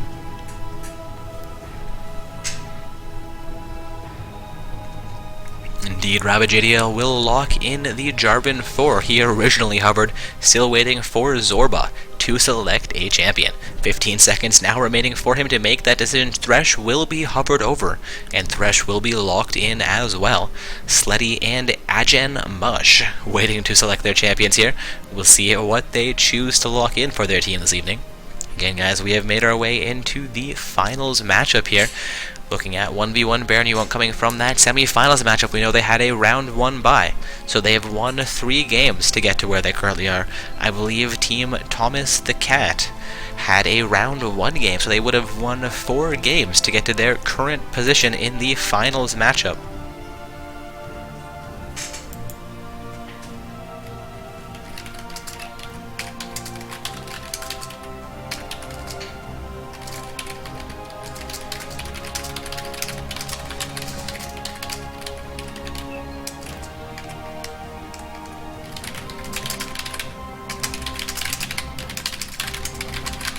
Getting a report from the blue side that they have managed to start in the wrong pick orders here, and that Hamster the Cat who locked in the Janna is actually their top laner, and the last 2 picks don't have the top laner he wants. We may see them drop from champion selection, in which case we will enforce the same picks, same bans, but those last 2 or 3 champions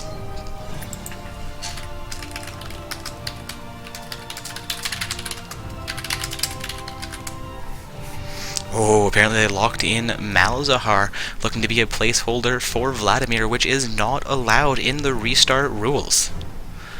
This is going to be an unfortunate situation for the blue team.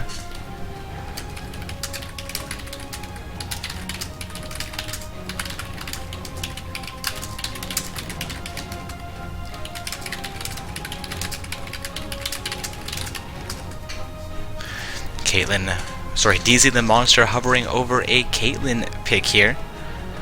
Assassin 313 also hovering over a Malphite. Going to see if Rabid JDL will allow for a restart here. Looking to try and find the right part of these messages.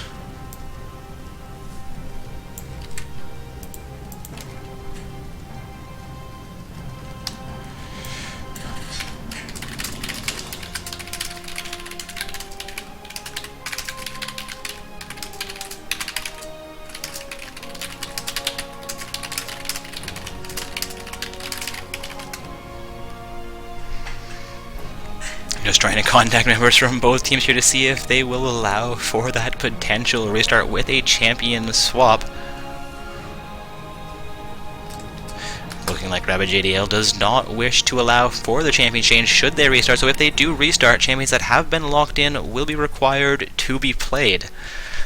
That is how the rules state it, and that is how we will enforce it.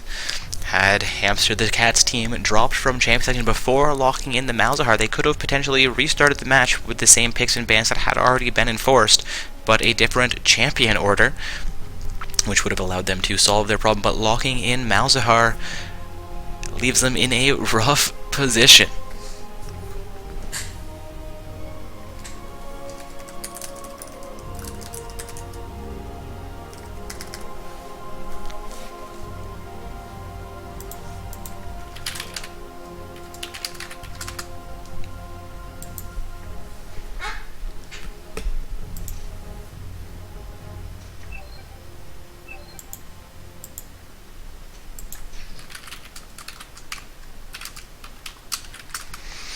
Alright, I do apologize, I missed the last couple of champion selections here. You guys see what's on the board, and I believe we have 15 seconds for them to finalize their runes, masteries, and summoner spells, as well as potentially trade around those champions. And then we'll be into our 3-minute spectator delay period, where I actually take a quick break, and I'll be joining you guys once again as we get into the load screen and onto the Rift for this finals matchup between Team Thomas Cat and 1v1 Baron You Won't.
Alright guys, I have returned. Water is refreshed and I am ready for this finals matchup. Hopefully you guys are ready as well. Once again guys, we have Team Thomas Cat playing from the blue side with Team 1v1 Baron You Won't playing from the purple side. We received some reports in the pre-game champion selection there that Malzahar was locked in potentially in place of a Vladimir pick if we would allow for a restart with a placeholder, but the rules do not technically allow for that. So not quite sure how familiar the blue side top or mid laner is with the Malzahar pick. We are seeing Jay selected potentially as the top laner, though I'm not quite sure how that's going to be working out for them. We may actually be seeing a lane reversal from the champions. Hamster the Cat potentially being their top laner, and PJ4 being their normal support. We're seeing him head into the top lane with Jace, and Hamster the Cat head into the bottom lane with Janna. Again, we'll see how that plays out for these teams. Not sure if that is actually the situation. We did have reports that their top laner did not have the champion that Hamster the Cat needed. Their last two picks did not have the top laner that Hamster the Cat needed. And we're seeing everybody buy their items, make their way onto the map here. Malzahar and Jace heading towards the upper half of the map. Malzahar looking for a deep ward here, potentially. Indeed, he will drop the ward behind the red buff pit on the red side of the map. Xin Zhao and Janna making their way from the mid lane towards the bottom half of the map. Vayne also waiting in her Tribush currently. Seeing Jarvan 4 as well as the bottom lane pair and Sarath in the bottom half of the jungle. Caitlyn actually standing directly into the river currently. Again, guys, we are in the finals matchup. The blue side is Team Thomas Cat. A bit of a shout out for their jungler, apparently. We're seeing Xin Zhao played by the summoner Thomas Cat. Also, we have 1v1 Baron You Won't on the purple side this evening.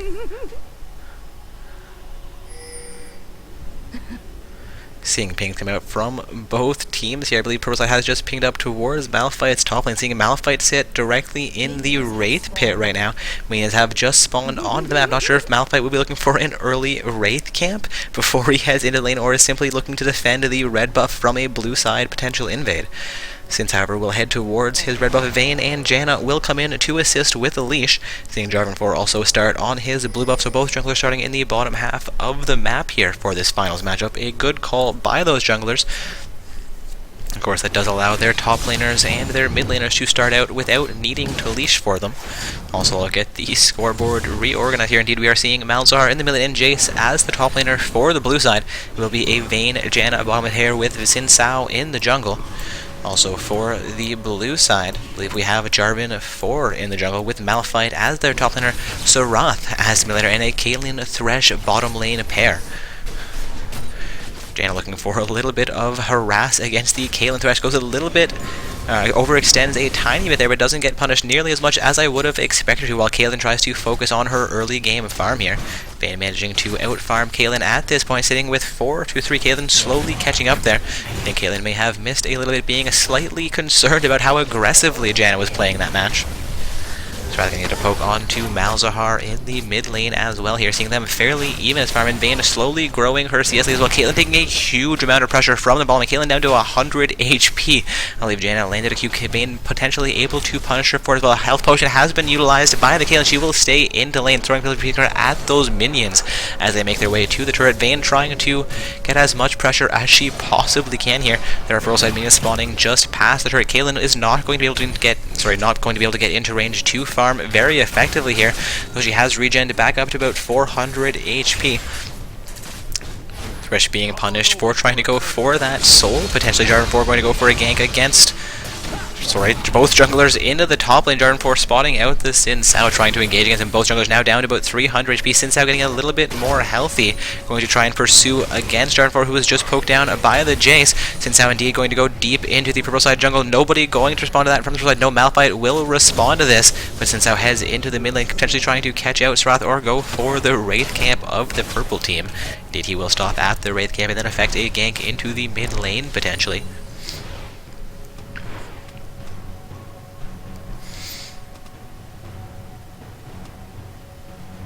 We saw a pause call coming out from the blue side. The purple side was courteous enough to effect that pause for them. But their summoner has reconnected, looking like they had a brief disconnect or a brief attempting to reconnect moment there. Of course, you are able to pause for yourself. Not quite sure why teams have been requesting pauses in all chat this evening.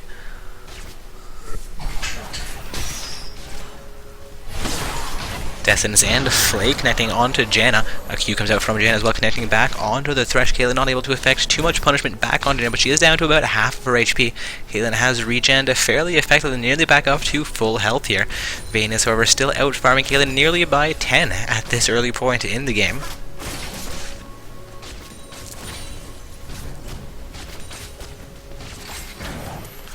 Dessins down from the Thresh, but not able to connect onto the Vayne.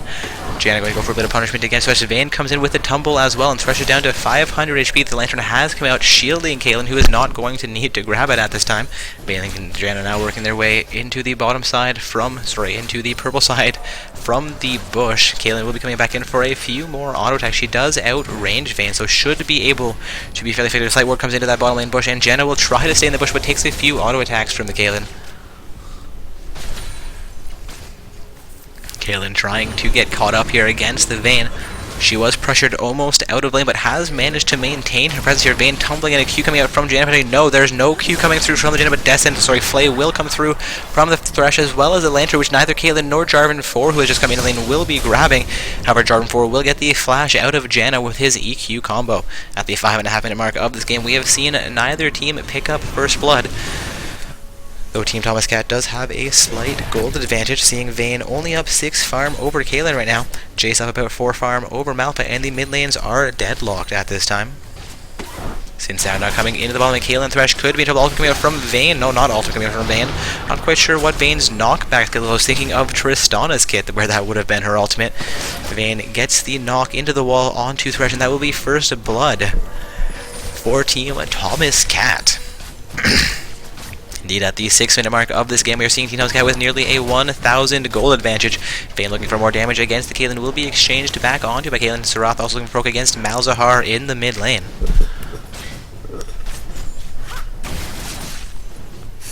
Again, guys, this is the finals matchup for Not So Stock Gaming's amateur tournament. We have Team Thomas Cat on the blue side, facing off against 1v1 Baron You Won't on the purple side. Both teams doing fairly well so far. At the 6 minute and a half minute mark, we have only had 1 kill occur in this game. Team Thomas Cat has, however, managed to pick up a 1,000 gold advantage with that kill and a little bit of farm advantage.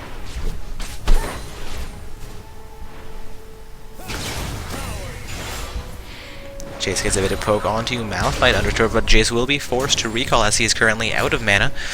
Malphite doing his best to last hit minions under his turret. Will actually manage to even out the farm in the mid lane as Jace has completed his recall. We'll see how that turns out, but Jace will teleport quickly back into lane here. Malphite getting even in farm, but not picking up a CS advantage quite yet. We're going to see the exchange in the top lane continue here. Malphite potentially going to back.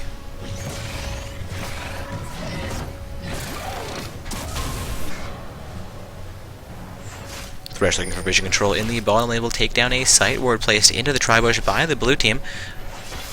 Sorry, take down a vision ward placed into that Tribush by the blue team. His sight ward spotting it out. Malzahar getting a bit of pressure against Sarath in the mid lane. So Malzahar's picked up a 7 farm advantage over Sarath at this time. They were fairly even moments ago. Malzahar just getting a slight advantage here. In the bottom lane, Caitlyn has caught up in farm to the Vayne. The Vayne is in lane while Caitlyn is making her way back out. Being able to pick up a farm advantage while Caitlyn makes her way back into the lane.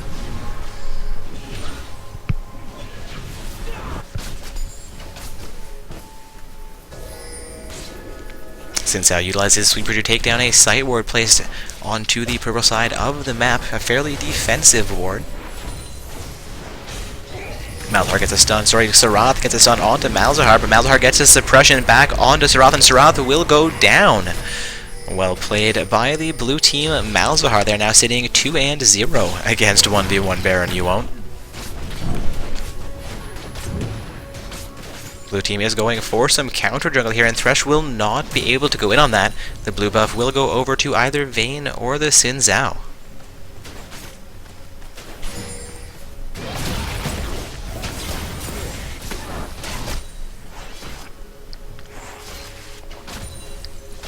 Thresh uses Sweeper to clear out a sight ward placed over the wall by the blue team.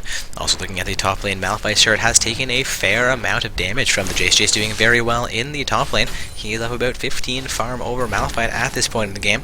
Janna again playing fairly aggressively here, nearly gets converged onto by the Thresh. Caitlyn. Thresh will throw his lantern to collect a few souls here, I believe.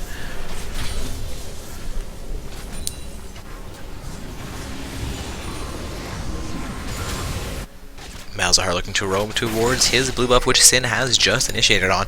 Serath's has been stolen away by the blue team.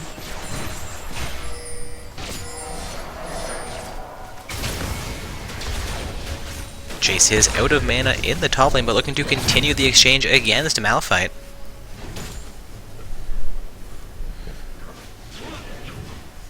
There's a blue side ward in the mid lane upper bush. Seeing Malzahar clear out a sight ward placed down by Serath. Serath gets 2 auto attacks onto the vision board, but will not be able to clear it out. Also, Jarvan 4 coming in for a gank in the mid lane. We could see the first purple team kill coming in here, but Malzahar has just leveled up, and J4 is only just level 6. We're potentially seeing him not go in on this fully, since also now for a counter gank in the lane, they will take 1 turret for Jarvan 4 going to use his EQ combo. Malzahar down to half HP. Since has taken a fair amount of damage as well. Malphite now into the mid lane here. See his ultimate potentially come through. His ultimate will lock down both Malzahar and the Sinsao, since Malzahar will go down. Sinsao down to 200 HP. Jarvan 4 looking to potentially die that, but has only 300 HP, will not take the turret hit for it. Janna also roaming towards the mid lane. There are 3 members of 1v1 Baron You Won't in the mid lane. Jarvan 4 could get caught up by Janna. Does get caught up by the Q, but he has already engaged onto Janna. He is doing more damage, but she has Ignite onto Jarvan 4, and he will go down to the support from Team Thomas Cat. Also coming in from Caitlyn will finish off the Vayne, however. And Janna comes out to keep her safe as Serath comes in looking for a kill. Also, Malphite returns into the top lane trying to contest against the Jace, who is doing fairly well for himself, sitting about 20 farm above Malphite, despite neither of those summoners picking up a kill in this laning matchup. Caitlyn especially looking for pressure against the bottom lane turret. We are seeing the things now evened out, more or less, as we are seeing a 3-4-3 kill score. Thomas Cat still have about 600 gold at this point in the match, though. Again, guys, we are just past the 11-minute mark in this finals matchup. We have Thomas Cat on the blue side with 1v1 Baron You Won't on the purple side. We are seeing a 3-4-3 kill score, and no turrets have gone down yet. I believe Dragon has not been taken by either team either at this point.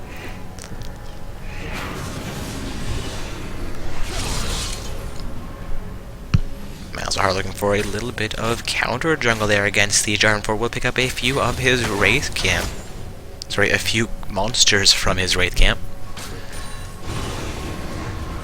Serath looking for poke against the Malzahar will not connect. Malzahar looking to continue to farm in the mid lane. Looking pressure against that mid lane outer turret. Serath looking to try and punish him for it. Again, his poke not able to connect. His turret is down already here to half as if Siege Minion will come in under that turret. Jarvan 4 looking for some action into the mid lane here. While Sinsao, no, Thresh comes in behind the Janna Vayne pair. Caitlyn has been forced directly under that turret. Will be coming back in as Thresh looks to distract the bottom lane pair. Janna looking to come back into the lantern has come out. Jarvan 4 coming in. A Q does connect though.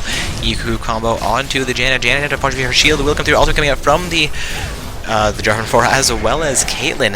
Janna will go down. Vayne still fairly healthy here, but getting taken down by the red buff that's on Caitlyn currently. A Flash Flay coming out from the Thresh. I believe that was a Flash Flay. Yes, Thresh's Flash has been burned, and Caitlyn picks up a double kill. Now seeing a 1v1 Baron You Won't looking to come back from behind. They're going to go be 5 kills for 3. Make that 6 kills for 3 here potentially, as Jace could go down to the Malphite. However, Jason manages to blast back the Malphite, and Malphite gets very, very low here. Jace will be the first to, and I believe Malphite will survive that, making the Jace a 6-4-3 kill score. 1v1 Baron You Won't will set up for their first dragon of the game, despite losing their turret in the top lane. Responding to that by taking down their first dragon is a decent call. We are seeing them now up 800 gold, where previously they were down roughly 1,000 under Team Thomas Cat, who picked up the first 2 kills and first turret of the game.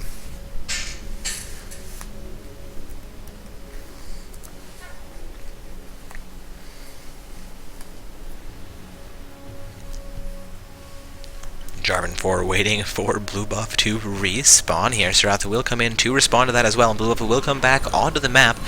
Looks like they will be handing that over to their mid laner. course, the second blue of the game for the blue team was stolen away by Sin Sao. So Sarath has played this game so far without a blue buff available.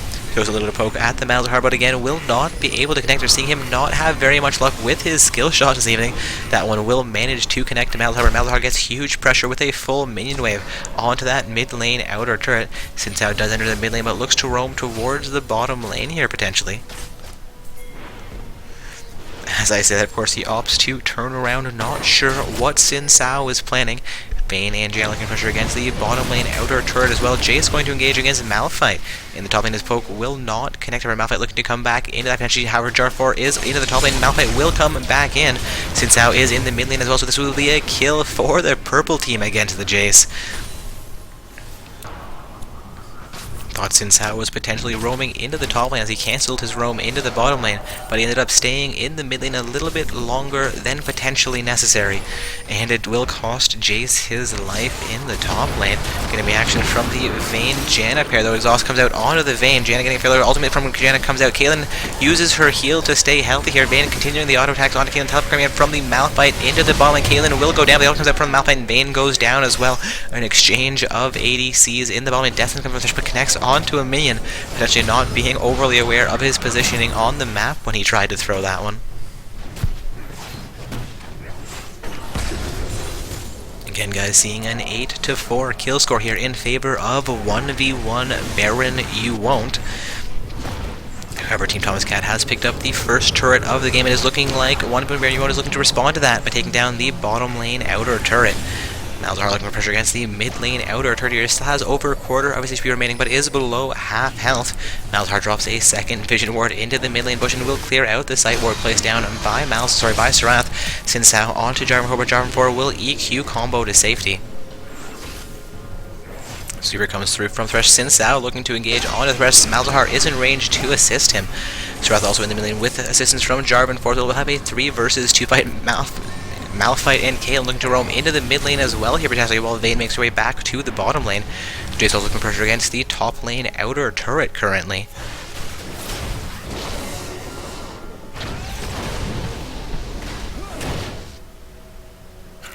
Looking like Jace accidentally blasted one of those golems over the wall while he tried to farm on them.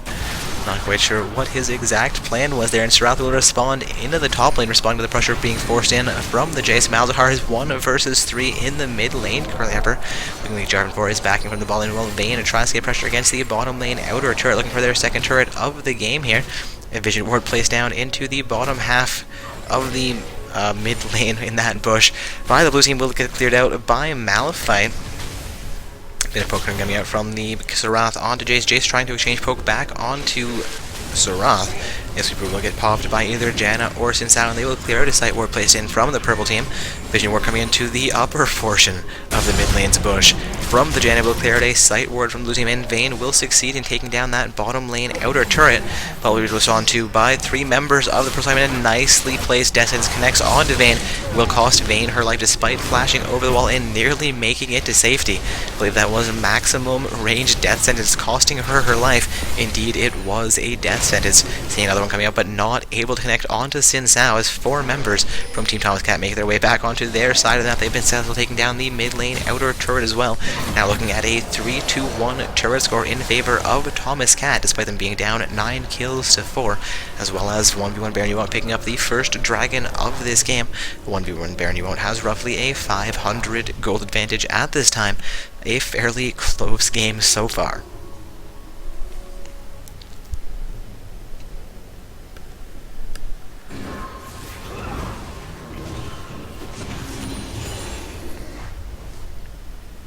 Again, guys, this is the finals matchup for Not So Stock Gaming's amateur tournament.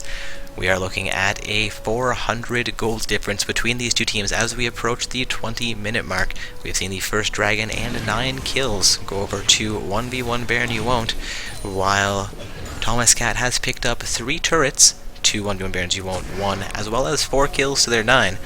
They are sitting down only 200 gold.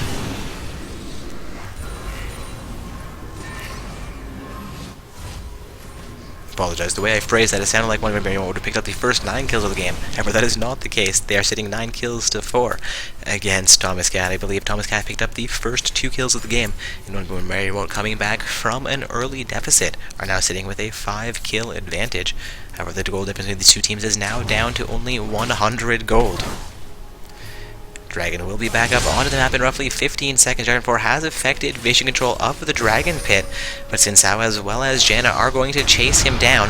Caitlyn trying to get in range to assist Jarvan 4. Serath and Thresh also coming in range. Jarvan 4 will EQ combo away, and a lantern comes out from Thresh, getting him to safety. Dragon also back onto the map now. We're going to see a huge contest in the bottom side of this map.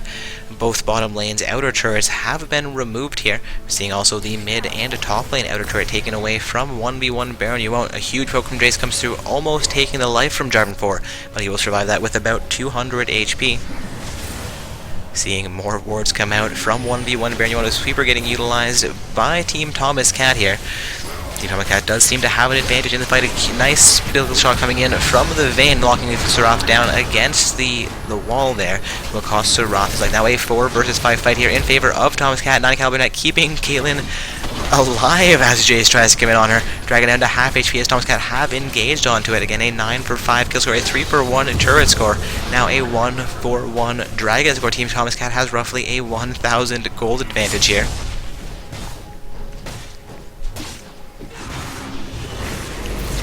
Malzahar gets the suppress onto Jarvan 4, and Jarvan 4 will go down as one more auto attack comes in from Malzahar.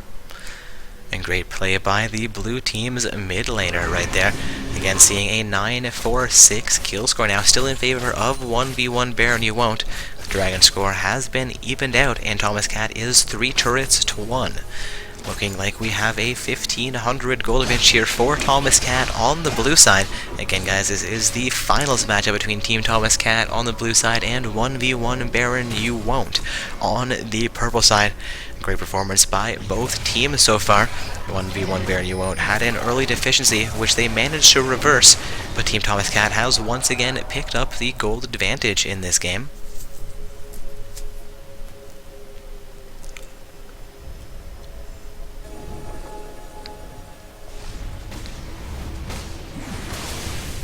Bit of poke coming out from Serath as Janna goes for a fairly deep ward into the purple side jungle. I suppose not a fairly deep ward, looking for a ward behind the red pit, but not knowing where the purple team is a little bit aggressive forward play. Jarvan 4 looking to force Janna once again out of their jungle. Going to pick something out from both teams on opposite sides of the mid lane. Getting able to poke on to Sinsao. Poke coming out from Malzahar as well. Will not connect though. Malphite looking to clear out a blue side sight ward, utilizing the vision ward placed below the mid lane there. Fury coming out from Thresh. They will clear out one more sight ward from Team Thomas Cat. It's going to be a contest around the Baron pit here. Looking like blue side is going to come into the purple team jungle. They will clear out a vision ward placed behind the red pit, utilizing a sweeper as well to not spot out any sight ward. Malphite gets a bit of poke onto Caitlyn, looking for his suppress as well. Lantern did come out for Caitlyn, but it's going to be too much of an advance. Janna also going down for that, but an ADC for support, not the greatest trade. Jarvan 4's ultimate will come out, but he does go down. Sinsao also going down here. Both junglers being removed from the map. The fight will continue. Jace being the next to go down to the Malphite. Going to be a 3-4-2 trade in favor of 1v1 Baron. You want Malphite and Thresh looking to chase down the Malzahar. Thresh moves just past means connects Death Sentence onto Malzahar. Lands a flay as well. Malzahar will go down. The shard from Malphite to initiate that was exactly what they needed. Vayne will, however, be successful split pushing down this bottom lane inner turret, I believe. No, will not quite get the damage they need for that turret. Waiting for that next minion wave to arrive. Caitlyn also looking to respond to that, and we have 2 members of the red side looking to respond into the mid lane as well. The mid lane outer turret will go down, seeing now a 3-4-2 turret score as 1v1 Baron You Won't takes down their second outer turret of the game. Taking a look at the goal score, things have more or less evened out once again here. 1v1 Baron You Won't down by only 500 now gold. Vayne not quite successful taking down that bottom lane inner turret. Would have secured them a larger gold advantage had she done so.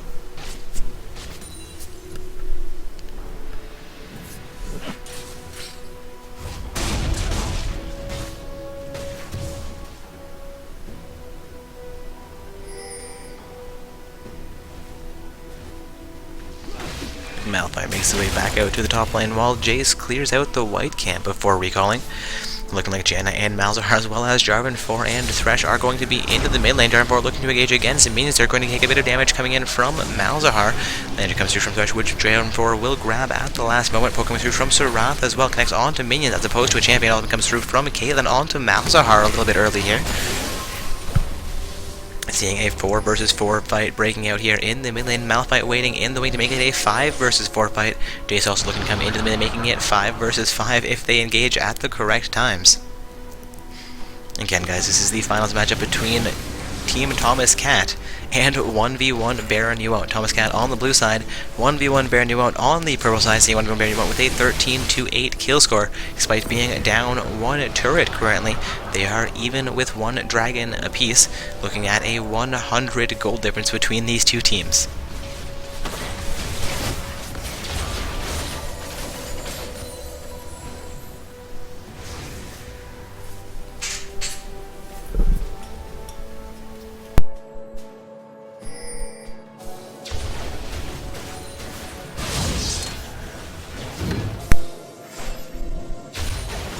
Thresh looking to hand a blue buff onto Sarath, who already has a blue buff, would have been taking from the blue side of the map, potentially.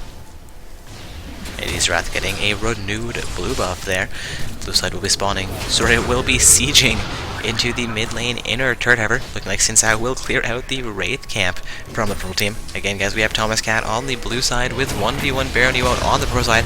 Malphite will engage against Sinsao. Sinsao counter engages against Malphite, and Janna comes in from behind as well. A Q from Janna will connect onto Malphite. Ultimate comes out once again from the Caitlyn. Not quite sure who she's throwing those at.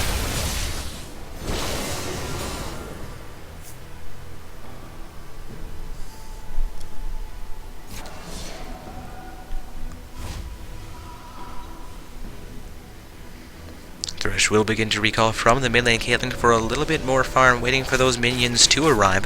Sarath also in the mid lane looking to defend the Caitlyn. Jarvan 4 coming in from behind. Malphite will drop a vision ward behind their red buff pit towards the Baron pit and make his way back into mid lane as well.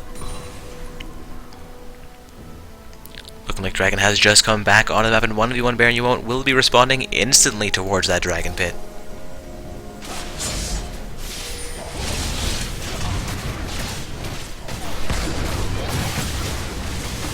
And that will be an uncontested dragon for Team 1v1 Baron Yuont. They have secured themselves roughly a 600 gold advantage at the 26.5 minute mark in this game. Jace being forced to exit the mid lane will throw a bit of poke back and connect onto Jarvan 4. We have 5 members of 1v1 Baron Yuont in the mid lane. Vayne looking to split push into the bottom lane once again. We'll leave only 4 members from Team Thomas Cat to defend their mid lane should 1v1 Baron Yuont choose to engage, but they will respond into the top lane, where Team Thomas Cat has a large amount of minion pressure heading towards that top lane inner turret.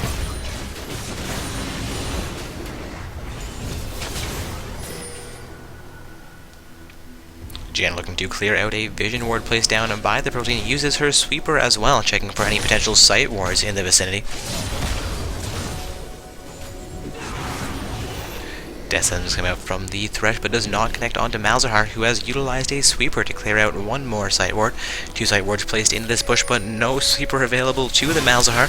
Both teams will remain with 1 sight ward in that bush. A vision ward from the purple team will spot out the Malzahar, and we're going to have 3 members from 1v1 Baron Yuont respond onto Thomas Cat's Malzahar, but he will affect his escape using flash over the wall. Making his way down towards the Vayne will make his a 4 versus 2 fight, though Janna is coming from behind. Sarath going to come in from behind to make it a 5 versus 3 fight. Janna and Jace looking to head towards the mid lane. Jarvan 4 and Malzahar potentially being in trouble here. Actually, Jarvan 4 from the blue team going down. Malzahar going down as well, and Vayne will make her way out of that fight, so a 1-for-1 trade. Not quite as bad of a situation for Team Thomas Cat as I would have expected, and Sinsao is successful in split pushing down the top lane inner turret for their team. We've seen them pick up now a 300 gold advantage. 4 turrets to 2 in favor of Thomas Cat. However, 14 kills to 9 in favor of 1v1 Baron Yuont. There are also 2 dragons to 1 at this point in the game. No barons have yet been taken from the map.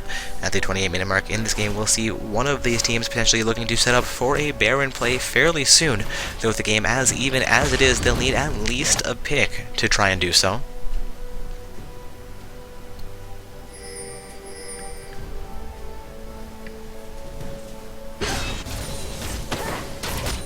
Xin looking to relieve pressure from the top lane, seeing Malphite look to get some vision control around the Baron Pit once again here, being pinged out by the blue side, though has been spotted out. I believe they do have a vision ward in that picture bush. Not quite sure if Malphite would have spotted that out and opted not to clear it, knowing it would not have been safe to do so, or suspecting it would not have been safe to do so. Also, as we approach the 30-minute mark in the game, we are seeing both of these teams more or less deadlocked still. Only a 300 gold difference between the blue and purple sides. Seeing 1v1 Baron Yuon on the purple side with a 5 kill advantage, as well as 1 dragon above their opponents with a 2-1 dragon score, as well as a 14-9 kill score. Thomas Cat, however, is up 4 turrets to 2 and does have the 100 gold advantage. Team 1v1 Baron managing to close 200 of that gold gap with only a 100 gold difference now between these two teams. Another vision ward from 1v1 Baron will go down, which will leave Team Thomas Cat with control around the Baron Pit as far as vision is concerned. 1v1 Baron will be responding in the top lane, use a sweeper to clear out a sight ward placed down by Thomas Cat. Bane looking to split push into the bottom potential will actually recall from around their red pit. Also be coming out from Caitlyn once again onto the fully healthy Team Thomas Cat members.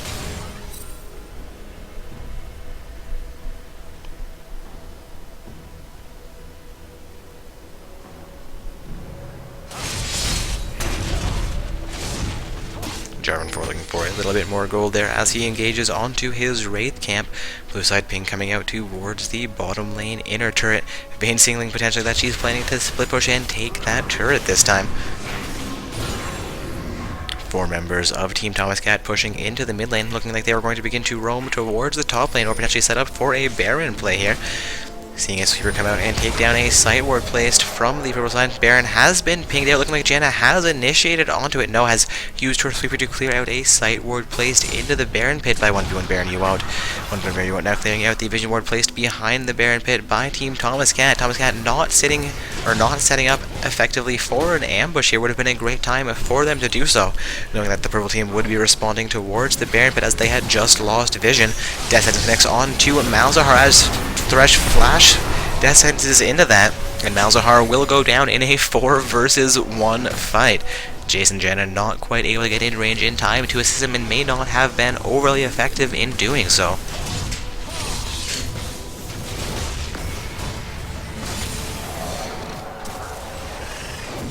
Alright, looking like our secondary tournament has officially concluded, guys. We have a win report coming in from Your Mid Sucks, meaning that Your Mid Sucks is the first place team in the secondary tournament with incorrect opinion as the second place team. Our third place teams are... Let me double check that, guys, I do apologize. Second Floor Boys as the third place team, and the Kappa Feel as our fourth place team in that secondary event. Of course, our main events, finals, and bronze match are still underway. Malphite being engaged onto fairly heavily by 3 members of Team Thomas Cat. He will get shut down, not despite efforts from him to do a little bit of damage. Vayne will also go down here. I believe that was Caitlyn picking to kill on Vayne. Seraph's ult will come out as well. Seraph and Jarvan4 looking to finish off Xin Zhao and potentially Jace, who have maybe overextended. Ooh, looked like Jarvan4 may have gone down to the attack speed and damage from Xin Zhao, but he was just able to finish things off there. Jarvan4 maintaining his life with about 100 HP. Dragon being pinged out by the Caitlyn Thresh. I believe Thresh will be taking that while Caitlyn tries to finish Dragon off. And either doing a fair amount of damage with Dragon down to half, as she will be the 3rd Dragon of the game for Team 1v1 Baron. You want the 4th overall Dragon of the game. As that dragon goes down, we are seeing 1v1 Baron Yuon with roughly a 1500 gold advantage, but Malzahar manages a shutdown onto Serath as he gets a well-timed suppress onto him in the top lane. Waiting out that ambush was a great choice for Malzahar.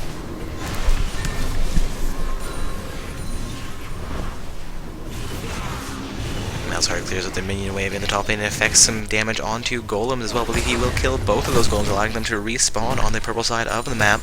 Malphite also getting pressure into the mid lane as he clears out a minion wave.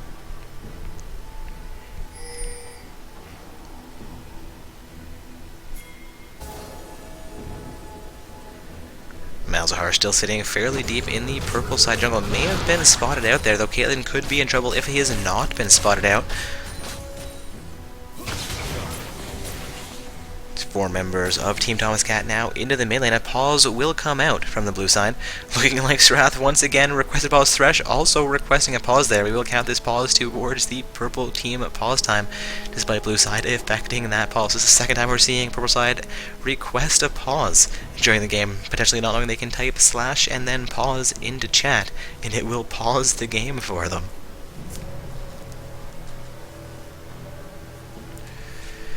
Again, guys, we are 33 minutes and 38 seconds into this game, 5 seconds past the perfect pause instance. We did see the first pause requested at 33:33 by Srath, potentially looking for a pause time at that time as opposed to some sort of issue in the game. Though we did see them request one earlier when I believe their Jarvan 4 may have momentarily disconnected, seeing this pause last a little bit longer than the first one. Again, guys, back to the game at hand though. We are 33.5 minutes into this game. Also hearing my phone's alarm go off. Where did I leave my phone? Again, guys, 33.5 minutes in this game, seeing an 18-11 kill score here in favor of 1v1 Baron. You want hear that? It's my phone alarm. What a stupid thing. Anyways, turning that off now. That 18-11 kill score for 1v1 Baron You Won't, despite a 5-2 turret score for Team Thomas Cat. 1v1 Baron You Won't is up 3 dragons to 1 as well. Looking at the overall gold score here, we are seeing 1v1 Baron You Won't with a 1,000 gold advantage, which is not a large advantage at all at this point in the game.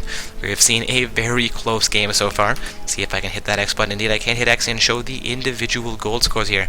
Looking at the top lane, Jace has roughly 200 gold over Malphite, while Xin Zhao has about 800 gold over Jarvan 4, meaning that other lanes will be going in favor of 1v1 Baron You Won't. Looking at the mid lane, we're seeing Srath with roughly a 1,000 gold advantage over Malzahar. Caitlyn has a 300 advantage over the Vayne, and in the bottom lane, and also in the bottom lane, Thresh having a 600 gold advantage over Janna. I'm not quite sure how that translates into exactly a 1k gold difference between these two teams. Again, the difference in the top lane is 200 in favor of the blue side, then about 700 in favor of the blue side, again in the jungles, with a 1,000 gold lead for Srath over the Malzahar, meaning we now have an overall 100 gold lead for the blue team. 300 for Caitlyn, meaning they have a 400 gold lead, and then, yes, 500 for Thresh for that overall 1,000 gold lead. There we go, my math skills work out in the end after all, and both teams are ready to get back in this game, saving you from further gold analysis. And the pause timer will tick down, and we are back into this game. Once again, guys, it is a finals matchup between Team Thomas Cat and 1v1 Baron You Won't. Thomas Cat will spot out the site ward placed into the Baron pit by 1v1 Baron. Baron is down to half HP, almost instantly down to a quarter HP. 1v1 Baron looking to contest it, but the Baron will go down to Xin Zhao. Desmond connects onto Xin Zhao as well. Thresh follows that up. He is going to be in a lot of trouble here. Thresh will go down to the Baron empowered Thomas Cat. A little bit of a slow response there potentially by 1v1 Baron You Won't. Team Thomas Cat potentially also knowing that Pro Team could not get in range in time to contest that with the huge amounts of damage they're able to dish out right now. They are Baron empowered and looking for their 6th turret of the game here. Since Zhao and Malzahar are going to go full ham well behind that turret. Srath will respond by turtling into his base though, maintaining his life, potentially maintaining this inhibitor turret as well. There are 5 members of Team Thomas Cat trying to siege down onto it. Xin Zhao will take a huge amount of damage. Ultimate comes out from Srath, and Xin Zhao will go down. Janna will go down as well. That's an amazing ultimate from the Srath, picking up a double kill there. That's going to remove both Janna and Xin Zhao's Baron buff. Also with that, 1v1 Baron You Won't had a 1,000 gold advantage before that Baron play. They are now down by 1,300 gold, seeing Vayne finally come into this fight for her team. However, she takes a huge punishment though, and Srath picks up another kill for his team, while Caitlyn remains with about 50 HP. These are some great plays coming out from 1v1 Baron Yuan, but the Death Sentence from Thresh is not able to connect onto Malzahar. While the kill comes in, that definitely would have been another kill for 1v1 Baron Yuan, meaning that only Jace would have been remaining with their Baron buff for Team Thomas Cat. However, Jace and Malzahar have maintained their buff here. Vayne, Janna, and Xin Zhao all being killed in the fight that ensued after that Baron play. Of course, Blue team did pick up the Baron as well as a mid lane inner turret, meaning that all outer and inner turrets have been removed from 1v1 Baron's side of the map. 1v1 Baron Yuan has also been successful picking up 2 outer turrets from Team Thomas's side of the cat, as well as 3 dragons to Thomas Cat's 1 dragon. So we are seeing only a 100 gold difference between these two teams after those 3 kills were affected by 1v1 Baron Yuan. However, Thresh has gone down once again here, handing the advantage back over to Team Thomas Cat, and Xin Zhao will continue the engagement against Malphite, who gets caught up by a Q from the Janna. Malphite down to about 1000 HP, going to see Jarvan forego full hammy to 4 members of Team Cat, which cost him his life. It does, however, save the Malphite. Not quite sure if that was his objective.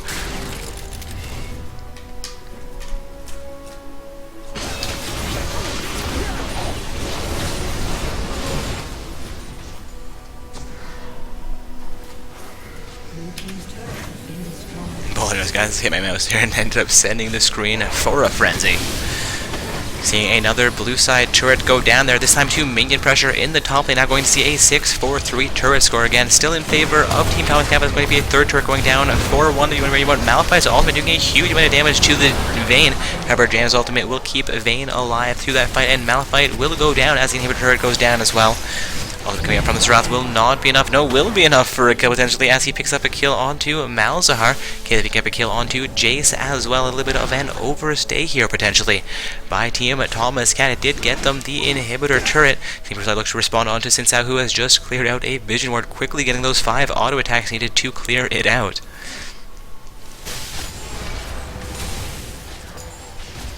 Also looking like our bronze matchup has concluded for the main event this evening. Dorm Alliance reporting a win against Advanced Riskology in the bronze matchup. So Dorm Alliance will be our 3rd place team, while Advanced Riskology as our 4th place team. 1v1 Baron Yuan now sieging down into the mid lane, pick up a mid lane inner turret. That's going to be their 4th turret of the game, getting huge damage onto the inhibitor turret as well. Pick up the inhibitor turret, looking for the inhibitor here. Malzahar and Jace are not available to contest. They have 4 members of their team. They will take down the inhibitor. That is going to be the first inhibitor of the game, going over in favor to 1v1 Baron Yuan. That is a great response to losing their inhibitor turret. They were able to pick up 2 kills and capitalize on that by picking up 2 turrets and an inhibitor as well. Looking like Dragon is not available for 25 more seconds, so they want to set up for that. Looking at the scoreboard here, 1v1 Baron Yuan has only a 100 gold advantage. Again, a very close matchup so far in this game. And as we approach the 40-minute mark, 1 or 2 more kills could quickly lead to huge plays from either team and the end of this tournament. Again, guys, this is the last match still underway in our event, as the bronze match has just concluded. Dorm Alliance managing to take home the 3rd place slot in tonight's event, Advanced Riskology going home 4th. 1v1 Baron Yuan picks up their 4th dragon of this game. It's going to be a 4-1 dragon score. Blue team Thomas Cat has picked up the first and only Baron of this game, seeing Baron come back onto the map in roughly 2 more minutes.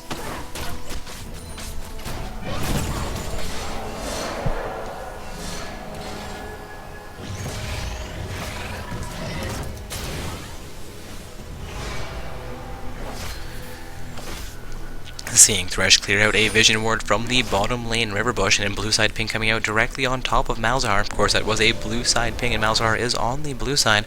Not quite sure if he was pinging that I'm here, guys, or not sure if somebody was pinging that, hey, Malzahar is there. Not sure what's going on at all. There is going to be converged onto by 3 members of the blue side. He has now been spotted out as Jarvan 4 enters the bush. Not sure what he was thinking at all here. Gets a huge amount of damage onto the Seraph, but costs him his life without picking up a kill. He was definitely looking for a pick there, but was way overextended onto the Pearl side of the map, and they were able to converge on him, picking up the kill on him instead.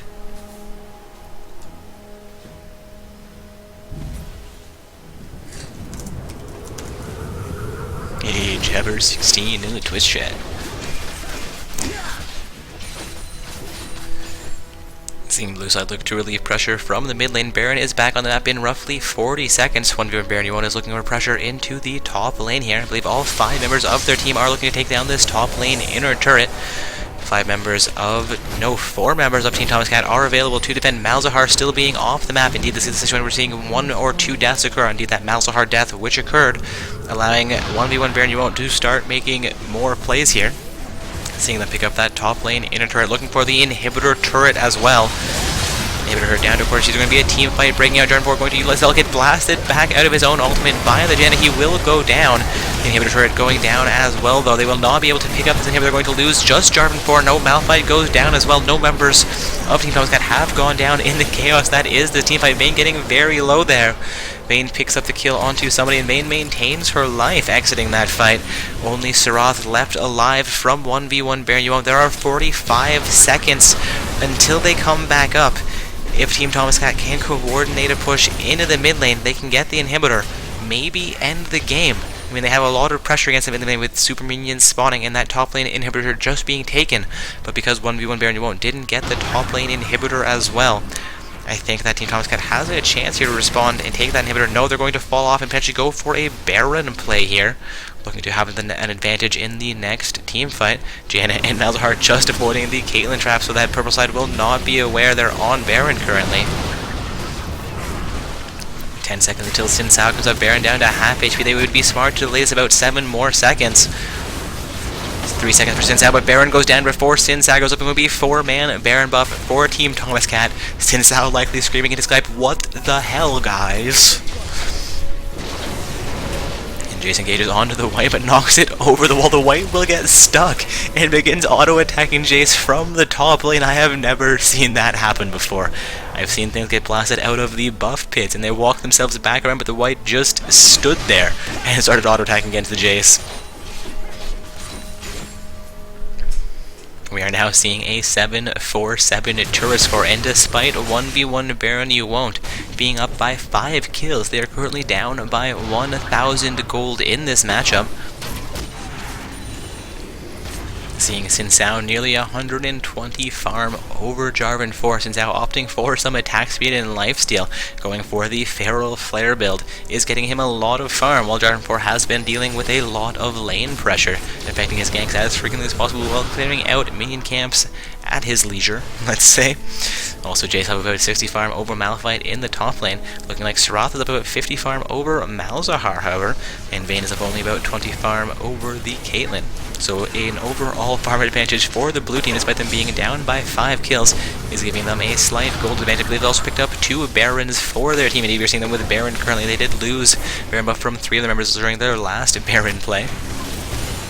So those 2 Barons, as opposed to the 4 Dragons taken by 1v1 Baron U1, is giving Team Thomas Cat, in conjunction with their farm advantage, roughly a 1,200 gold lead.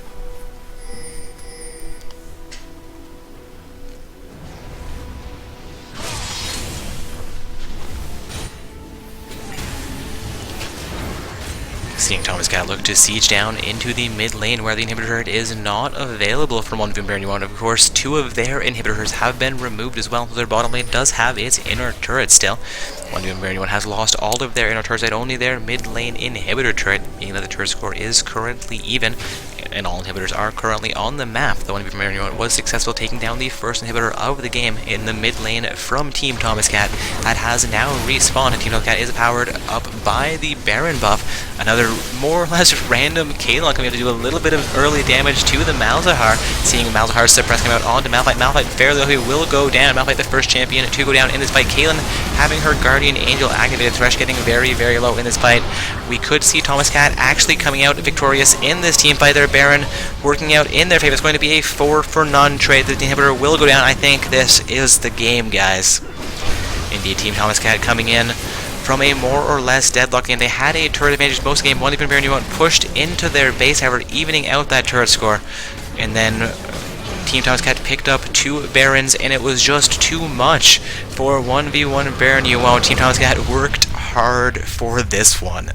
Again, guys, that is Team Thomas Cat as our first place team in tonight's amateur tournament, with 1v1 Baron U1 going home with the second place title.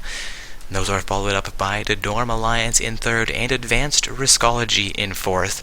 This is going to be Dark Corp signing off momentarily, but before I do that, a huge congratulations to our 8 winning teams this evening, the teams in our main event as well as our secondary event, and a huge thank you to all of our viewers who came tonight. If this was your first time joining us, we would love if you hit that follow button, or check out our website and look at potentially participating in future events. Again guys, have a good evening.